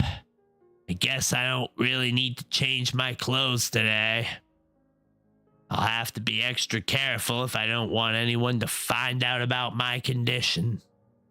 Maybe I could do the same. Just do the same as usual and take a walk before school. Grab my bag and exit my house without eating or showering. Everything feels much calmer when I exit my house. I don't believe in auras and all those things, but I just know something's wrong when I'm inside. Suddenly, Bonehead walks out of his house as well. I don't think he saw me. He didn't even look in my general direction. I really don't matter, huh? I'll skip classes again. I could really use some rest after all. Since the sun is shining brightly today, I think I'll go lay down in the grass somewhere. At least no one will bother me there. The club is empty, of course. All the students must already be at school. I can't really be feeling ashamed of being such a failure if I'm always skipping classes. It's my own fault. I lay down in the grass and look at the sky. Been doing that more and more lately, looking at the sky and spacing out. There's no point in anything, but I feel slightly more peaceful. I'm already dreading the thought of having to get up and leave the park. My mind is always busy, thinking about Natsuki and Bonehead. Bittersweet. I'm glad Bonehead'll have someone to share his life with, but even though he doesn't say it, I'll be replaced, and there's nothing I can do about it. Of course there's nothing you can do about it. You'll die alone. Who was that? I anxiously look around me. There's no one else here. Recognize that voice. I'd swear it was the same one from the empty classroom. Who are you? No answer. I wish I could stay here longer, but I don't want to face my fears again. I exit the park half running. Feel like I'm slowly becoming insane. I can't feel anything at all. I'm hearing things. I'm seeing things. My mind is always thinking about horrible things. My last hope is the literature club. If the ambience changes there too, I don't know how I'll be able to overcome this. I don't think I'll be able to. Classes have already started. I should go in and study, but what if I hear things again? Everyone will make fun of me. I'll just stay in the club room and wait for everyone. Feels strange to be the only one here. It should feel peaceful, but the lack of activity makes it much creepier. There really isn't much to do. I didn't bring any books with me. Natsuki would kill me if I touched her closet. I don't want to think about it, but I think I spotted some books in the empty classroom yesterday. What I saw must have been an illusion. There's no way that could be real. I've said it before. This is reality. Okay, I'm doing this. Can't just stay here and wait. I glance at the stairs. I know Yuri's in class right now, but I really can't forget about what I saw yesterday. It's silent. Sound of my footsteps resonate as I climb the stairs. Starting to think this may not be a good idea. It's as dark as it was yesterday, and the atmosphere makes me feel sick to my stomach. It's only a room. Nothing bad'll happen. The only obstacle here is myself. I peek inside. The closet is still open. Just like I left it yesterday. Nothing is moved. Of course, there's nothing in there. I open the door and I step in. Cold. Why is it so cold in here? Door just closed? What is happening? No, there's no way this is real. This has to be a dream. I'm gonna wake up. No, you won't. I freeze. Can it hear what I'm thinking? What do you want from me? I just want you to understand that you should give up. Is that too much to ask? I didn't do anything wrong. I'm just trying my best. I'm nearly sobbing as I speak. I still cannot make out who or what this thing is. Will it scare me again? I won't scare you again. What do you expect? That'd be way too easy. Now, you see, I think that was pretty stupid of you to come back here. My hands search for a door behind me. Try opening it, but it won't budge. Please, just let me go. I will. Don't worry, Sayori. But make sure you don't forget anything this time. A strange shadow disappeared. I try screaming, but there's no noise coming out of my mouth. What did it mean by forget? The only thing I forgot last time was glance at the closet. I slowly walked towards it. Is that what it wanted me to look at? A rope? I'm shaking. I think I know why it wants me to take the rope, but I can't. I won't. Slam the closet door. Not doing this. I don't want to leave Bonehead behind. I don't want to let Natsuki down. I promised I would support her. I try opening the door again. It won't open. There is no way this is real. Let me out! Silence. I fall to my knees onto the dusty classroom floor. Why do I deserve this? What have I done to be hated by everyone? Just wanted to make everyone happy. I start sobbing uncontrollably. I can't stand this anymore. I want to disappear. Put my head against the wall. I feel nauseous. Do I have to take the rope? Why? Who would deliberately want someone to end their life? Someone who knows what's best for you. Leave me alone! I close my eyes. I mustn't look. I mustn't listen. It's going to let me out. This is going to be okay. Do you still believe that lie? The voice is right next to my ear. I'm still crying. Why won't it go away? I'll take it, but leave me alone, please. Good. See? It's not that hard. I try the door once again. Still closed. I open the closet door and grab the sturdy rope. I don't remember seeing it here yesterday when I came for the supplies. I hide it under some books in my bag. I'll just throw it away as soon as I get home. Head for the exit. The door finally opens and I run outside. Enough. I'll go and rest on the rooftop again. No one will find me there. I'll never forget this. It's as if we're destined to suffer. I've never harmed anyone. I'm lying, and I'm hurting myself to keep everyone else happy. Maybe it's a punishment for trying to get close to Bonehead even when I know he doesn't want to be with me. This is all my fault. Put my face in my hands.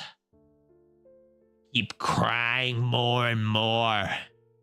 It's as if all the tears I couldn't cry for the last few days were suddenly released.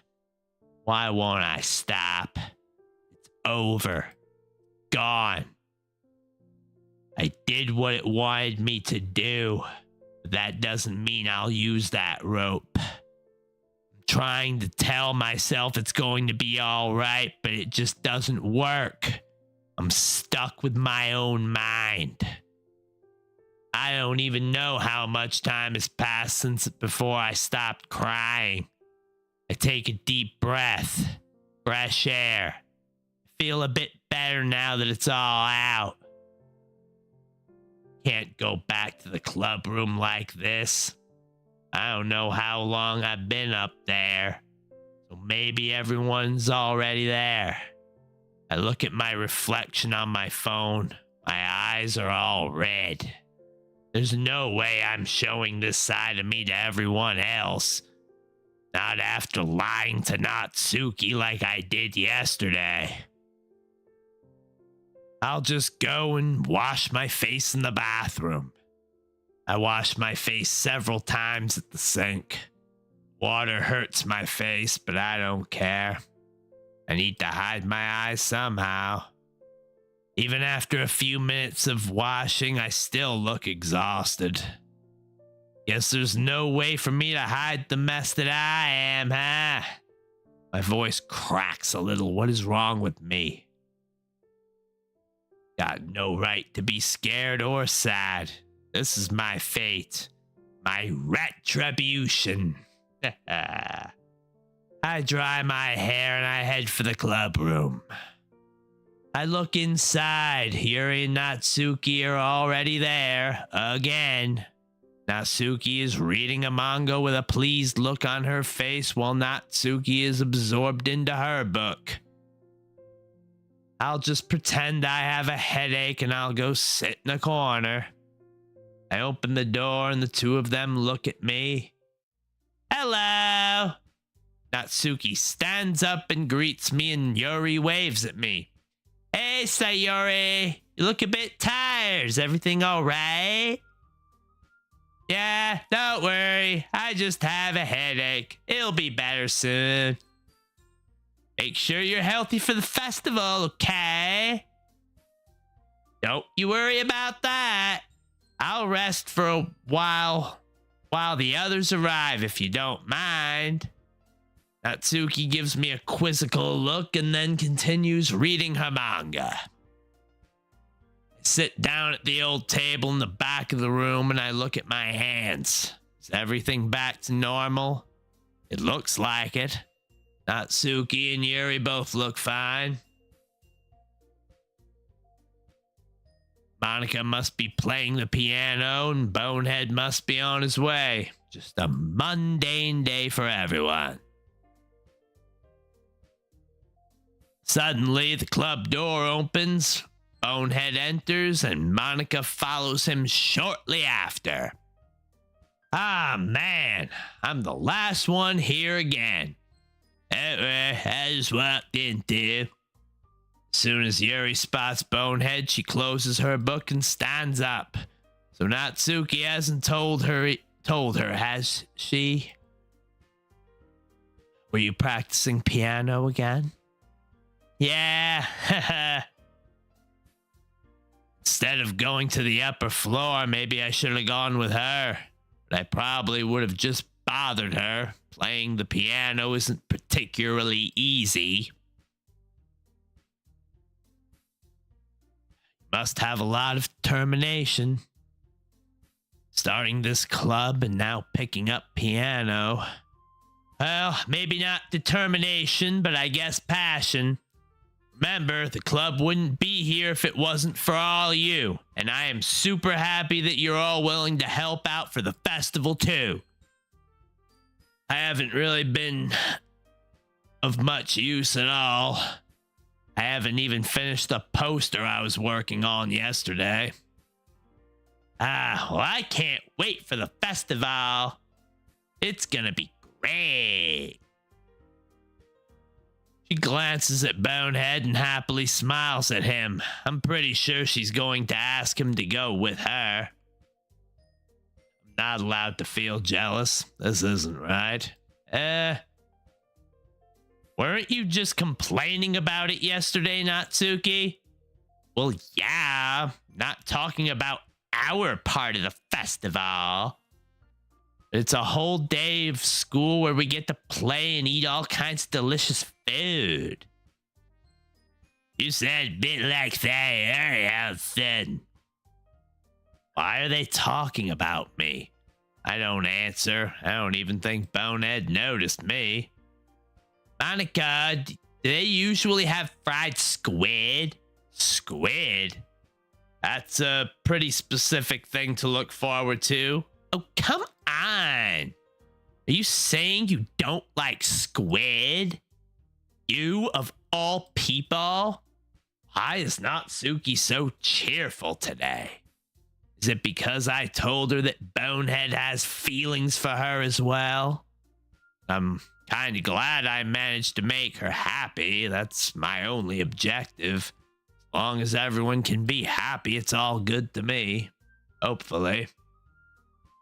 I didn't say I don't like it. Besides, what do you mean by you of all people? Because it's right in your name. Monica. Eh? That's not how you say my name at all. Also, that joke makes no sense in translation.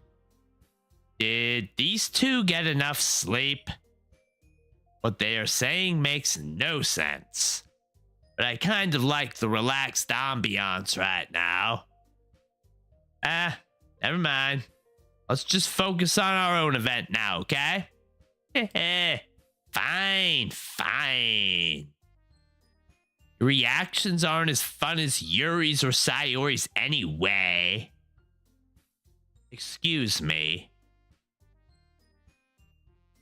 Suddenly, Bonehead looks confused.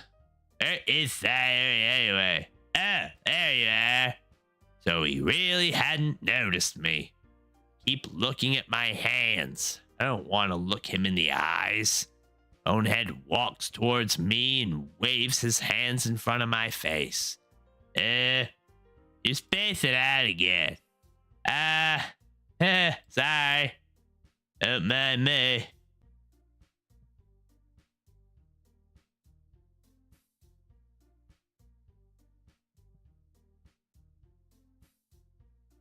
You can go talk to everyone else. Why is it so hard to hide my feelings now? Everything was going so well up until yesterday. Going to ruin everything if I keep acting this way. Is everything all right? Of course. Why wouldn't it be? My voice is shaking. Bonehead doesn't look too convinced. It just feels like you're a little off. Sorry for assuming things. Jeez, you worry so much about me. I'm fine, see? I show him a big smile. My stomach hurts. I feel like I'm about to throw up. Don't let me distract you from having fun with everyone. Yep, alright, you say so. Bonehead gives me one last glance before turning around and going towards the group. A few days ago, I would have been so glad to see that he cares about me, but right now, all I feel is guilt. I'm wasting his time. Wasting his time talking to me means he's not enjoying himself. This is my fault again. He ponders for a moment and then walks towards Monica. Is he going to talk to her about me? Well, I can't just watch him from back here. I get up and quietly sit on the table next to them. Bonehead, what's up? This may seem a little strange, but have you noticed anything with Sayori lately? So I guess he really does want to talk about my well-being. I want to join the conversation and tell him I'm all fine, but I just can't. I can only listen in on them. It'd be too awkward if I said anything. I'm just mindlessly playing with my school supplies on the desk, just acting like I'm not listening to them. Anything up with her? In what way do you mean? Maybe I'm reading a little too much into it, but she seems a bit downcast lately. Stop worrying about me. Please stop. Oh, you think so? I can't say I've noticed anything about her. I think she's just gonna look at me. I think she's looking at me. I've got to pretend that I can't hear anything. The only good thing I can notice is Monica isn't suspicious, or at least she's not planning to show it to Bonehead. Maybe there is something on her mind. But I'm surprised I'm not the only one. I'm surprised I'm not the one asking you, Bonehead. certainly know her a lot better than I do. Yeah, but she's never really like this. She's always talked to me about things that bothered her. But this time when I asked her, she's really dismissive. Sorry, I know that ain't your problem. I just wanted to ask if you knew anything, so I'll drop it now. Why does it hurt so much to see him worried about me? Only I chose not to come in today. Maybe none of this would have happened. I'd still be at home. Bonehead would be enjoying his time here. No, it's important to me too. I mean, I'm also friends with her. And I also care about the well-being of my club members now. Maybe I'll try talking to her myself. No, I don't want her to worry too. Monica is such an amazing person. Why would she waste her time on someone like me? I hate myself. I'm so tired of being a burden to everybody. You sure about that? She seemed like she wanted to be left alone. Are you sure? Maybe she just has a hard time bringing it up with the person of interest. Person of interest? What do you mean by that? There's no way she... No. I'm saying that maybe the thing on her mind is you, Bonehead. No! She can't do this. Shaking. Everything is falling apart so fast. My facade. My friends. Bonehead. This is all because of me. I'm the one to blame. They'll probably start hating me even more now. Yeah? How on earth would you come to that conclusion? Well, I probably shouldn't say too much, but Sayori talks about you more than anything else, you know? Why would she do something like that? I'm going to lose everything. All the things I've worked so hard to build up. Everything lost. She's been so much happier ever since you joined the club. It's like an extra light was turned on inside her. Sigh. A little relief. Maybe Bonehead will believe that I'm happy. Really got scared for a minute. Yeah, no way. Sayori's like always like that. It's always been full of sunshine. It's not any different now than it's always been. You're so funny, Bonehead. Have you thought that maybe you've always seen her as so cheerful because that's just how she is when she's around you? Just how much does she know about me? Can't think straight. How can she know about that? I've never shown this side of me to anyone before. There's no way she can know so much. Bite my hand. As hard as I can, I want this to stop. I said too much. I'm sorry. What do I know anyway? I didn't mean to jump to conclusions, so you should just forget about what I said. She knew what she was saying, I know that for sure. Scared. I don't want the club to stop having a welcoming atmosphere. Want to keep being here. If I can't do so anymore, where will I go?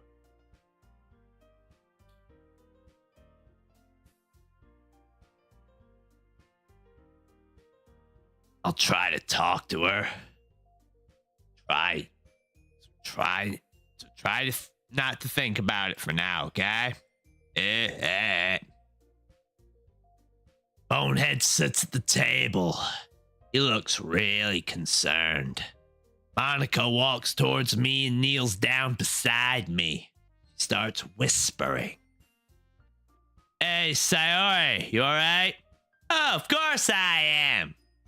Tell me, did you happen to hear me and Bonehead? I feel a chill go down my spine. Why am I so scared? No, I didn't. Why? Was it important? Liar. What is she saying? How does she know? You're a horrible person, Sayori. You're a liar. What am I seeing? This isn't real. This isn't Monica.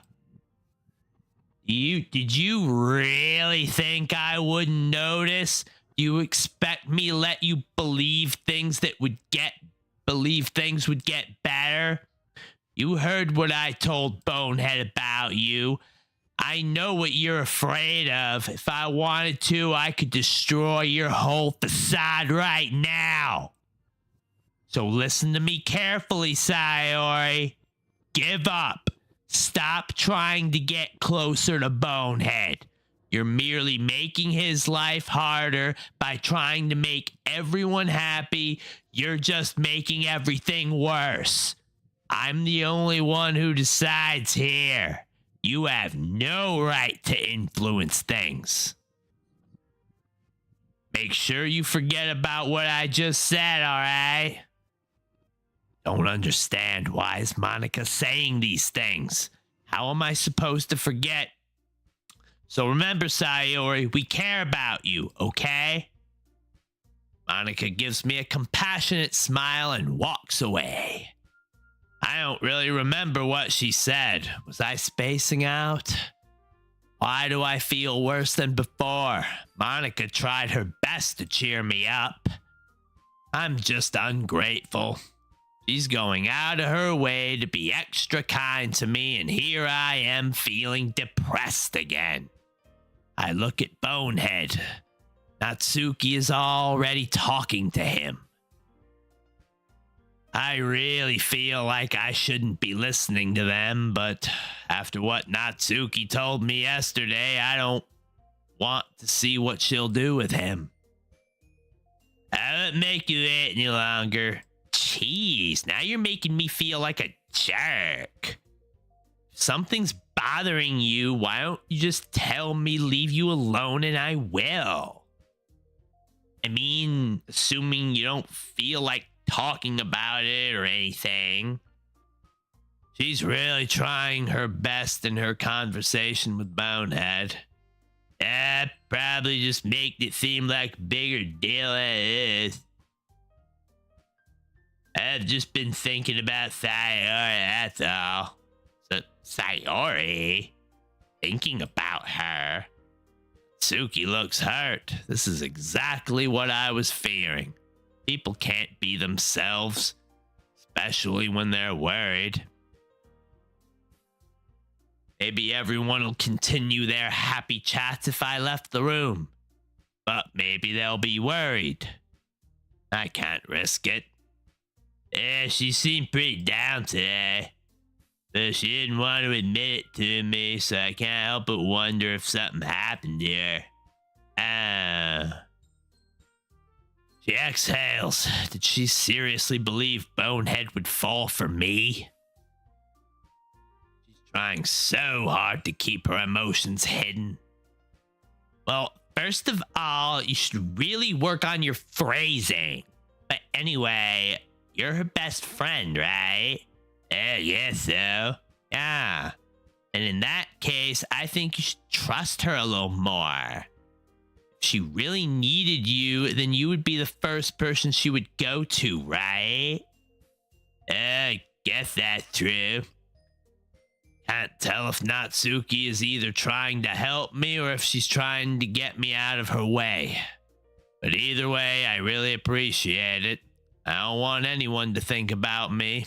I can take care of myself. I mean, some people just have those days. Can't always avoid it. Now, if anything, she probably doesn't want you to worry about her because it's not important. How can she pinpoint what I'm feeling so accurately? Does she understand? Maybe Maybe she's lived through this kind of thing before. There's no way for me to know. Just like with Yuri, Natsuki deserves to be happy too, and I'll try my best to get her that way. Yeah, but that's kind of what she said to me. Maybe it's not right for me to go against her wishes. Oh, why is he blaming himself now? Can't things just go normally? Exactly. If she needs you to worry about her, then it'll be a lot more obvious. Bonehead's expression softened a bit. Natsuki's words soothed him. I should have thought of it that way from the start. Natsuki looks down and fiddles with the book she's holding. She really means a lot to you, doesn't she? What's she trying to do? Does she really want Bonehead to say that he hates me? Don't get the wrong idea or anything. We've just been friends for a long time. It's normal to be worried about your friends. I mean, you were worried about me, though. I was not. Jeez, if you're fine, then let's hurry and get started already. Yeah. Just as I expected, the two are flirting with each other. Doesn't feel like the literature club anymore. This is a foreign place. The happy ambience is gone. The silence of the room is broken once Monica decides to speak. Okay, everyone. She's acting as if nothing happened. Why don't we share our poems now? After Monica finishes talking, everyone resumes their normal activities. Time was, well, it was frozen, I guess. Everyone is happily chatting amongst themselves, but I still feel like everything's dull. I don't want to share my poem, I just want to go home. Without even looking at him, I know Bonehead is already walking towards Natsuki, poem in hand. They both nervously laugh for a bit. I'm still not moving. I'm trying to focus on their voices. Let's see. You're certainly enthusiastic there. You know I like your writing. I'm just surprised. It seemed like you had a lot of trouble admitting that before. It's obvious that Natsuki acts a lot more confident after getting so close to Bonehead. I used to feel happy being around him before, but now I just feel uneasy. I'm just glad these two are getting along. It's the only thing that matters. Well, of course. I just had to put you in your place a little bit. It's not like I was shy or anything stupid like that. Or jealous.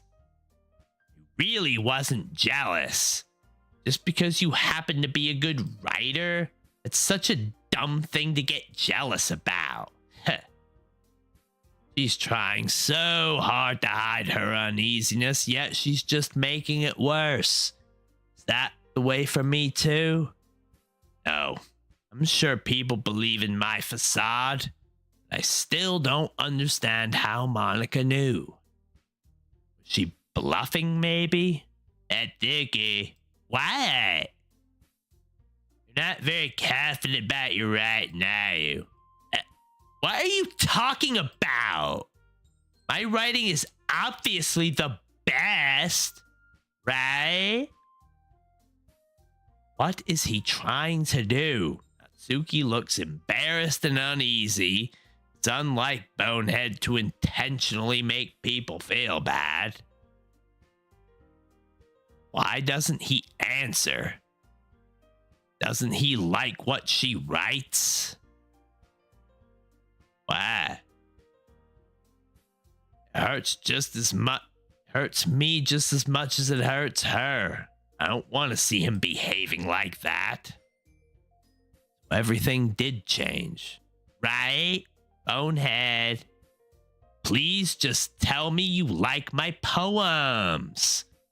I don't care if you hate them. Just please tell me I'm the best. I just really need to hear that from someone.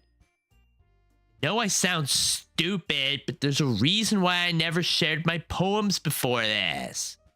And Vicky, no, I don't want things to go this way. Natsuki has a breakdown, then who's to say I'll be strong enough not to have one myself? I just want to tell her everything will be all right. Want everybody to be happy. Can't do anything. Can't even help my own friends because I'm too weak. Clench my fist. Please make this end. Please make the club the place it used to be. Because nobody ever takes me seriously. What's the point sharing my poems if people just laugh and say, "That's so cute, that's just like you, Natsuki"? Sometimes I don't want to be cute. Nobody understands that. I try really hard when I write. The style doesn't matter. The emotions are there. Why can't anyone see that? It just what? Stops mid-sentence. She's definitely having a breakdown. Why does my heart hurt so much? Is this what it feels like seeing your own friends suffer? Is this why I wanted everyone to be happy? By bringing Bonehead here, I hurt everyone. There's no winner in this situation. Natsuki broke down, Bonehead hates me, and Yuri is hurting herself. It's my fault. It's all my fault. Wait, am I crying? No. No, no, no, no. I can't let things go this way. Deeply inhale. I wipe the tears from my cheek. I need to know if Natsuki's alright. And Vicky, if you're not careful, you'll rip your own poem. Bonehead gently takes the poem from her. Did he purposely touch her hand? Places it on a desk and flattens it. Don't read it! She grabs the poem and holds it tightly against her chest. Glance at my poem. Maybe I shouldn't share it either. Bonehead probably won't care about it. Not any good. I know you hate my poems. You don't have to read this one, okay? Where is it? Yes, I like your poems. I really do. Why would I judge you for your style? It's not like my own style is anything crazy. I mean, it's true that the first time I read one of your poems, I didn't look much into it, but I know you better now. It's wrong for Yuri to think your style's more amateur than hers. Sayori, she always means well. Sometimes she's so focused on simple happiness that she doesn't understand what people really want. Why would he say something like that? Does he even realize how horrible it is to fail everything? Try your best to cheer everyone up when you can't be happy yourself? I swore I'd stay strong, but how can I do so when the person I look up to the most sees me in such a negative way? I guess I never really thought about how hard it is for you. And I'm sorry if I was part of that problem. I understand now. You're not just cute, you're a lot more than that. That Vicky, you're doing it again. Words. Why are they so powerful? If only they were for me. If only he could help me. If only he'd know. No, no, no, no, no. I can't let myself think about this. I can't let him know. If he knows, it's over. I won't ever find a way to be happy, and I'll just make his life harder. I can do this. I can manage. You can read it. Just turn that way. Don't want you to look at my face right now. He starts reading the poem. Natsuki still looks shaken. Bonehead is so focused on her poem. It's strange. I've never seen him act like that. He seems much more mature. Maybe that's why he hates me. He still sees me as a kid. After he stops reading, he intensely stares at Natsuki. I can see he's looking at her with admiration. Why are you looking at me like that? You don't like it, then just say it. Won't get mad. It's not that I don't like it. It was just a little surprising to read. I guess I'm not used to hearing such nice things coming from you. What did she write in her poem? Did she draw Bonehead too? I'm being so paranoid. Can't even lie to myself anymore. Jealous. Going to poison Bonehead's existence if I keep acting this way. I've got to get a hold of myself. I can't do that. Natsuki and Bonehead will be happy. I'll do my best. I heavily sigh. It's going to be okay.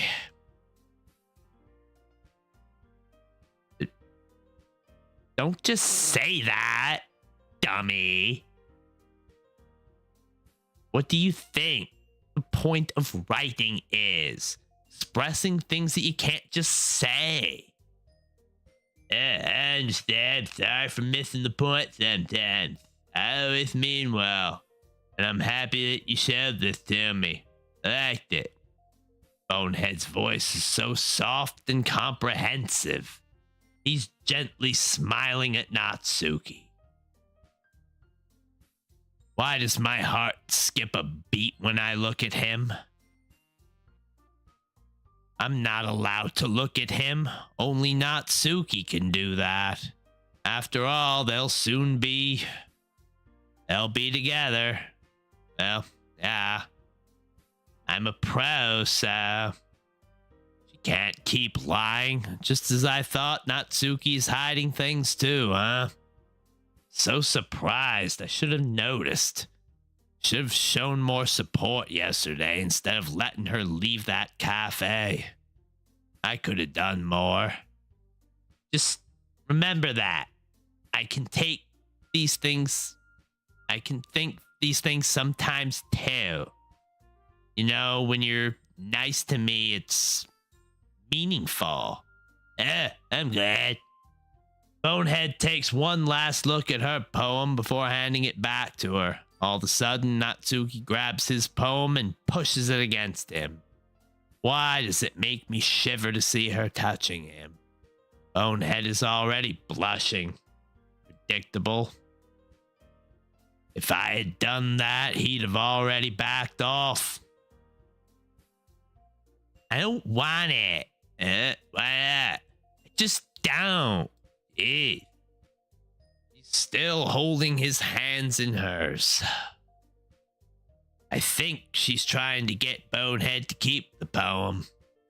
Just like she kept his yesterday's, I suppose. Looks like Bonehead understood. Gives her a smile and gently folds the poem. Well, in that case, I'm gonna keep it. Good. You didn't. If you didn't, I would. Never mind. I'm glad that you want it. She's trying to hide what she's feeling again. She gained some more self-control, but I can tell she's having a hard time hiding her smile. Can't really blame her for doing that. I'd do the same. And in a way, I am doing the same. That's all for now, so go put it away before someone sees it, okay? Yeah, I'll go do that.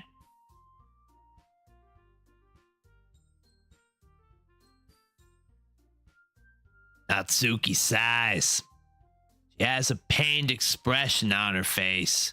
She feeling all right? Maybe if Bonehead had acted a little differently. Can't just speculate like that. Bonehead's already sitting at the table. Checks around him to make sure no one's watching, and he stuffs the poem in his bag. I don't think he noticed I was listening in. I'm a horrible person. What kind of friend would do that? Lying to myself by saying I want to make them happy? Seems like Natsuki and Bonehead don't need me. Everything's going well with these two. Why is my mind so noisy? I want to make it stop. Like my poem. Happy thoughts. Happy thoughts. I hadn't noticed Yuri, but she's still reading her book in a corner of the room. She's glancing at Bonehead. She hear what I heard too? She know about Natsuki and him? Bonehead walks towards her, waves at her. She closes her book and she stands up. He hands her his poem without a word. They look a bit awkward. Decided to try something different today?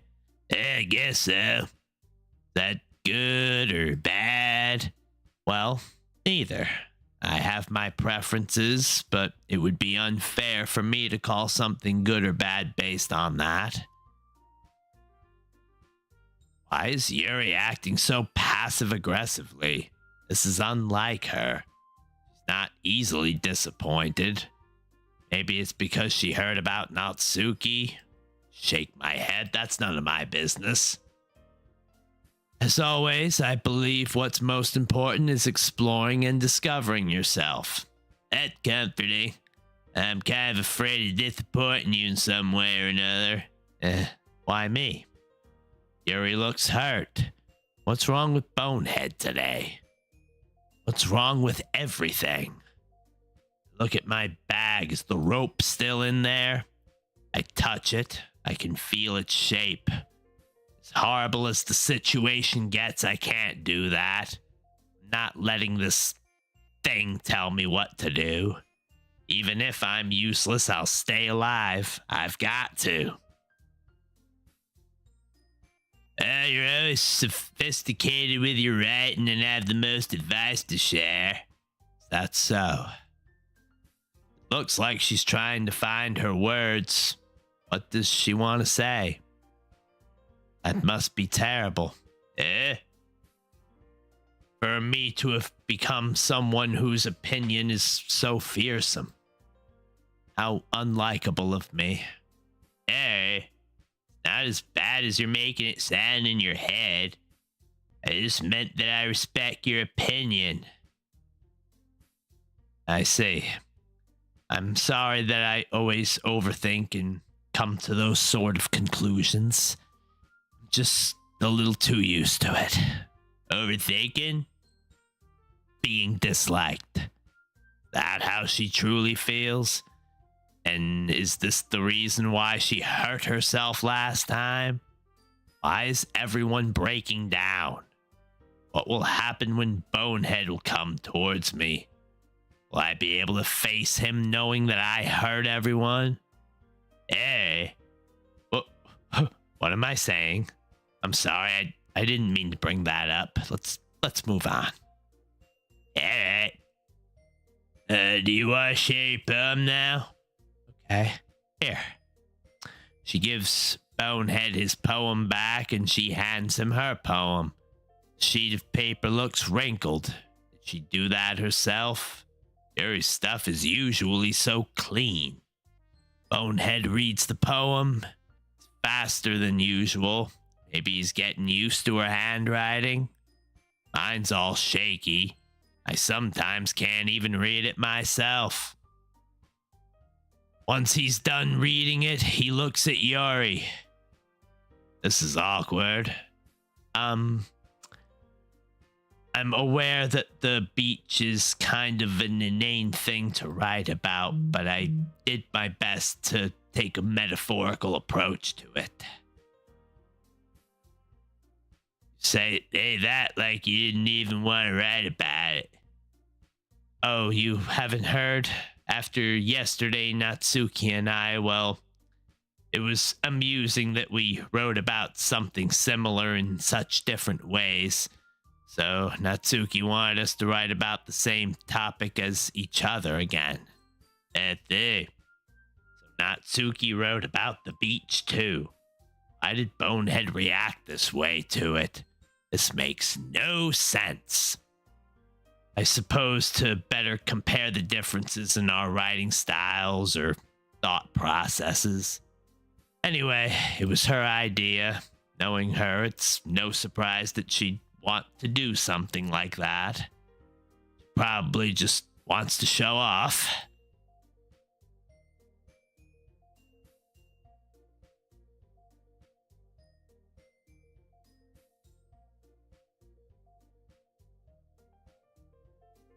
My bad, y'all's looking at the dashboard.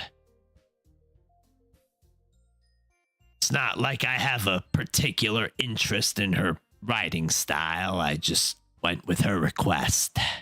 She's being really cold, both towards Bonehead and Natsuki. I'm sure this is jealousy. I've got no right to judge her. As afraid as I am to admit it, I'm jealous too. Yuri, keep your head high and help them. Don't let your jealousy get to you. But, well, I suppose it's not so bad to write about something simple on occasion. It can be refreshing, you know? It's good for me to claim my thoughts once in a while. I think I can agree. Thanks for sharing. Bonehead walks away from Yuri. He looks a bit disappointed. I've got to admit, I can't really explain Yuri's behavior. Why isn't she being nice to him? Maybe that's just my way to see it, but if Bonehead wants to be with Natsuki, everybody should help him. That's what friends are supposed to do. Without stopping at the table, Bonehead walks towards Monica. It looks like she was waiting for him. Hey, Bonehead. Have you thought about what you want to submit to perform at the festival? Bonehead hesitates for a few seconds, so he still doesn't know what he'll read. Can't really blame him. I don't really want to read any of the poems I've written recently either. I'll have to give it some more thought. Okay, no pressure. But whatever you do, I'm sure it'll turn out great. It would also make me happy to see. Unlike Natsuki and Yuri, Monica is all confident and cheerful. That's just like her. She's always trying to make everyone happy. Bit like me, except she manages to do it. Anyway, let's take a look at today's poem. Sure. Monica takes the poem from Bonehead's hands. He looks so embarrassed. Is he afraid that Monica will find out he wrote for Natsuki? Sticking with the Natsuki style once more, I say. You really like Natsuki, don't you? So she guessed it. I'm not really surprised. I don't know how she does that, but Monica is always watching everyone. She knows everyone's weak points. She even knows about me. She's really amazing, but it's also scary. And Bonehead is really bad at lying. He's blushing, and I don't think he even realizes that he is. Oh, come on, Bonehead. It's awfully suspicious, you know? Spending time with her in the club room every day, pretending to like the manga she's into. You know how Natsuki is. If I don't indulge her, she'll end up hating me. She really trying to find an excuse? Why is it so hard to admit you like someone? Be easy to assume that he doesn't know himself. Growing closer to Natsuki was definitely intentional. It's so hard to understand him. How can I even be his friend if I can't understand what he's feeling? I think you're misunderstanding. No, I think you're misunderstanding, Bonehead. It's not like Natsuki just hates anyone who doesn't give her what she wants. Yeah, she's assertive, but she's not that selfish. In fact, I think you're the only one who's indulged her as much as you have. Bonehead doesn't know what to say. Monika's being a little pushy with him. Why is she acting this way? So, I just need to ask one thing of you. Be careful, please. Natsuki is kind of unpredictable. A lot of times she doesn't even know what she wants. After all, she's the youngest one here. She might not know how to handle her own feelings properly. What I'm saying is, if something bad happens, then it could end up damaging the club too. And you wouldn't do that to me, right? What is she saying? Something bad? Bonehead would never do something like that. Something like that? He's never hurt anyone. What's Monika thinking? Both she and Yuri are acting coldly towards him. Doesn't deserve that. I'm the one who does. Well, you're smart. I'm sure you'll do the right thing. Monika smiles at Bonehead, but he doesn't smile back. Anyway, I'll share my poem with you now, alright? He's shaking. I mean, what Monika just said was harsh. I just want to hug him, but that's not Suki's role now. She's just looking at them from the back of the room. She doesn't look too worried. Am I the one she's scared of? Because I'm an obstacle? You know, I feel like learning and looking for answers are the sorts of things that give life meaning. Not to get too philosophical or anything, but it was kind of on my mind, so that's what I wrote about. Is this why she knows so much about everyone? Because she's always looking for answers? Bonehead looks a little more relaxed.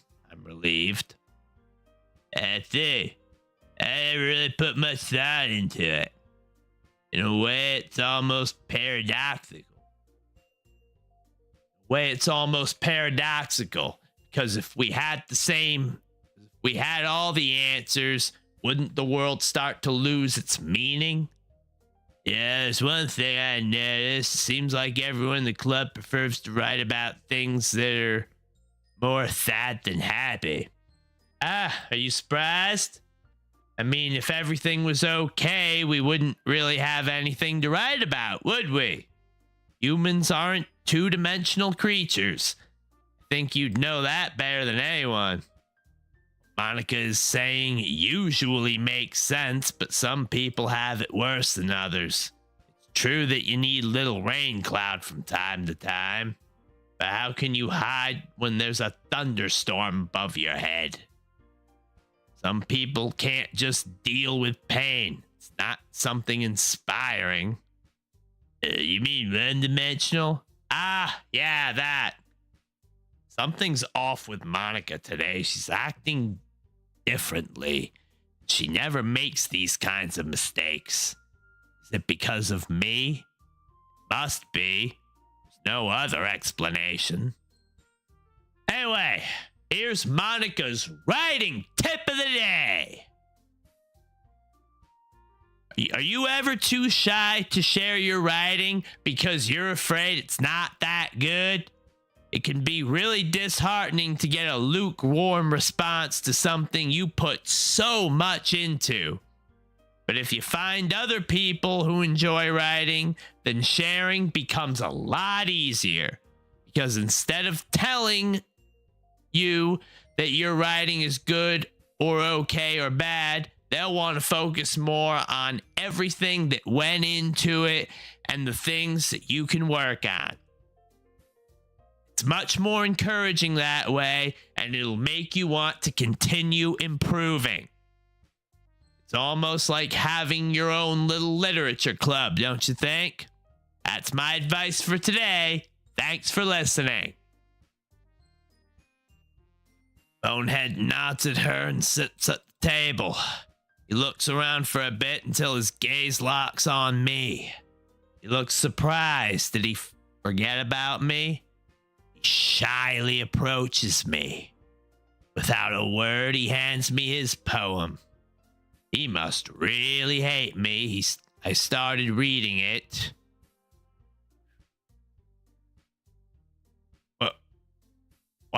What is this? What is this thing? Is Bonehead all right? I want to ask him, but he looks perfectly fine. Am I seeing things? I look at the poem again. Hawaii. Kiss. Marshmallow. Melody. Milk. Mouse. Nibble. Nightgown. Papa. Parfait. Playground. Poof. Pout. Puppy. Swimsuit. Shopping. Skipping. Socks. Spinning. Sticky. Gone. Hands are shaking. I am truly becoming insane. I hand Bonehead his poem. It's nice, I guess. Come on, I can already tell you don't like it. Well, you don't need to worry about what I think. After all, you wrote this poem for someone else, didn't you? Probably not Suki. Why am I saying these things? Can't control my words. If I keep going with this, I'll ruin everything. I didn't write this for anyone specifically. Why is he lying to me? Why does he always do that? He doesn't even like me in the first place, so he shouldn't be afraid of being mean. Maybe. That's not really what I meant, though, but it's okay. You're making new friends, just like I was hoping. That makes me really happy. And you're happy too, right? This club? Stop saying these things. I'm not even controlling my mouth. It's all going so fast. What's this void I'm feeling? Of course I am. Good. That's all that matters to me. Thank you, Bonehead. Hey, is there something wrong? Why is it so hard to hide my feelings? It was going so well up until now. What's going on? Bonehead shouldn't be worrying. I shouldn't even be here. I should just stop coming to the club. Everyone would be better off. Nothing. Just a little tired.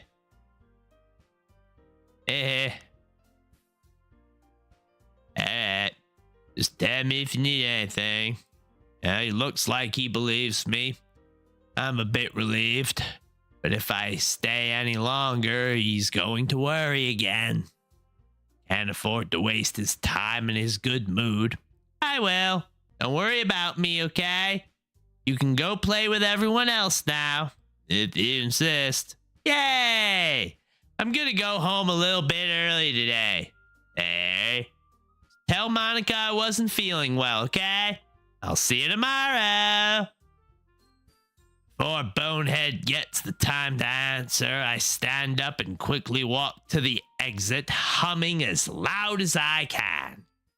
As I'm walking through the corridor, I already feel tears on my face.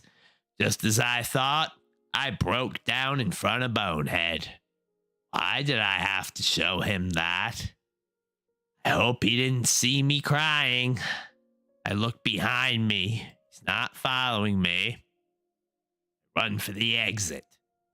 I don't want to stay in this place anymore. Can't breathe.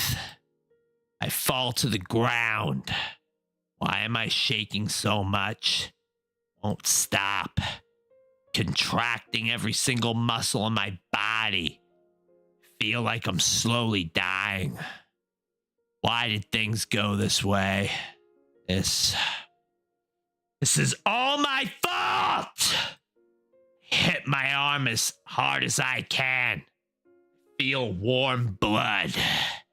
I don't care. I deserve pain. I look at my bag. Rope. No, I can't. No, don't stop. Suddenly, without thought, I start running in a random direction. I'm still crying. People are looking at me with weird stares. But I won't stop. I want to get as far away from here as humanly possible. I don't want to be here any longer. I don't know where I am. Stop paying attention to my surroundings. What's wrong with me? What if something happens? If I get hurt? Nobody'll care anyway. It's my fault. I deserve pain. I deserve what's happening to me. Why does it hurt so much? I'm yelling like an idiot in the middle of nowhere. No one will hear me. What's the point? Stop running. My legs hurt. I open my eyes. I look around me. I don't know what this place is. I don't know how long I've been running or if I'm still even in my city. I start sobbing again. I don't care if I'm making noise. I'm tired of keeping everything in. Why couldn't you understand? Just wanted everyone to be happy. Can't stop crying. The ground below me is dampened by my tears. Suddenly, I hear something behind me. Don't be scared, Sayori.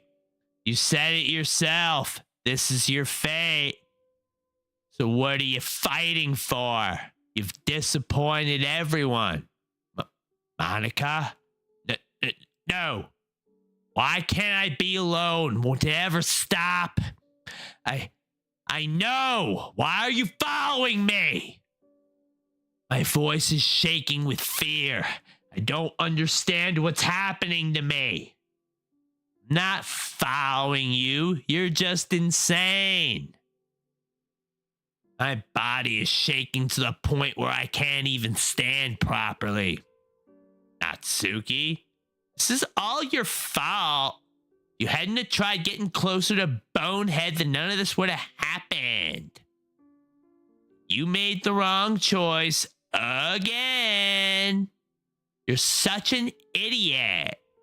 Look around me, I'm all alone. No way they could have followed me here, so why am I seeing them? Try to move, but I can't. Body is paralyzed. You've seen how much I hurt myself, Sayori, and you didn't do anything. Because you're nothing but a selfish person. Can't I close my eyes? I don't want to face this anymore. Just want to leave. I just want to sleep. Please end this.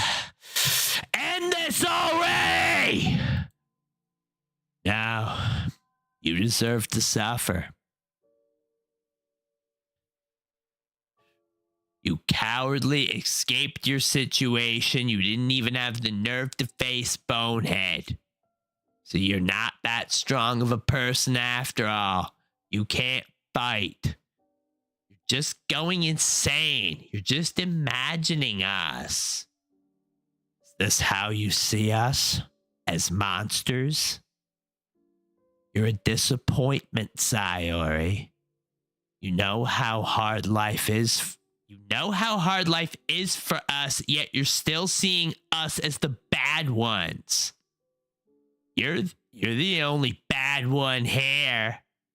Look at you, poor thing. Shaking and crying, not able to do anything, always thinking about the same things over and over again.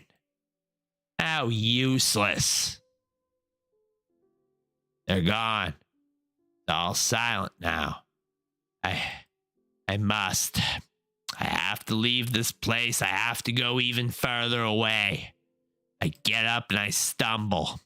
My body is exhausted, but I can't just stay here. I start running again. I barely see anything, but I mustn't stop. I really can't. Ow!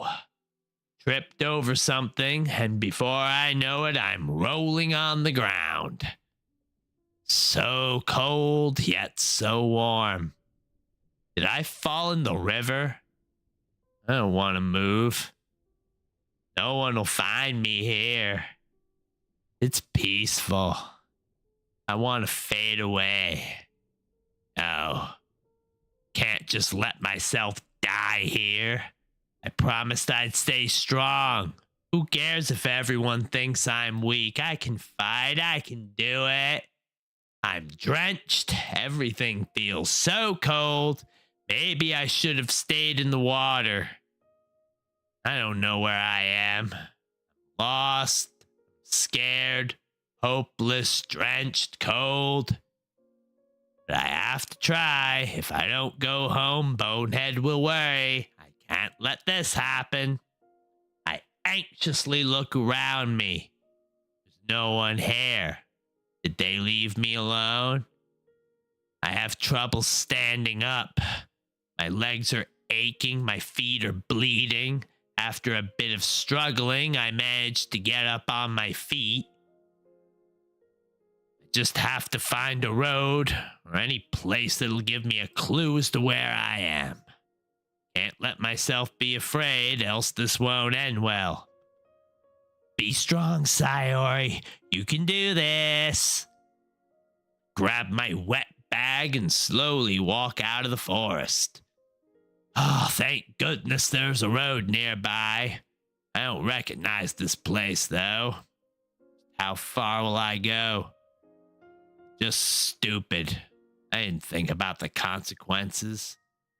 Bonehead, help me. Oh, can't depend on Bonehead forever. I'd just be a burden. If it's my fault, I'll have to fix it alone. I search for signs that'll tell me where I am, but I don't see anything.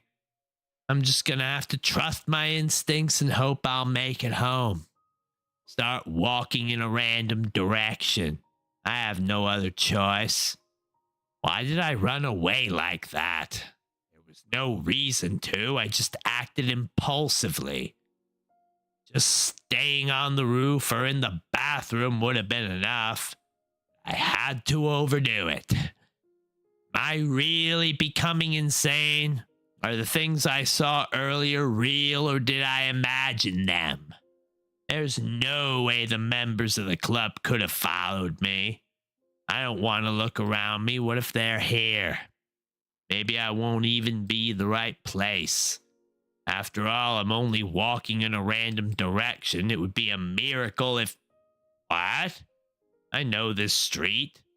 How could I get here so fast? No time for questioning. Need to go home quick.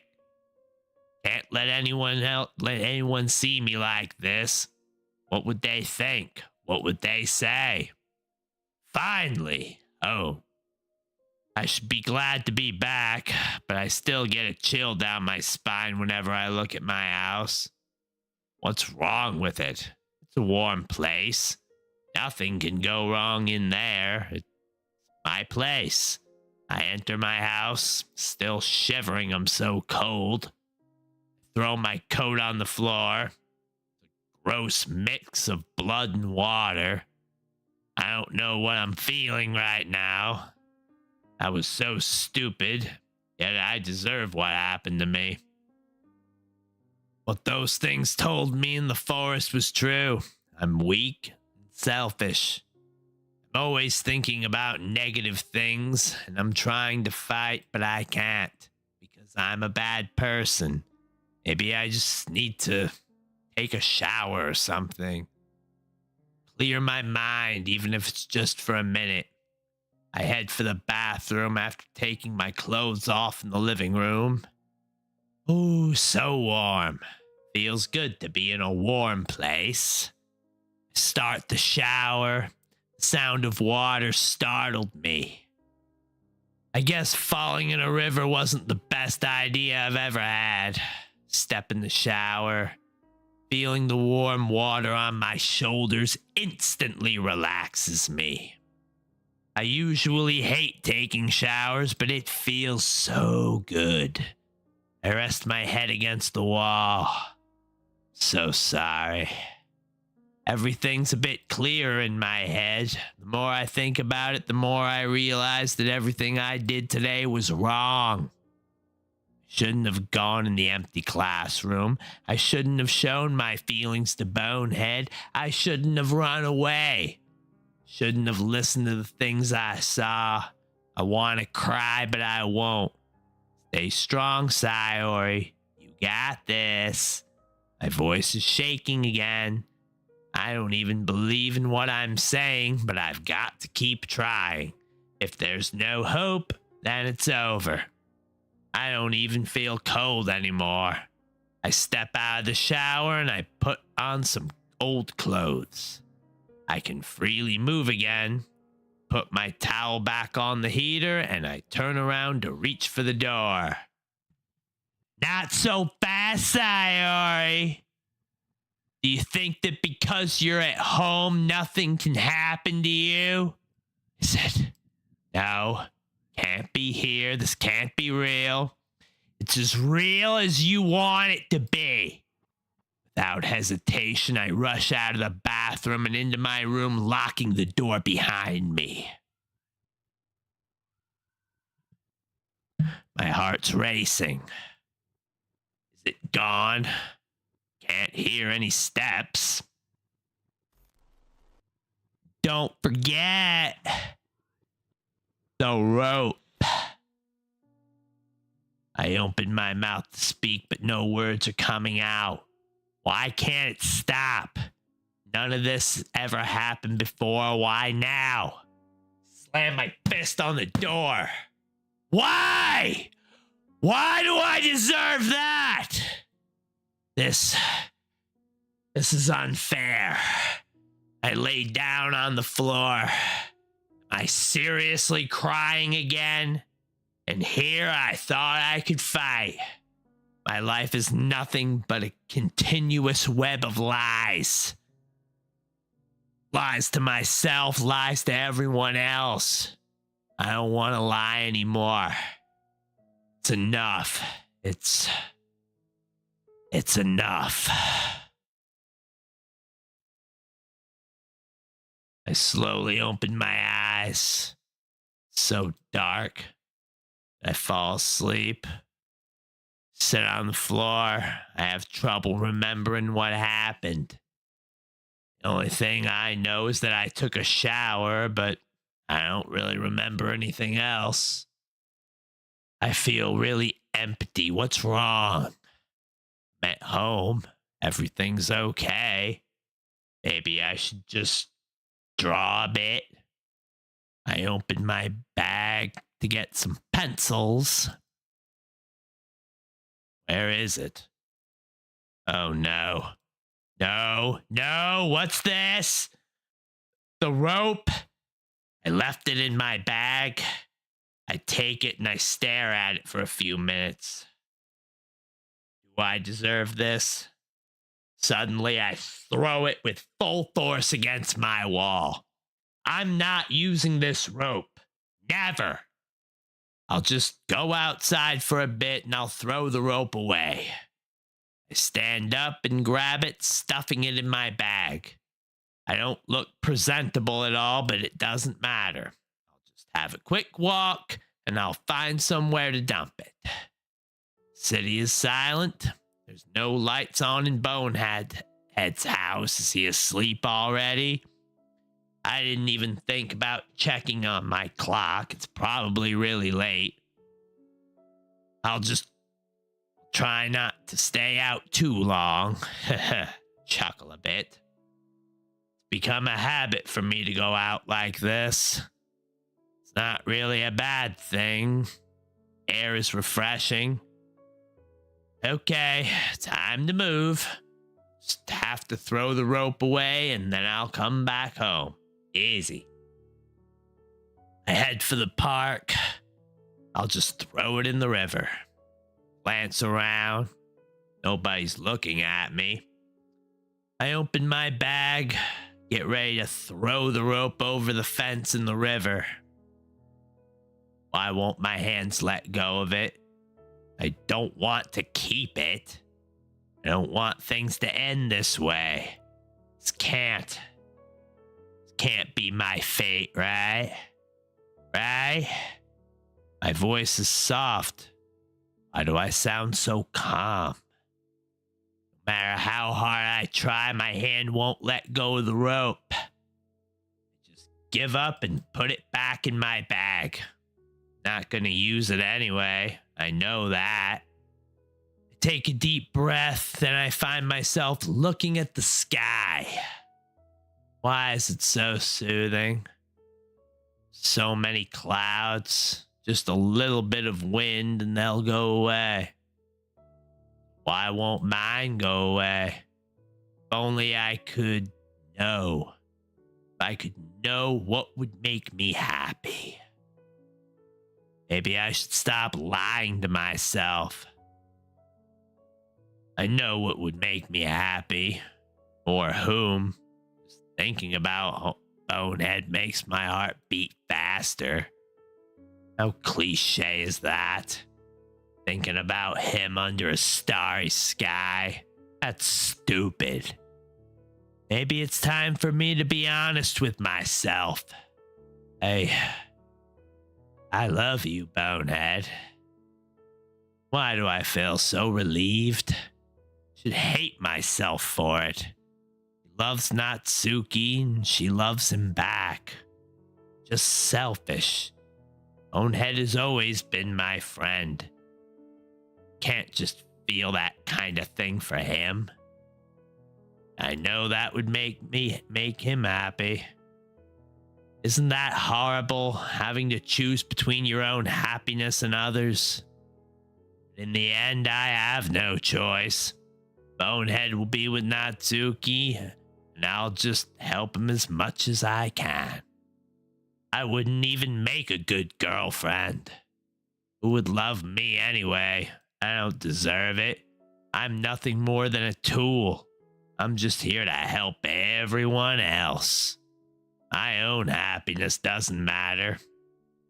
My eyes are filled with tears again. So tired of always crying and thinking about those things. Only I could silence my thoughts. But if I do so, I'll never have happy thoughts again. I can't let this happen. I'll help Bonehead. I'll make him happy. He'd be seen with me. Natsuki is going to make his life all colorful. There's no space for me in his life. Seems like I stayed here longer than I wanted to. This is what I've been feeling. Love. Why does it hurt so much? People describe it as something beautiful.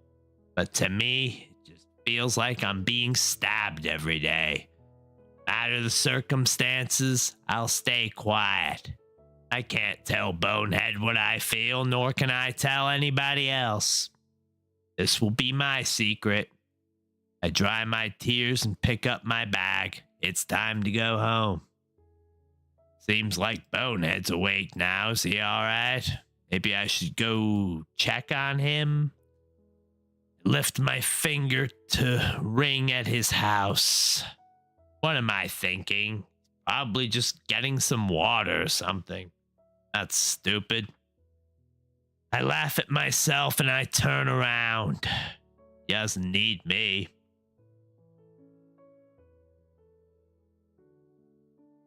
I open my door and I head for my room. So I couldn't throw the rope away, huh? Too weak for that. I put it in my closet. It may come in handy later. Ropes aren't necessarily used for... No, they're definitely not used for that. Slam the closet door and sit on my bed. I deserve some rest now, especially after all I've been through. I lay down at my bed. My mind is so noisy, thinking about Bonehead, about what we could be together if I hadn't been such a horrible person. Would we be happy? Would he look forward to seeing me every day? Just like he said, there's no point in speculating about things that will never happen. I'm not worth anything. Of course, nothing will ever happen. Natsuki is so lucky. I close my eyes. I can hear my own heartbeat. Wish I could be next to Bonehead. I wish he could hug me tight and tell me it's going to be all right. That's not happening. Never. I feel a tear on my cheek. Doesn't matter. I just want to sleep already. Ow! My muscles hurt so much. Guess that's what I get for running so much. Turn my head to look at my clock. It's noon already. And I didn't have any bad dreams. Well, that's a good thing at least. I look at the ceiling. So what am I supposed to do? Usually bored on weekends. I'd like to go out with Bonehead, but he'll probably say no. I look at my phone. 2 missed calls. Yuri? I didn't hear my phone ring. Why would she call me? I call her back. Sayori? Hey, Yuri, need anything? Why is she so hesitant? You see, I saw you left the club earlier than usual yesterday, so I thought maybe you'd like to go out for a bit. So Yuri's concerned too. Kinda glad she's asking me to go out. I really don't want her to worry. Oh, yeah. I was a bit tired yesterday, but I'm all good. I'd love to go out for a bit. Where do you want to go? Well, if you want, we could go see the Euro Falls together. My muscles hurt so much, but I've always wanted to go there. Smiling a bit. I would really love to. I hear Yuri sigh. Did she expect me to say no? I'll be coming in 10 minutes or so if you don't mind. Sure, I'll be waiting for you. Yuri hangs up. Can't get ready in 10 minutes. I just grab a sweater from my closet. This'll have to do. Since we're probably going to be going to walk for a while, I can't risk collapsing in front of Yuri. I grab a snack in the fridge. It's almost empty. Maybe I should think about going to the store soon.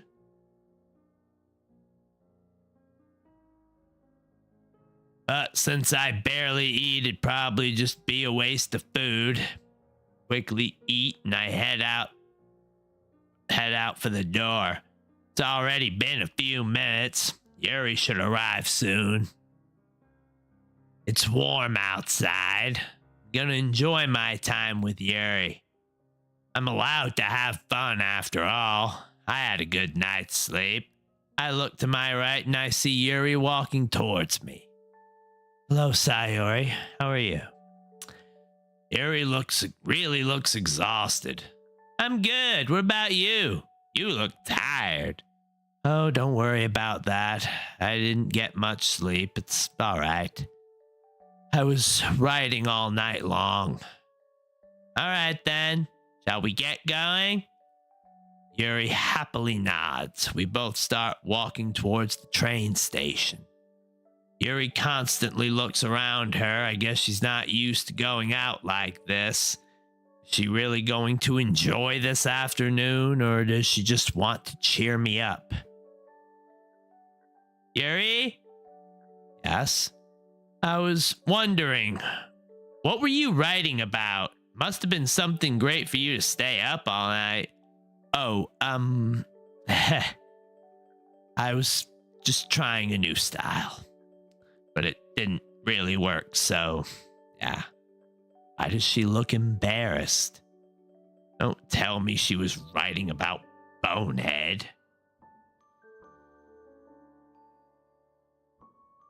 So it hurt her too, didn't it?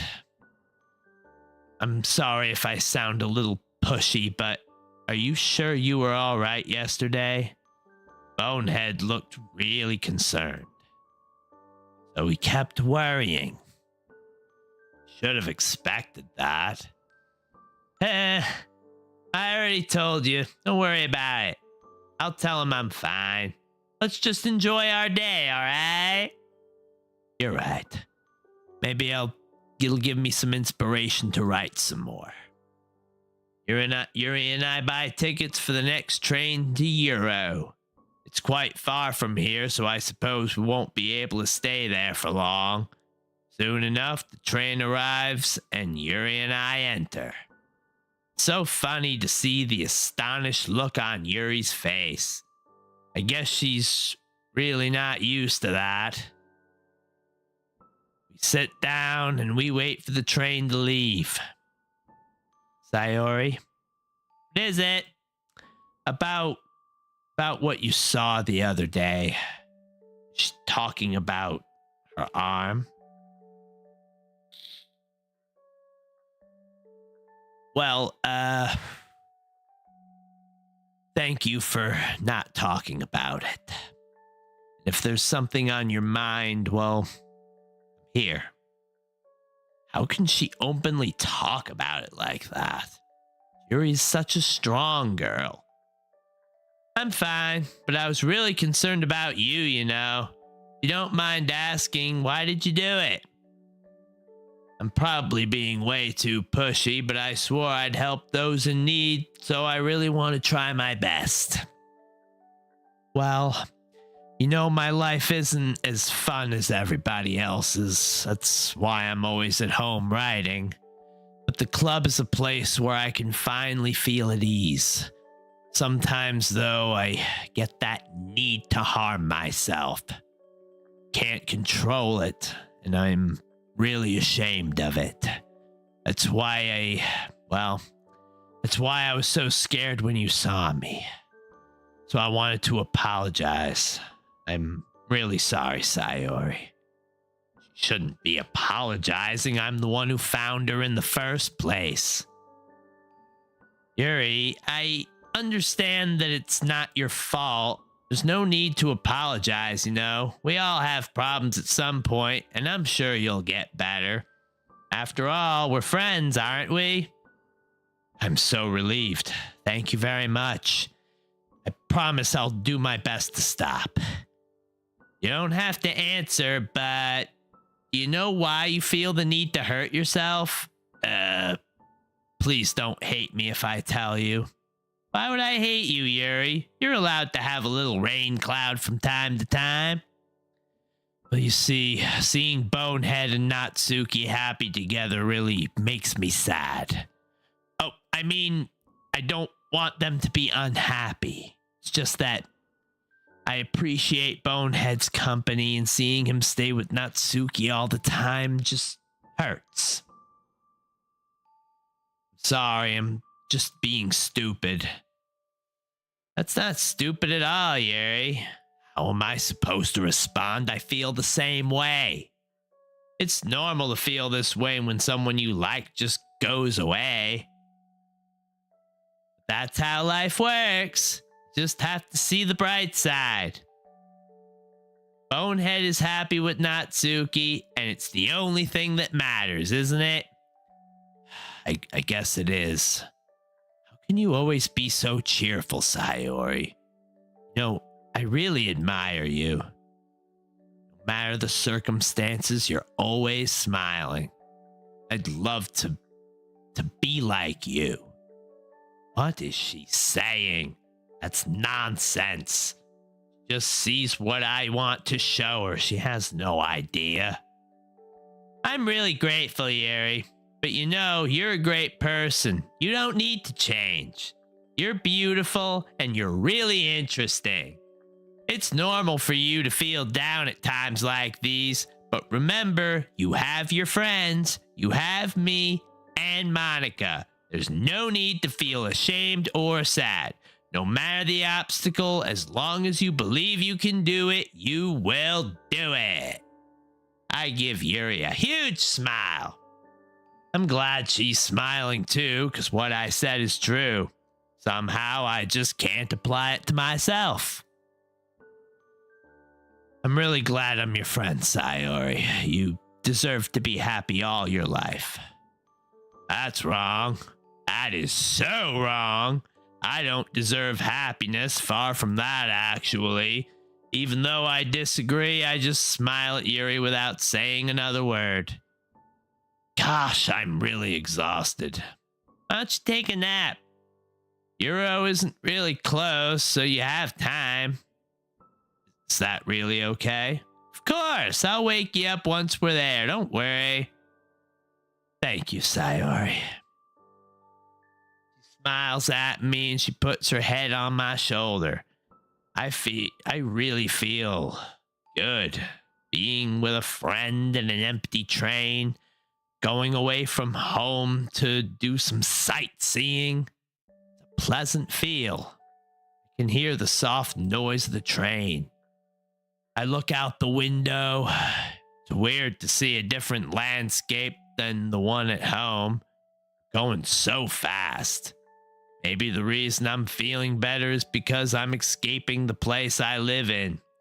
I don't believe in curses and all, but it's undeniable that I feel at ease now. I look at Yuri. She's already sleeping. I can hear her slowly breathing. She looks so innocent. Nobody deserves to feel pain like she does.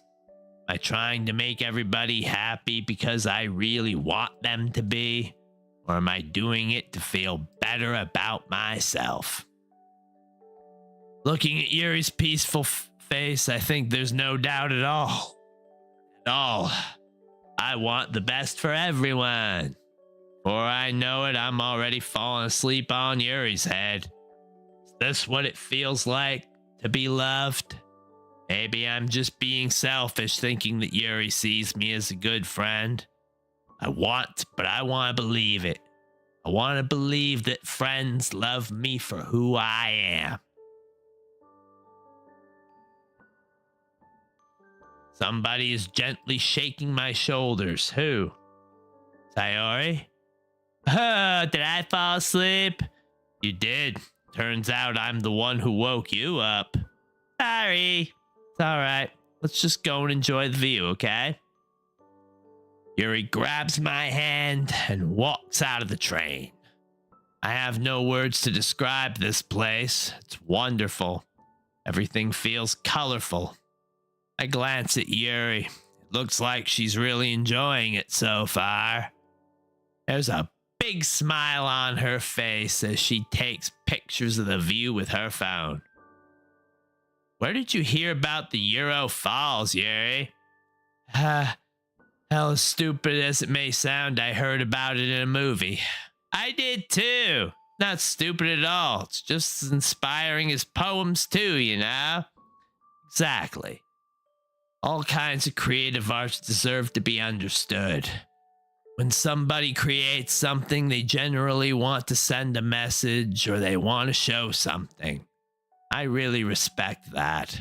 Yeah, honestly, I'd never have heard anything about those falls without that movie.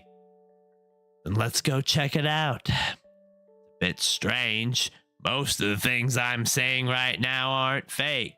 I am really saying what I am thinking. I feel much more natural. Almost the same for Yuri as well. She's humming to herself, looking in every direction. It's kind of funny. She's so different from when we're at the club. She isn't afraid to say what she thinks. I faintly smile and start trailing behind her. The smell. I know it. Did I already come here once? With Bonehead, maybe? Doesn't matter. I jog to catch up with Yuri, who's already taking pictures of a pond beneath some trees. Enjoying it so far? I'm loving it. It's been a while since I last enjoyed such an afternoon. Thank you for coming, Sayori. Don't thank me. We haven't even seen the falls yet. Are they far away from here? Oh, if we keep walking some more, we'll get there in no time. Yuri puts her phone back in her bag and starts walking on the trail again. I'm having trouble following her because of my feet, but I don't really mind. I'm enjoying this, I can admit it. Yuri's still humming.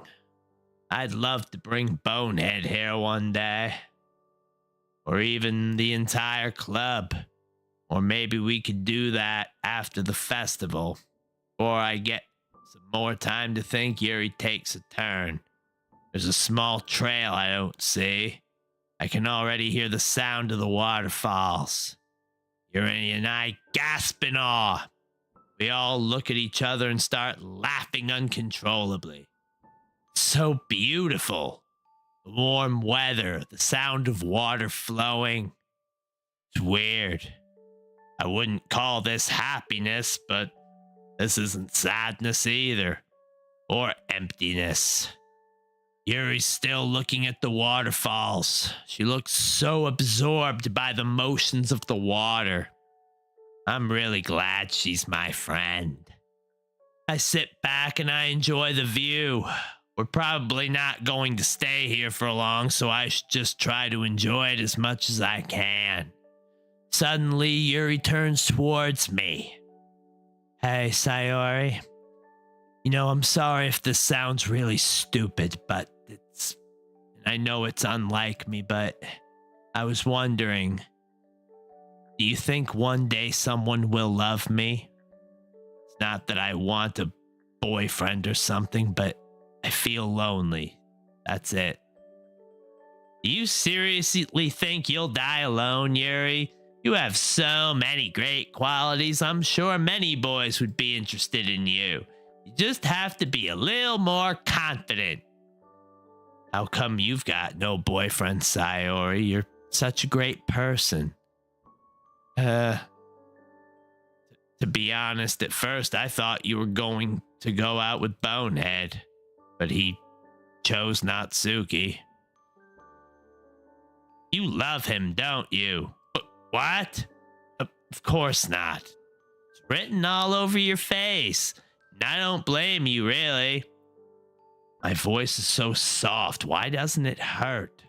I accepted it.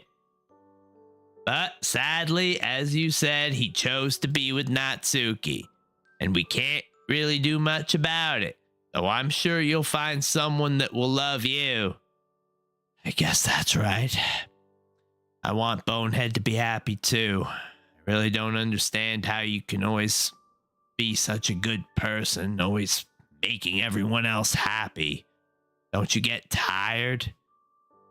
Of course not. There's nothing better than seeing those you love get better, you know? What I'm saying is so sincere, it's surprising me. I really, really love seeing people happy. But it also hurts. Once again, bittersweet. Well, I should be thankful. I still have you after all. I smile at Yuri. How could I even believe that she hates me? I want to help my friends forever. I know I probably won't be able to be happy, but if I can leave a mark in this world, maybe it'll be worth it. Isn't it already getting late? Maybe we should think about heading home. Oh, yeah. Lori glances one more time at the waterfall and sighs. That was refreshing. Yuri and I walk back to the main trail. The sound of the waterfalls is already far behind us, and before we know it, we're already back at the train station. I look in the distance. Train is nowhere to be seen. Hey, tell me, Yuri, isn't the train supposed to be here already? Indeed, it should be. That's weird. Yuri takes out her phone and looks at the schedule. Oh my gosh. I'm so sorry, Sayori. So sorry. Why is she looking all panicked all of a sudden? Did something bad happen? What's wrong? Is the train late? You don't have to apologize about that. I misread the schedule and there's no more trains until tomorrow. Oh, is that the problem? We'll manage, don't you worry. Let's make this an adventure. Truth is, I'm kinda worried, but after spending such an amazing day, I'm sure everything will be fine. After all, I'm with Yuri. It's not as if I were alone. You hate me now? I'm so sorry. I'm sure you had a lot to do, and I tell you, it's all right. I'm telling you, it's all right. Let's get going. I'm sure we can find a bus or something. I guess we can, yeah. I'm a bit glad we're not going home yet. Euro is such a beautiful place, so maybe we'll see some other sights on our way to the bus station. What a painful adventure. My legs hurt so much. Maybe we should have gone to a hotel or something. Yuri's exhausted too. Shouldn't have told her we'd... Yuri and I are speechless. What a breathtaking view. Euro really is an amazing place, isn't it? I honestly didn't imagine it'd be this great. Now I just want to live here. Me too. I was only half joking. I just feel at ease when I'm here, away from the usual ventures of our busy lives. Take a deep breath. It smells like the sea. Text message again. Monica. She wants us to work on our posters together tomorrow, and Bonehead will help Natsuki with the cupcakes. I'm not really surprised, but I guess I can't really say no. I'd completely forgotten about the festival. Put my phone back in my pocket. Who was that? Oh, it's just Monica, don't worry. About the posters, you know? Oh, yeah, the festival. I wish Bonehead would come to help me, but as we've already established, if he's happy with it, then let's just leave him be. I nod. I'm sure he'll spend an amazing day with Natsuki. That's right. I look at the horizon. Sun's all bright and orange, and the clouds look all happy. It's such a stupid thing to smile for, but I'm not gonna complain. Well then, let's go. Our bus won't be there forever. We're in the center of Euro. I don't think I'll be able to walk any longer. Yuri's panting beside me. We're gonna have to stop. Let's just sit for a bit, okay? Maybe if I exercised more, I'd be able to walk longer. I've never considered myself really fit anyway. I really hope we won't have to stay the night. My parents will worry, and just as she says that, I see a pair of headlights in the distance. Hey, look, the bus! Finally. We wave at the bus and it stops before us. We both get in. We sit in the back while resting our feet on the seats of the seats beside us. Who would have known it would turn out this way? But we did it, and it was kind of enjoyable, don't you think? I've got to admit, I'm really exhausted, but it was amazing. I've really had so much fun going out with you, Sayori. Thank you so much.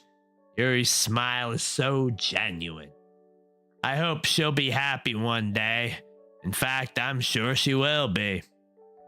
Thank you for inviting me, Yuri. I really appreciated it. She smiles at me some more and rests her head against the window. I do the same. It's a bit saddening to leave Euro. The more we progress towards home, the weirder I feel. It's as if coming back to this place reminds me of the harsh reality of the situation. Everything felt so happy and dreamy back in Euro. Thinking about it, it was a mess. I woke up at noon, I haven't eaten much, and poor Yuri had to follow me all around town, whereas we could have just stayed at a hotel. No negativity, not after such a wonderful day. Soon enough, we've reached our destination. We both get down. Yuri stretches. I can't thank you enough for today. I feel really inspired to write a poem. I think I'm going to get a bit of sleep first, though. Yeah, make sure you rest. I'll see you on Monday for the festival then. Yuri waves at me and turns around. It looks like she really wanted to go home. Maybe she was just getting a little bored. Who knows? I lazily walk back to my house, and as always, I head for my room. The smell of my room really makes me nauseous. This entire place makes me sick. I have a knot in my stomach, and I don't know why. I have no reason to be scared, right? I really want to see Bonehead right now. But since I decided to admit what I felt for him, will I be able to face him? I don't think I will. Shake my head. I should just listen to some music. My phone's still in my pocket. I take it out and look at my albums. There aren't many songs. What should I pick?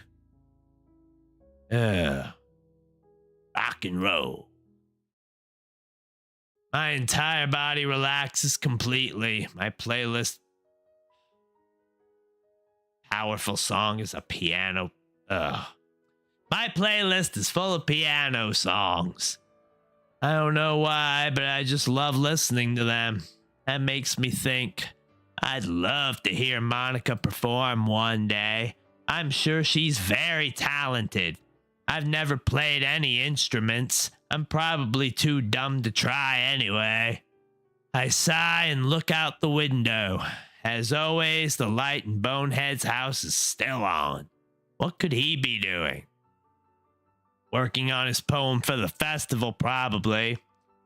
I'll have to try to make one tomorrow. Maybe I could ask Monica to help me. Or not.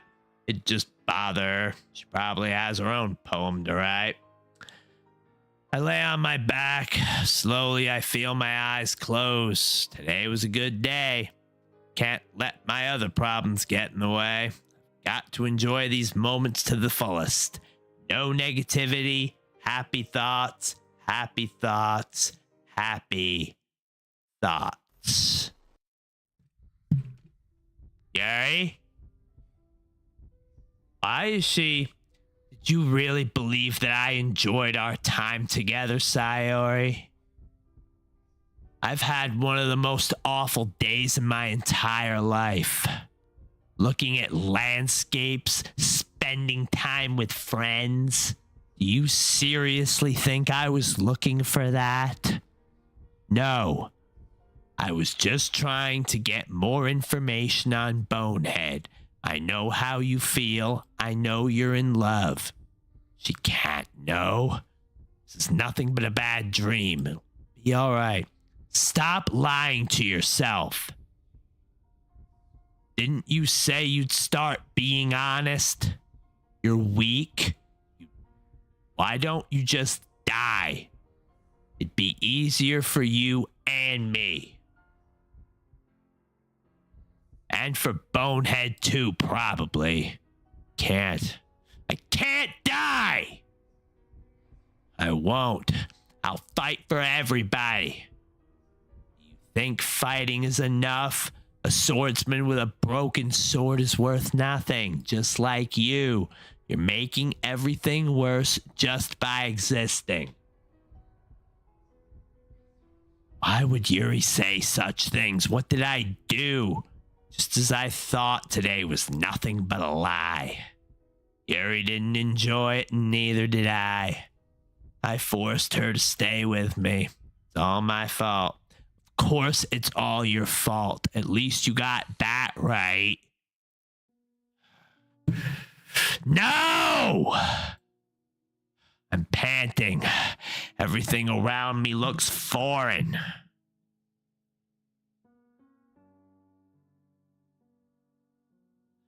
Feel so dizzy. Why is sleeping so hard? What is wrong with me? Can't stop shaking. What do you want? Just please leave me alone. I bury my head in my pillow. I don't even feel like sobbing. Why is my mind hurting me so much? Why do I keep seeing everybody else the bad ones? I'm the only monster here. I'm the one who's always lying. What Yuri said in my dream was right. I'm weak and worthless. Clenching my fists as hard as I can. Just what am I supposed to do in order for people to like me? How long will I have to suffer to finally get peace? Suddenly, I hear Bonehead's door open. Wait, why is he going out of his house? No way. He's headed towards my house? Couldn't even change my clothes yesterday. What will he think? Can't face him. I really can't. Sit on my bed. I just wait and hope he won't face me. What does he want? Is he still worried? The thought of him wasting time thinking about me makes my heart ache. Chose to be more concerned about spending his day with Natsuki. I look at my phone. He simply sent me a text saying that he's coming over. Just like when we were kids. Oh, can't let my memories get a hold of me. I have to smile and act cheerful. I can still fix what I did at the club. Bonehead calls my name several times in the living room. Desperately want to answer, but I can't. I don't feel strong enough to do it. I hear his footsteps getting closer in my room. I deeply inhale. My door slowly opens. Eh? Bonehead has that gentle smile on his face. Why do I want him to cheer me up so much? I'm selfish, just letting my emotions invade my mind. Hey, Bonehead. He sits down next to my bed. I try smiling at him, but I know something's not right. Can't do this anymore. My facade is broken. Can't fake it. You haven't come over like this in a long time, have you? Guess you're right. Has been a long time. Not much really changed, has it? I'm ashamed. Room is a mess. There's clothes on the ground. Thank goodness I at least cleaned the blood off my desk. If you come over more often, it wouldn't be such a huge mess. That's because I'd end up cleaning it for you. I just want to know why he came. I feel like he's hiding something. It just makes me feel awful. He doesn't have to force himself to stay. Natsuki will arrive soon. How come you suddenly wanted to come over today? Aren't you supposed to see Natsuki today? Bet. Wait, how did you know about that? Annika told me. It's only natural for her to keep me informed about the festival preparations, right? That's true. Why did he look all panicked for a second? Maybe he didn't want me to know, but why? Lying to avoid hurting other people just makes everything worse. Know that for a fact. What about you? Aren't you gonna be helping Micah today? Of course, but I'm just helping her online. We didn't plan to meet up or anything. Truth is, I don't really know what she's planning to do. I would like to go out, but what if she ends up hating me like Yuri? Can't take that risk to ask her. So it's just me and Natsuki then. Yep. Can't find anything to say, and I just can't bring myself to look at him directly. Just him and Natsuki. I hope they'll have fun. Yuri said she would have liked if Bonehead had chosen her. So he get the choice to help. So we got the choice to help one of us. Yet he didn't choose me. That shouldn't surprise me. I just want to see how you're doing.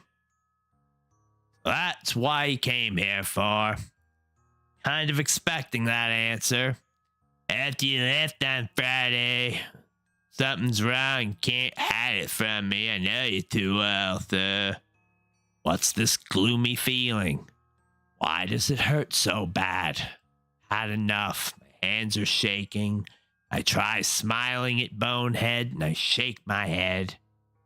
Don't want to lie anymore. Even if he ends up hating me afterwards, I can't lie to him. I love him too much for that. That's no good, Bonehead. I can't just be like it's always been. This is all my fault.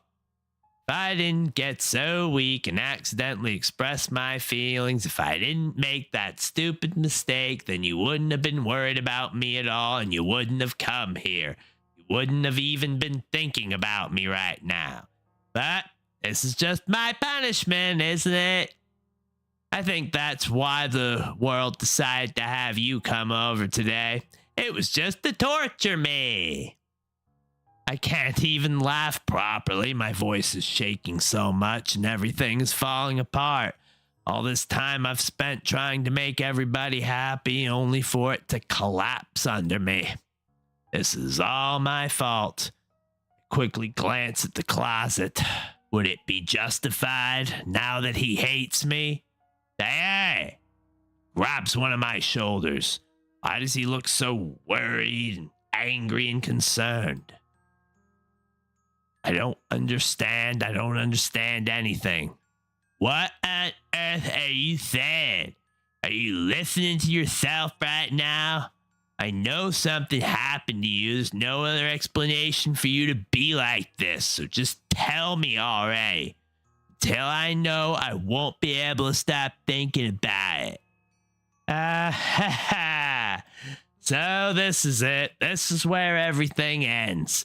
All the happy times I tried to make Bonehead enjoy, all those beautiful moments. He'll only see me as a miserable girl. He'll hate me even more. Can only blame myself.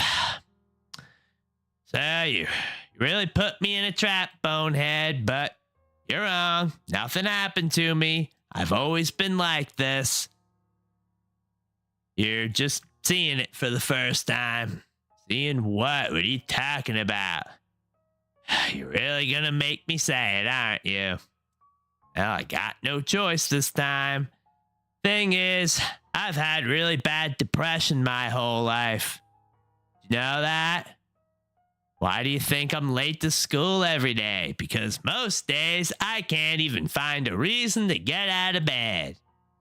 What reason is there to do anything when I fully know how worthless I am? Why go to school? Why eat? Why make friends? Why make other people put their energy into caring? Why make other people put their energy in caring to waste by having them spend it on me? That's what it feels like. And that's why I just want to make everyone happy without anyone worrying about me. am I doing? What am I saying? Managed to hide it for so long, and here I am telling him everything just so quickly. I was too weak to keep fighting, and now there is no escape. Bonehead's silent. By now he must be hating me so much. I should have kept quiet. I should have lied again. Everything was going so well, and I ended up destroying it all just like I destroy everything I come in contact with. I say, why is it that you never told me about this? Almost feels like I've been betrayed by my best friend. Because if I knew, I would have done everything I could to support you. Even if there was only so much I could do. I would have tried a little bit harder to make every day a little bit better for you. That's why I'm your friend. All you had to do was tell me. Can't let him worry about me. This is my burden. He's got his life to enjoy. I can deal with it alone. You don't understand at all, Bonehead. Why do you think I didn't tell you? Because if I told you, then you would have to waste effort caring about me instead of doing important things. That's why I don't want to be cared about. It's bittersweet when people try to care about me. It feels nice sometimes, but it also feels like a bat being swung against my head. Ha ha! I can't do anything but laugh. I'm desperate in this actual moment. In this moment, I want to stop being alive and I want to fall asleep forever. Of course, nobody will love me if I keep acting this way. I'm sure Bonehead prefer being with Natsuki right now. That's why I wanted so badly for you to make friends with everyone else. Helping everyone else be happy together is the best thing for me. But then I discovered something else too. Seeing you make friends and get closer with everyone in the club, it feels like a spear going through my heart. So that's why every path leads to nothing but hurt. Ah! Laughing again. I want to scream. I want to cry as hard as I can. There is nothing I can do to fix everything. I'm just gonna poison Bonehead's life from now on. Yeah, I don't understand. I don't understand your feelings out there, but I don't need to understand. Whatever it takes for me to help you stop hurting, that's what I'll do. Oh, Bonehead, there's nothing at all. The only thing that could have helped is if everything could be like it always was, but I was selfish. I finally showed you what a horrible person I am. A tear rolls down my cheek. I can't hold it anymore. It's enough. I want everything to end. I can't fight it anymore. I made you join the literature club because I was selfish, and I was punished by my heart hurting in a way that I couldn't understand. And now you came here and I made you hurt too. I'm just weak and selfish. That's all I am. That's why I am not going to accept these punishments. And that's why I am going to accept these punishments because I deserve every last one. What? Bonehead is hugging me? Why is he hugging me so tightly? I don't deserve it. I don't deserve his attention or any kind of love. I'm nothing but a burden on his life. I can feel Bonehead's shirt getting wet with tears. I hate myself so much I'll just end up hurting him too. Bonehead, hey, he's whispering in my ear. No, I'm not allowed to be taken care of. No! I don't care if you feel selfish. I'm really happy that you convinced me to join the club. Seeing you every day makes it worthwhile enough. If I make friends with everyone else, then that's just a bonus. But please, never underestimate how much I care about you. I wouldn't have it any other way. Bonehead. Can't bring myself to hug him back. I can't accept his help. It'll just be a burden for him. Make it stop. Sobbing even harder. Don't do this to me. Please don't do this, Bonehead. Can't I speak? My sobs are too hard to keep in. Bonehead stays silent and keeps hugging me tightly. I don't want to admit it. I don't want to. But I feel like I'm safe in his arms. So stupid. If you have it in you to call yourself selfish, then you gotta let me be selfish too. No matter what it takes, I'll figure out what needs to change. I'll make those feelings go away. And if there's anything you need me to do, then you better tell me. I'll get mad if you don't. Why is he trying so hard to help me? I know I don't deserve it. I know he doesn't want to be around me. So why does he want to make me happy? I don't know. I hug Bonehead back. I'm just selfish. I'm just wasting his time again. I don't know anything. It's really scary. Don't understand any of my feelings, Bonehead. The only time I'm not feeling nothing is when I'm feeling pain. But your hugs are so warm. That's really scary too. Ed slowly lets go of me. He's giving me a gentle smile. It hurts too much to leave his arms. I have no right to complain. I don't deserve his hugs. I don't even deserve his presence. Festival tomorrow. Gonna be fun, right? How would you like for me to spend it all with you? What? Me? He was gonna spend the day with Natsuki, I'm sure of it. It's what I want, I promise. I think that would be nice then. I say no, I'm gonna keep hurting him if I reject him. Really want to go with him, but I feel so guilty for Natsuki. Dry my tears, probably look like a mess. Of all days, this probably has to be the one where I have... Of all days, this has to be the one where I have other plans. Maybe I should just cancel. No, don't. Please don't. If you did that, then I really wouldn't forgive you. I'm being aggressive, but I can't let him drop his pants with... Sorry, I just felt like it. But I can't let him drop his plans with Natsuki.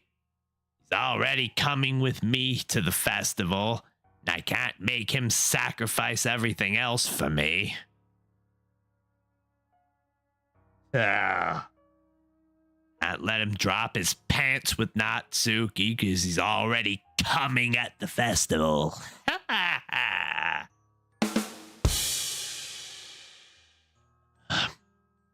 It's almost time for Natsuki to meet me at my house. At the very least, you want to come along, help out?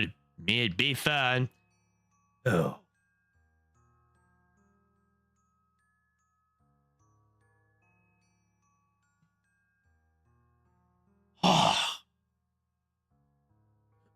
Natsuki's probably gonna hate me after hearing that. Going to the festival with Bonehead. Sorry, I don't know if that would be very good for me today. You understand, right? It's kind of hard for me to fully understand, but I'm trying my hardest. It's okay. Don't worry too much about it. I'll see you tomorrow, okay? All right, look forward to it. Bonehead waves at me and stands up. He exits my room and gently closes the door. I really wanted to come help with the baking, but I want to get away from here and I want to think about something else. I sit on the floor staring blankly at the wall. Why can't I cry or get angry? I feel so exhausted. I don't recall ever crying so much. Bonehead must be thinking I'm a weak, attention-seeking girl right now. And I deserve that judgment. This is nothing but a punishment. Ah! I'm screaming. There, I did it. Can't hold it in. I don't care if Bonehead hears me.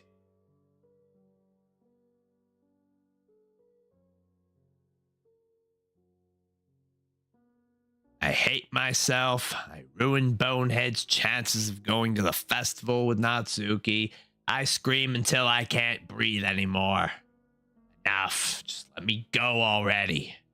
Slowly stand up and I stumble walking towards the door. Need to go out for a bit. Bonehead leave the door unlocked. Weird. Sayori, hi. Monica, what are you doing here? Give her an immediate smile. Can't afford to hurt anyone else. I'm sorry, did I scare you? Sorry, did I scare you? I saw a Bonehead coming out of your house, so I thought I could come in. Since we have to work on the posters, remember? Oh, the posters. Wanted to meet up. How come she didn't even text me? Oh, yeah, sure. By the way, Monaco, why are you wearing your school uniform? Oh, that. Don't worry about it. Something's wrong with Monica. She just seems uneasy. Get started then? Funny thing is, I actually forgot the supplies at school. So why don't we go to the store and get some? I'll pay. Plus, I'd like to breathe a bit of fresh air. All right. I should be happy to see Monica, but everything seems sad and quiet now. Is it because of what Bonehead told me about what happened? Grab a coat and I follow Monica outside, making sure to lock the door on my way out. I would rather stay home today, but I guess getting some supplies wouldn't hurt. Monica is still smiling, but she's not saying anything. Suddenly, she turns towards me. By the way, why did Bonehead visit you? Is it linked to last Friday? How could she possibly figure that out? Is it that obvious? Do I look that sad? Oh, he was just, checking on me. He always worries too much. I see. Well, he must be enjoying his time with Natsuki right now. This is scary. Everything she says just hurts me to my core. It's really getting creepy. Feel uneasy. I hope they'll make great cupcakes.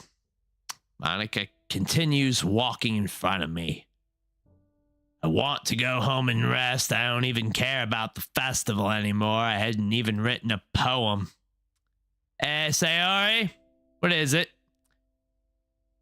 Why don't we go walk around town a bit afterwards? I don't feel like locking myself in a room today. If you don't mind, of course. Oh yeah, of course. I'd love to. Where would you like to go? I don't know. We'll see. Maybe walking around with no specific objective will make me feel better. I'd like to stay at home, but who knows? Complaining probably won't help me anyway. I'll try enjoying my day. Soon enough, we reached our destination. I don't understand why we had to go to such a small store. I mean, there's a mall right next to my house. Both enter. All right, let's see. What do we need to make some good posters? Let's start with paper and crayons, maybe. Good idea. She grabs the first box of coloring utensils she sees and shoves them in the bag. Her behavior looks way too exaggerated. Oh, I remember. I had to buy something else.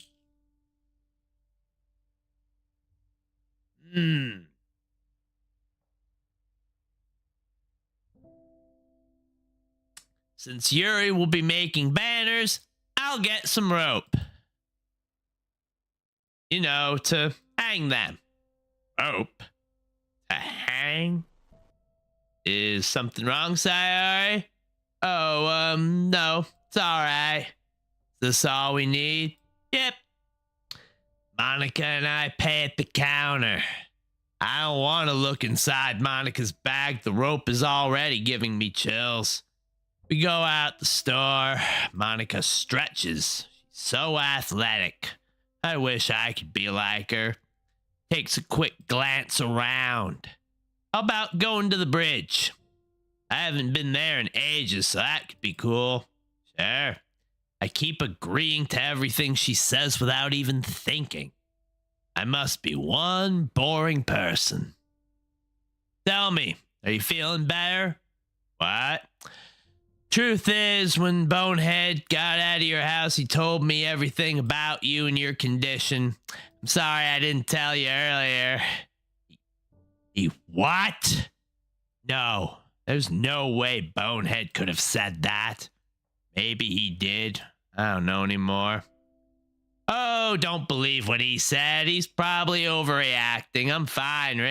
I've just been feeling a bit down recently. But now that I can spend some time with you, I'm all good. So let's enjoy this day, all right?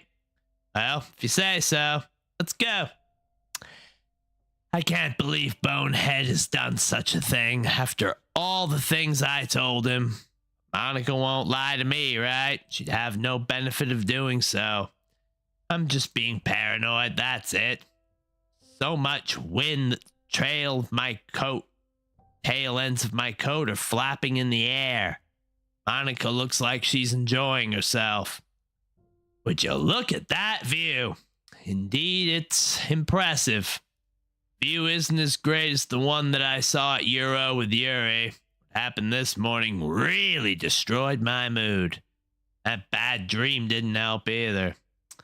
Sayori? Why don't you jump? What?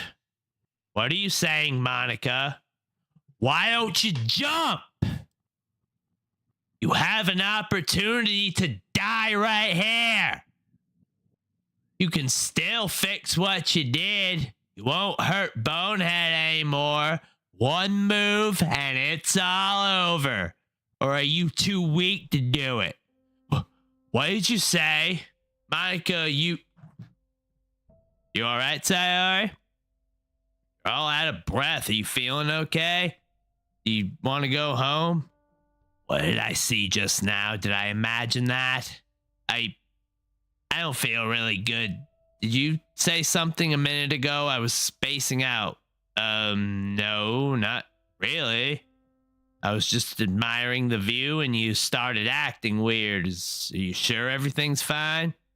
Yeah, don't worry about that. Let's go home and work on these posters, all right? Sure. Got plenty of good ideas, so that'll be plenty fine. I imagine everything. It all felt so real. Why would I even see Monica this way? She's by far the best club member. She wouldn't harm anyone. Just me. I'm just insane. I haven't said a word during our walk back. Neither did Monica. Listen, I know you told me you're fine, but I can clearly see that something's wrong. We all have our secrets, you know? So if there's a problem, anything, feel free to tell me, all right? Why is she being so persistent? Looks like she didn't even believe me in the first place. She believed Bonehead. She knows what my problem is. Monica, I told you it's all right. No need to worry or anything. I'll be fine. Let's just work on those posters for the festival. Let's make it a memorial event, a memorable event, okay? Oh, it is gonna be a memorial event. I'm sure you're gonna make incredibly good posters. If you insist, remember that I'm your friend, all right? I nod. Don't want to say anything more. I trust her, but I don't want her to have something else on her mind. Because it clearly looks like something is bothering her. Is it my presence, maybe? I unlock the front door and we both sit on the couch. We really should hang out more often, you know? I enjoyed that little walk, didn't you? Of course I did. It was really pleasant. There's just no intonation in my voice anymore. Try as much as I want, I just can't sound enthusiastic. Anyway, about those posters, Monica grabs the rope and puts it on the table. You don't mind if I put that here? No, don't you worry. The sight of that rope makes me want to throw up. You mind if I go to the bathroom for a minute? Of course not. Take your time. Bury my face in my hands. Something is horribly wrong. I can't put my finger on it, but it's driving me insane. Nothing feels right. I have a constant knot in my stomach. I feel like throwing up. Monica's behaving so strangely. It's worrying me. Maybe there's something she wants to talk about. Maybe she needs help. I drank a bit of water at the sink. And what I saw back at the bridge. Can't explain it. It's just like that thing I saw in the classroom. Same thing that made me take the rope. It was the same kind of hallucination. I take a deep breath. I can do this. Come on. I'm back. Gosh, I feel much better. Welcome back. Took you so long. I was feeling a bit sick. Oh, don't you worry about that. All right, so I drew a poster. She holds it up for me to see. It's a generic drawing, but it's elegant. That was to be expected of Monica. You know what? I think we got enough posters anyway. She throws away the poster in the bin. It looks like you're not really willing to work on it either. All right, so Sayori, I'll be honest with you. Your arm is bleeding, and I can easily guess why. I know you won't talk. Is it because you're too scared to ask other people for help, or maybe because you don't want us to worry?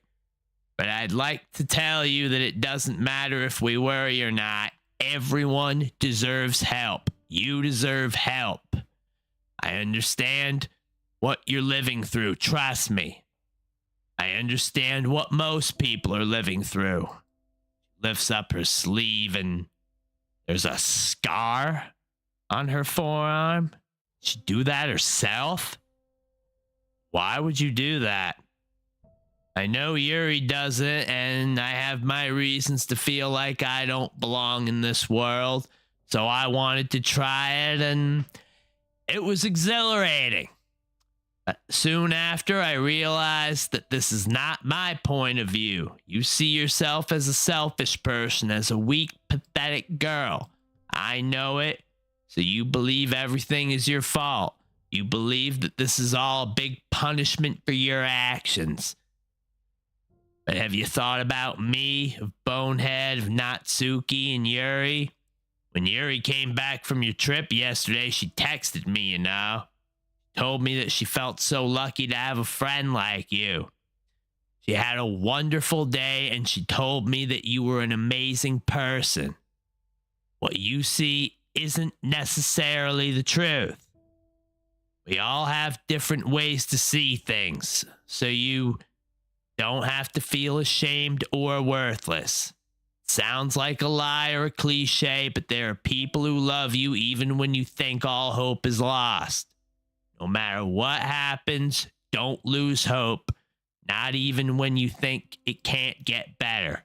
Please, I care about you, Sayori. Why can't I say anything? This why Monica was worried all day long. It looks like she had so much to say. Did she really want to help me? I don't. Tear again. Gosh, Monica, didn't I get enough this morning? She's saying makes sense. I'll be going to the festival with Bonehead and I'll enjoy it. Maybe the rain clouds will go away. Don't tell me you believe this, Sayori. Oh gosh, you're so much more naive than I thought. I'm just playing with you. You're nothing but a tool, a pawn in my game. Did you seriously expect things to get better? What I just said works in some cases, but you're far too hopeless. Everyone hates you so much that there is no way you could ever fix all the mistakes you've done. In fact, I believe your death would fix everything. Everything would be so much better if you just stopped existing. Is that all right? Is everything all right? Yeah, I think so. You suddenly spaced out, just like at the bridge. Are you sure you don't need some rest? I'm good. Don't worry. I told you everything's okay. And what you just told me was really heartwarming. I space out. I don't even remember doing it. Even though what Monica told me was heartwarming, I feel some kind of pain in my stomach. Can't even appreciate Monica's kind words without being stressed. Why do I feel this way? There's nothing to be afraid of. Feel like I'm forgetting something. It's frustrating. Thinking about something? Oh, not really. Well then, Monica stretches once again. I guess she must be bored. Oh, I almost forgot. You know we had to prepare poems for the festival, right? Oh yeah, I didn't really have time to write one, sorry. Don't worry about it. I'll help you make one. I was looking forward to it. Monica takes out a sheet of paper and pen out of her bag. And she hands them to me. Go on. I want to see what you can write. It probably won't be very good, so don't expect much, okay? Feels weird, not having to hide my doubts about myself. I feel like I'm just searching for attention. I hate it. Just write whatever you want. Want to write something depressing? There's one thing I'd like to keep memories of, even though maybe Yuri didn't enjoy it and maybe Monica lied about it, but I want to write about what I saw yesterday. I start writing what sounds like a good poem in my head. After a few retries, I finally reread it again. Slowly, the west reaches for clothes of new colors, which it passes to a row of ancient trees. You look, and soon these two worlds both leave you. One part climbs towards heaven, one sinks to earth, leaving you not really belonging to either. Not so hopelessly dark as the house that is silent. Not so unswervingly given to the eternal as that thing that turns to a star each night and climbs, leaving you, your own life, timid and standing high and growing, so that sometimes blocked in, sometimes reaching out. One moment, your life is a stone in you, and the next, you're a star. Finally, a poem I'm proud of. I expectantly look at Monica, who is holding my poem for her to see. She reads it a few times and nods. It's really good. I'm really glad you like it. Do you think it'll be a good read for the festival? Monica? What's happening? Where's Monica? She was here a second ago. Where are you? I'm always here. I'm inside you. Always watching. Did you really think what you wrote is worth wasting someone's time to listen to it? Gosh, I didn't think you could be that bad at this too. Seems like there really isn't a thing you can do properly. Now you still have to write a poem for the festival. What? What am I hearing? This isn't Monica. It can't be. Just tired. That's it. It's all my imagination. Nope. I'm here. I'm on. I'm waiting. Why don't you ask something good? No. No. No! Get out of my head! Stop! Get out! My hands are randomly moving on one of the sheets of paper Monica gave me. What does she want? I'm going insane. I'm the bad one. I'm the one who's imagining Monica as a monster. How can she do this after just telling me all those nice things? You don't matter. So it's just enjoyable to have fun with you. Look at the words I wrote. Get out of my head, get out of my head, get out of my head. There we go. I knew you'd be able to do it. Hands are shaking. Is everything all right, sir? You spaced out once again. I want to cry, but I can't do it in front of Monica. You mind if I just get some rest? Of course not. Have a great weekend. See you tomorrow. Make sure you don't oversleep. Yep. Of course. See you, Monica. She exits my house. As soon as the door closes, I fall to my knees and gasp for air. I stand up. There's no need for me to feel this way. Everything went well. I wrote a good poem for the festival, and Monica enjoyed her time here. Shake my head. I'll just enjoy the festival tomorrow and forget about everything, hopefully.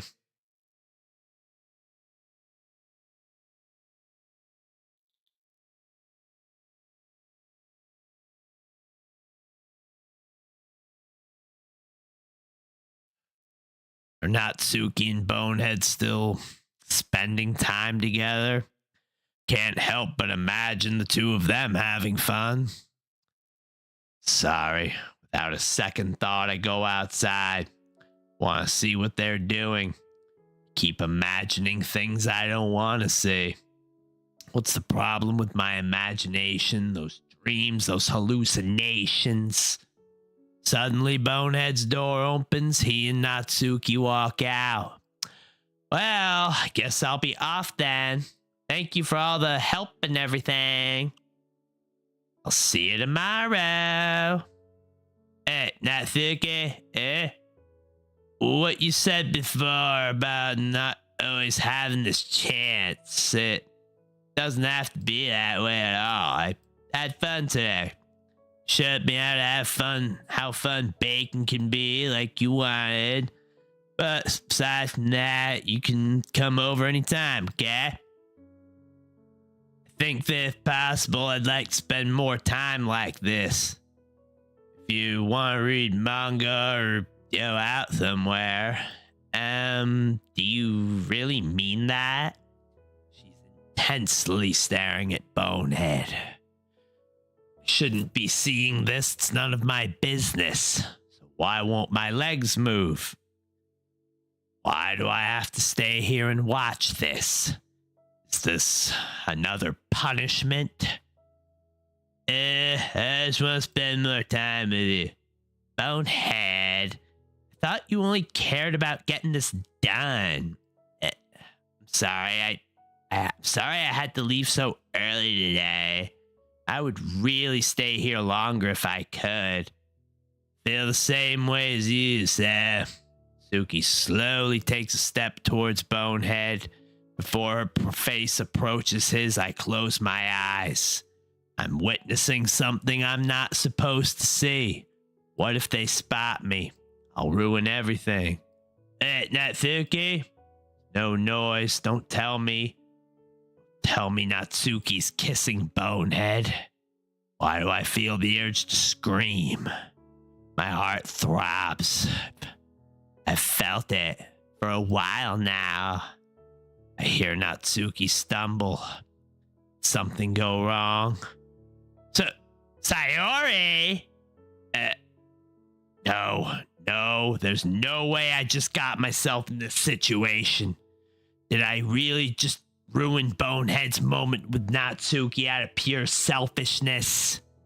I'm a horrible person. Being selfish is horrible, but ruining other people's lives is something I can't live with. I awkwardly wave at Natsuki. Hi, Bonehead. Sayori. Just now, we were. Feel like I'm going to collapse on the ground any second now. I don't understand what I'm feeling. Guilt. Jealousy. Sadness. It's like all these emotions are being mixed inside of my head. It's okay, Bonehead. I just stopped to say hi. Well, you should have come a little earlier. I'm already on my way out, so... I know she's trying to be nice, but I can hear the hatred in her voice. She must hate me so much. Aw, really? That's too bad. Why does everything I say sound sarcastic? I don't want to act this way, but how am I supposed to behave after what I've done? Yeah, well, I'll still see you at the festival tomorrow, so it's fine. Just don't eat any cupcakes before then. Anyway, later. Natsuki hurries off. I wave her goodbye, but she doesn't face me. Did I just ruin the friendship I had with Natsuki? I hate myself so much. Bonehead looks confused. Looks like he doesn't really understand what happened. Hey, I thought you didn't want to come over today. He looks angry. Does he hate me too? I just have to tell him the truth. Well, I tried staying in my room, but my imagination was being really mean to me. So I had to come and see it for myself. See what? What are you talking about? You know, how much fun you were having with Natsuki.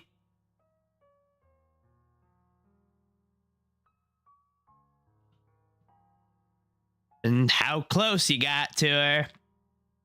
I want to slap myself. What I'm saying makes me look like such a bad friend.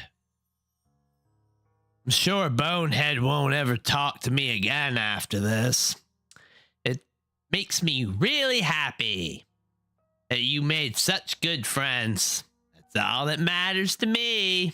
Can't keep lying anymore. I don't want to be replaced. I want Bonehead to love me and I want to feel happy. I've had enough of this void. It's getting worse and worse every day. Enough. Enough. I can already feel a tear roll down my cheek. It's the only thing I can do. Cry. It's all that matters to me. Why am I feeling this way, Bonehead? I'm supposed to be happy for you. Why does it feel like my heart is splitting in half? It hurts so much. Everything hurts so much. This would be so much better if I just disappear. Feels like all the hidden pain I had to keep inside for all these years is finally coming out. Can't stop it. All these wasted hours of putting on a fake smile to end like this. Hey, you'll say that. True, Bonehead. If I wasn't here, then you wouldn't have to waste your sympathy on me. Wouldn't have to put up with me being selfish. Monica was right. I should just... Am I saying? Monica never said anything like that. I'm just trying to blame someone else because I'm too weak to fight. Monica was right about what? Sorry. What I said before is true. I'm not going to let this continue. Caring about you like this is not the burden your mind is making it out to be. It's something that makes me happy. It's something that I wouldn't trade for anything else. So even if it takes an entire lifetime, I'm gonna be by your side until you don't feel any more pain. But I can't look at him. I just can't. How can he force himself to like me when I'm such a horrible friend? Suddenly, he puts his hand on my shoulder. Want to back off, but I can't. I want to stay next to him. Scared, bonehead. I'm really scared. What are you scared of, say? Scared that I might like you more than you like me. No! I didn't want to say this. No, I can't tell him about that. Hey, true, isn't it? I was weak and started to like you too much. I did this to myself. Bonehead, I like you so much that I want to die. That's how I feel. And can't stop. Please, please, please end this. End this pain. It's enough there. I don't want you to hurt anymore. Bonehead slides his hand down my arm tightly and squeezes my hand. I want to hug him so much. Please, please tell me everything will be okay. You remember how I said I always know what's best for you? Do you still believe me? Just nod. What's he planning to say? Will I end up getting hurt too? Even if you don't understand all your own feelings, I want to know. I know what you need the most right now, and that's what I'm gonna give to you. Takes a second and looks at me. Say, I love you. What? Did I hear that right? It's impossible. It must be a dream, another hallucination, some kind of illusion. Ugh. I'm going to wake up any second now, right? Those are my true feelings. So there's no way you could like me more than I like you. I should have realized it sooner, but spending time with everyone at the club, making new friends, and having fun with you every day has helped me realize that you are truly the most important person to me. That's why I'll accept any of your burdens as long as we continue like this every day with you by my side. Then I know we'll both be happy. Bonehead. Without thinking, I hug him tighter than ever. Don't ever want to let go of him. I don't care if this is real or not. Is this what it feels like to be happy? It's like all the pain suddenly vanished. This really okay? Pulls me closer, feeling his breath on my neck and his arms around me. I feel safe, like nothing bad will ever happen again. I feel so guilty. Suki should be the one hugging Bonehead, not me. I just did something awful. You'll never have to let go of me again. I love you, Bonehead. I want to be with you forever. Me too. So you really did it. You told him. You should be ashamed. Betraying your friend and being an even bigger burden for the person you love. You could have fixed the problem, but you decided to make it worse. You worthless thing. This thing. No. I should be feeling happiness right now. No. Please do not take my happiness away. Let me be happy with Bonehead, please. Is this, supposed to be happy right now? I've always thought this was the happiest moment for me, but why, even now? Why won't the rain clouds go away? Not going away at all, Bonehead. It's okay, Sire. It might take some time for things to get better again, but no matter how long it takes, I'll be there every step of the way. That's all that matters right now. Okay. I trust you. Can't think properly. Even though Bonehead's words are so genuine, I can't seem to accept them. How can things get better? I hurt everybody. Every bonehead slowly lets go of me. So I guess that makes the festival tomorrow our first date, eh? What are you saying? I don't want to think about those things, you know? Want everything to be the same as it's always been, even if we really are a couple. I don't know if I could handle anything more right now. It's really new and scary to me. I understand. We'll go at whatever pace suits you best. All the happiness I felt is now filled with sorrow. Love sorrow. How ironic. Hey, bonehead. I look up at him trying to smile. Why can't I manage a genuine smile? I should be able to do this by now. Even if I get really, really sad, this is the best thing for me, alright? Are you saying that this is making you feel sad, Sari? How do I explain it? How can I tell him that I disappointed everyone and that the short-lived happiness I felt was due to my own selfishness? I don't know. I don't understand what I'm feeling. Felt like a bunch of thorns when you told me you loved me. That's why I want to trust you. You know what's best for me. Bonehead smiles at me and squeezes my hand. I do. That's my promise. Glance at him again and I turn around, heading for my house. He smiles at me one last time before going towards his house too.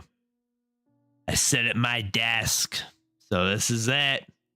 I told Bonehead how I felt. What have I done? What have I done? This is all my fault!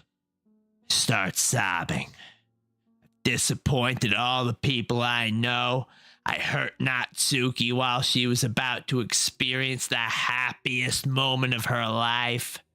I hurt Bonehead by adding another burden for him to deal with. I hurt Monica even though she was trying her best to help me this afternoon. And I even hurt Yuri by acting selfish at Yoro. In the end, I'm nothing but a failure. A failure. You're a failure! 1 cut. 2 cuts. 10 cuts. I keep cutting my arm until I can't hold my scissors anymore. Why am I doing this? It's hopeless, but I deserve pain. More pain. Always more pain. My arm is nothing but a mix of blood and sweat. The sight of my own blood doesn't even scare me. I deserve this. It's the only thing I've ever deserved. Being next to Bonehead isn't something that should have happened to me. It should have happened to Natsuki. I stand up, I go to the bathroom. I wash my arm in the sink for a few minutes. Why can't physical pain make me forget about the emotional pain? I feel so nauseous, I just want to disappear. I end up throwing up. I suddenly throw up in the toilet. Ah, ha, ha, ha. You worthless. Without even finishing my sentence, I start crying. So noisy. Is this what despair sounds like? I wish I were the only one feeling this pain. Nobody deserves this. Nobody except me. All my fault. None of this would have happened without me. Maybe these hallucinations I've been having have been telling me the truth. Maybe they weren't there to scare me, but to help me. Lay down on my bed. My arm hurts so much, but my mind is in far worse condition. Sleep is my only escape for now. So sorry, Bonehead. I ended up hurting you because I was too weak. My fate is just... I know you were expecting me. You're not even surprised anymore, are you? I know how you feel, Sayori. I know everything about you. And all the things you say you've done, they're true. You've hurt everyone, yet you're doing nothing to fix your mistakes. You know what you have to do to fix everything. You still have a chance to do it.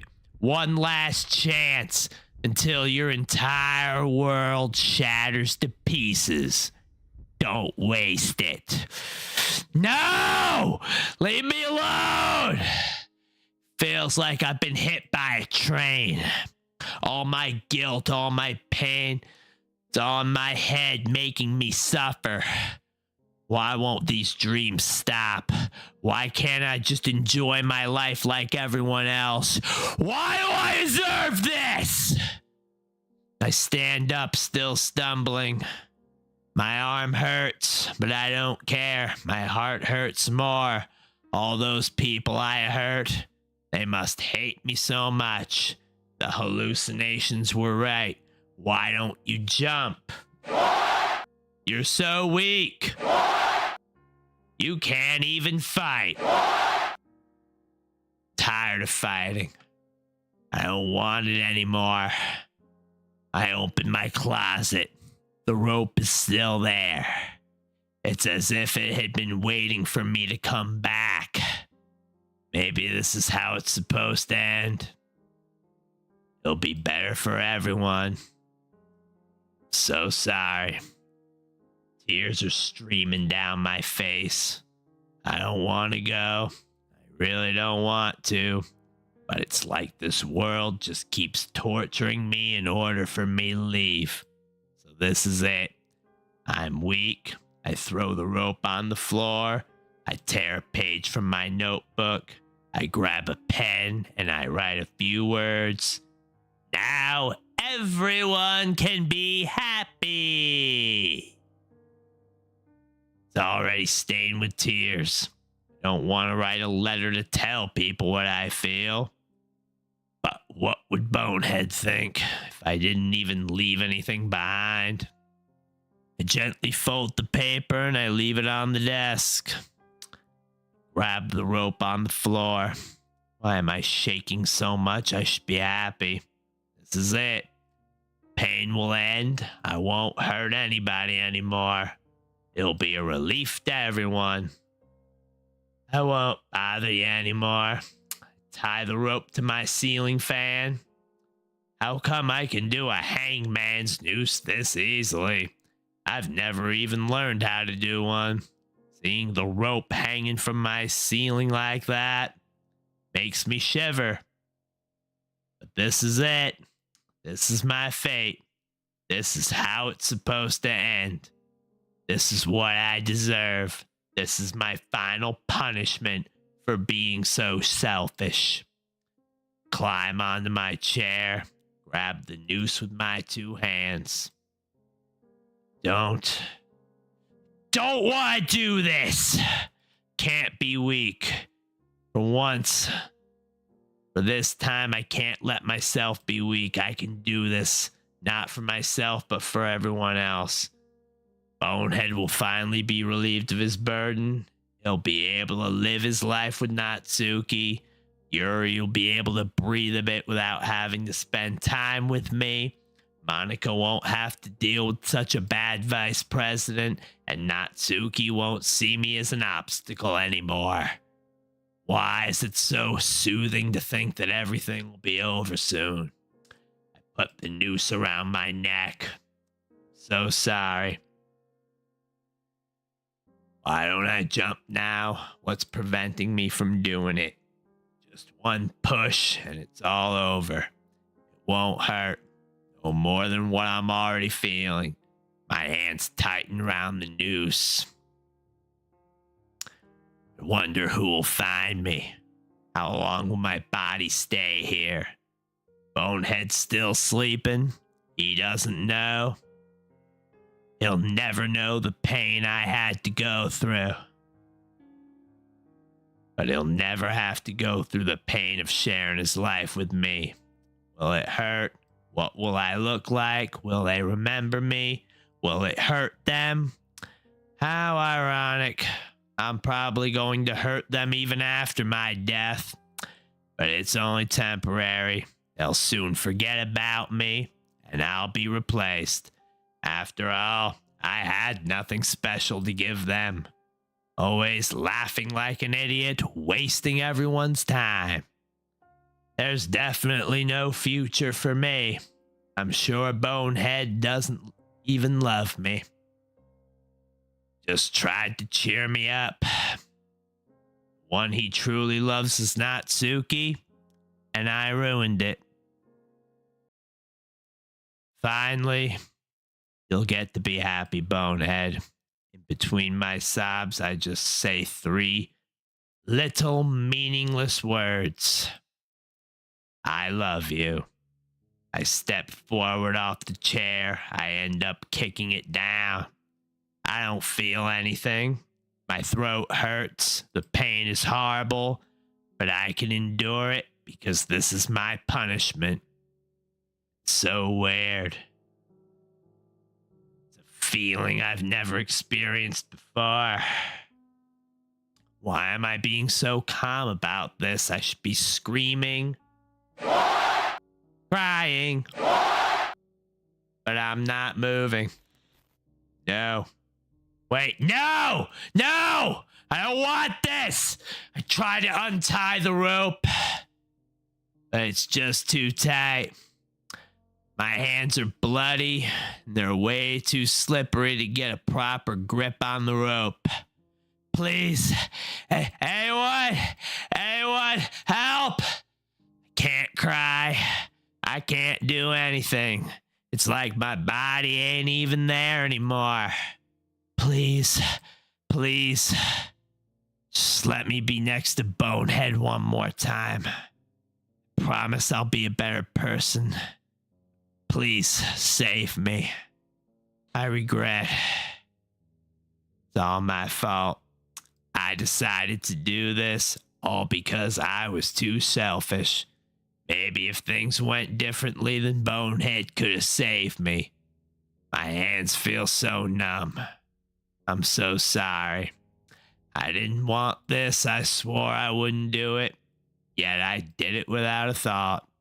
Without even saying goodbye. I won't even get to see Bonehead's face again.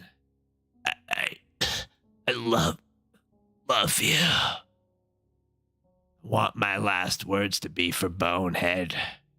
Why is it that you never realize how beautiful something is before you lose it?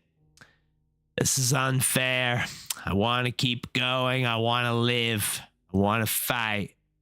For those I love and for those who love me.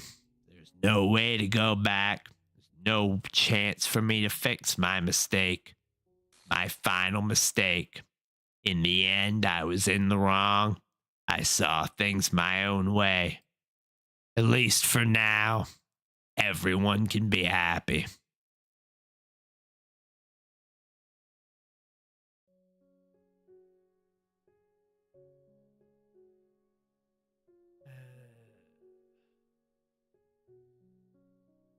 Well, y'alls, we did it. And just gonna skip the end credits here. All right, so lastly, we have a message from the creator of this mod. Dear player, you may already know that I am the creator of the Doki Doki Do You Lift Club fan game. That's another mod. We're not playing that one. That's fucking stupid. And if I did my job right, then you must be feeling absolutely depressed right now. I'm writing this letter for 2 reasons. First of all, I want to thank everybody. All the people who helped me, who believed in my projects, and who helped me making that game I am so very proud of. But the main reason for this letter is the moral behind the game. You see, as our dear Yuri would say, there's some kind of expression or message behind any type of art. And to me, making this game was a way to send a message to everyone. Of course, I really, really loved DDLC, and making another fan game for it was something I would never have believed I'd do. But I also did it to show people how depression is. I know depression isn't universal, and I know this is merely my own representation of what it is. But I wanted to send a message to everybody. To people who suffer, I want you to know someone's here for you. To people who are fine, make sure you care about those who aren't. I know it sounds awfully cliche, but I truly mean everything I write. All the people I saw on the Reddit DDLC community, all the sad people that felt alone. I made this game for you because you're amazing. I really hope I'll have the chance to... Okay, so it...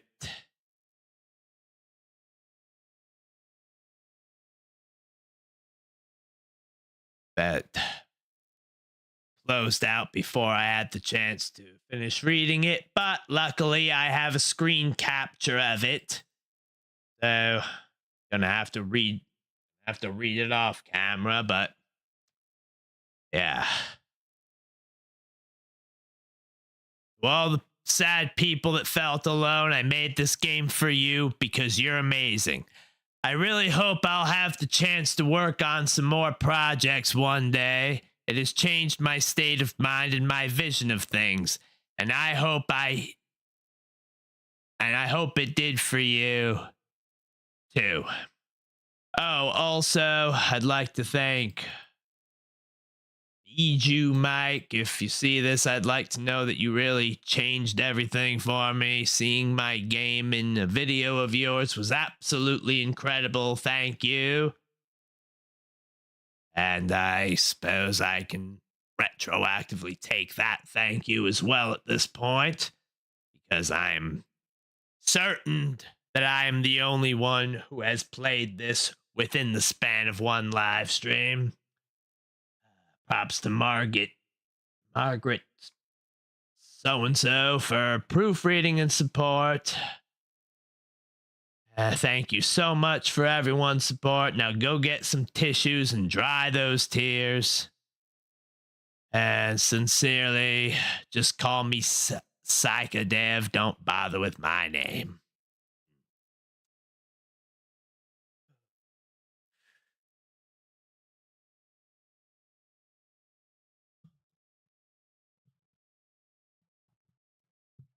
I don't know about y'all's, but I'm not feeling gloomy at all right now. To everybody who... Oh! Okay, so we have some very late comments right here. Now we're right as we're about to end from Evoxis II. What is this? I found this stream randomly. So this has been a fan mod of the cult classic Doki Doki Literature Club titled Doki Doki Rain Clouds, which we have just got through playing in all of one sitting. And yeah. Woo! We have been live for over 8 hours, y'all. Woo! Ha ha! What a way to make an impact. Oh, got a cool voice, huh? Oh, if ever there was a way to end such a downbeat live stream on a high note, it is by gaining a new fan in the process. And y'alls, it feels so great to be back on YouTube. And let me assure you, y'alls, this is a comeback that I will never forget. This is Venom of Society. Rock out!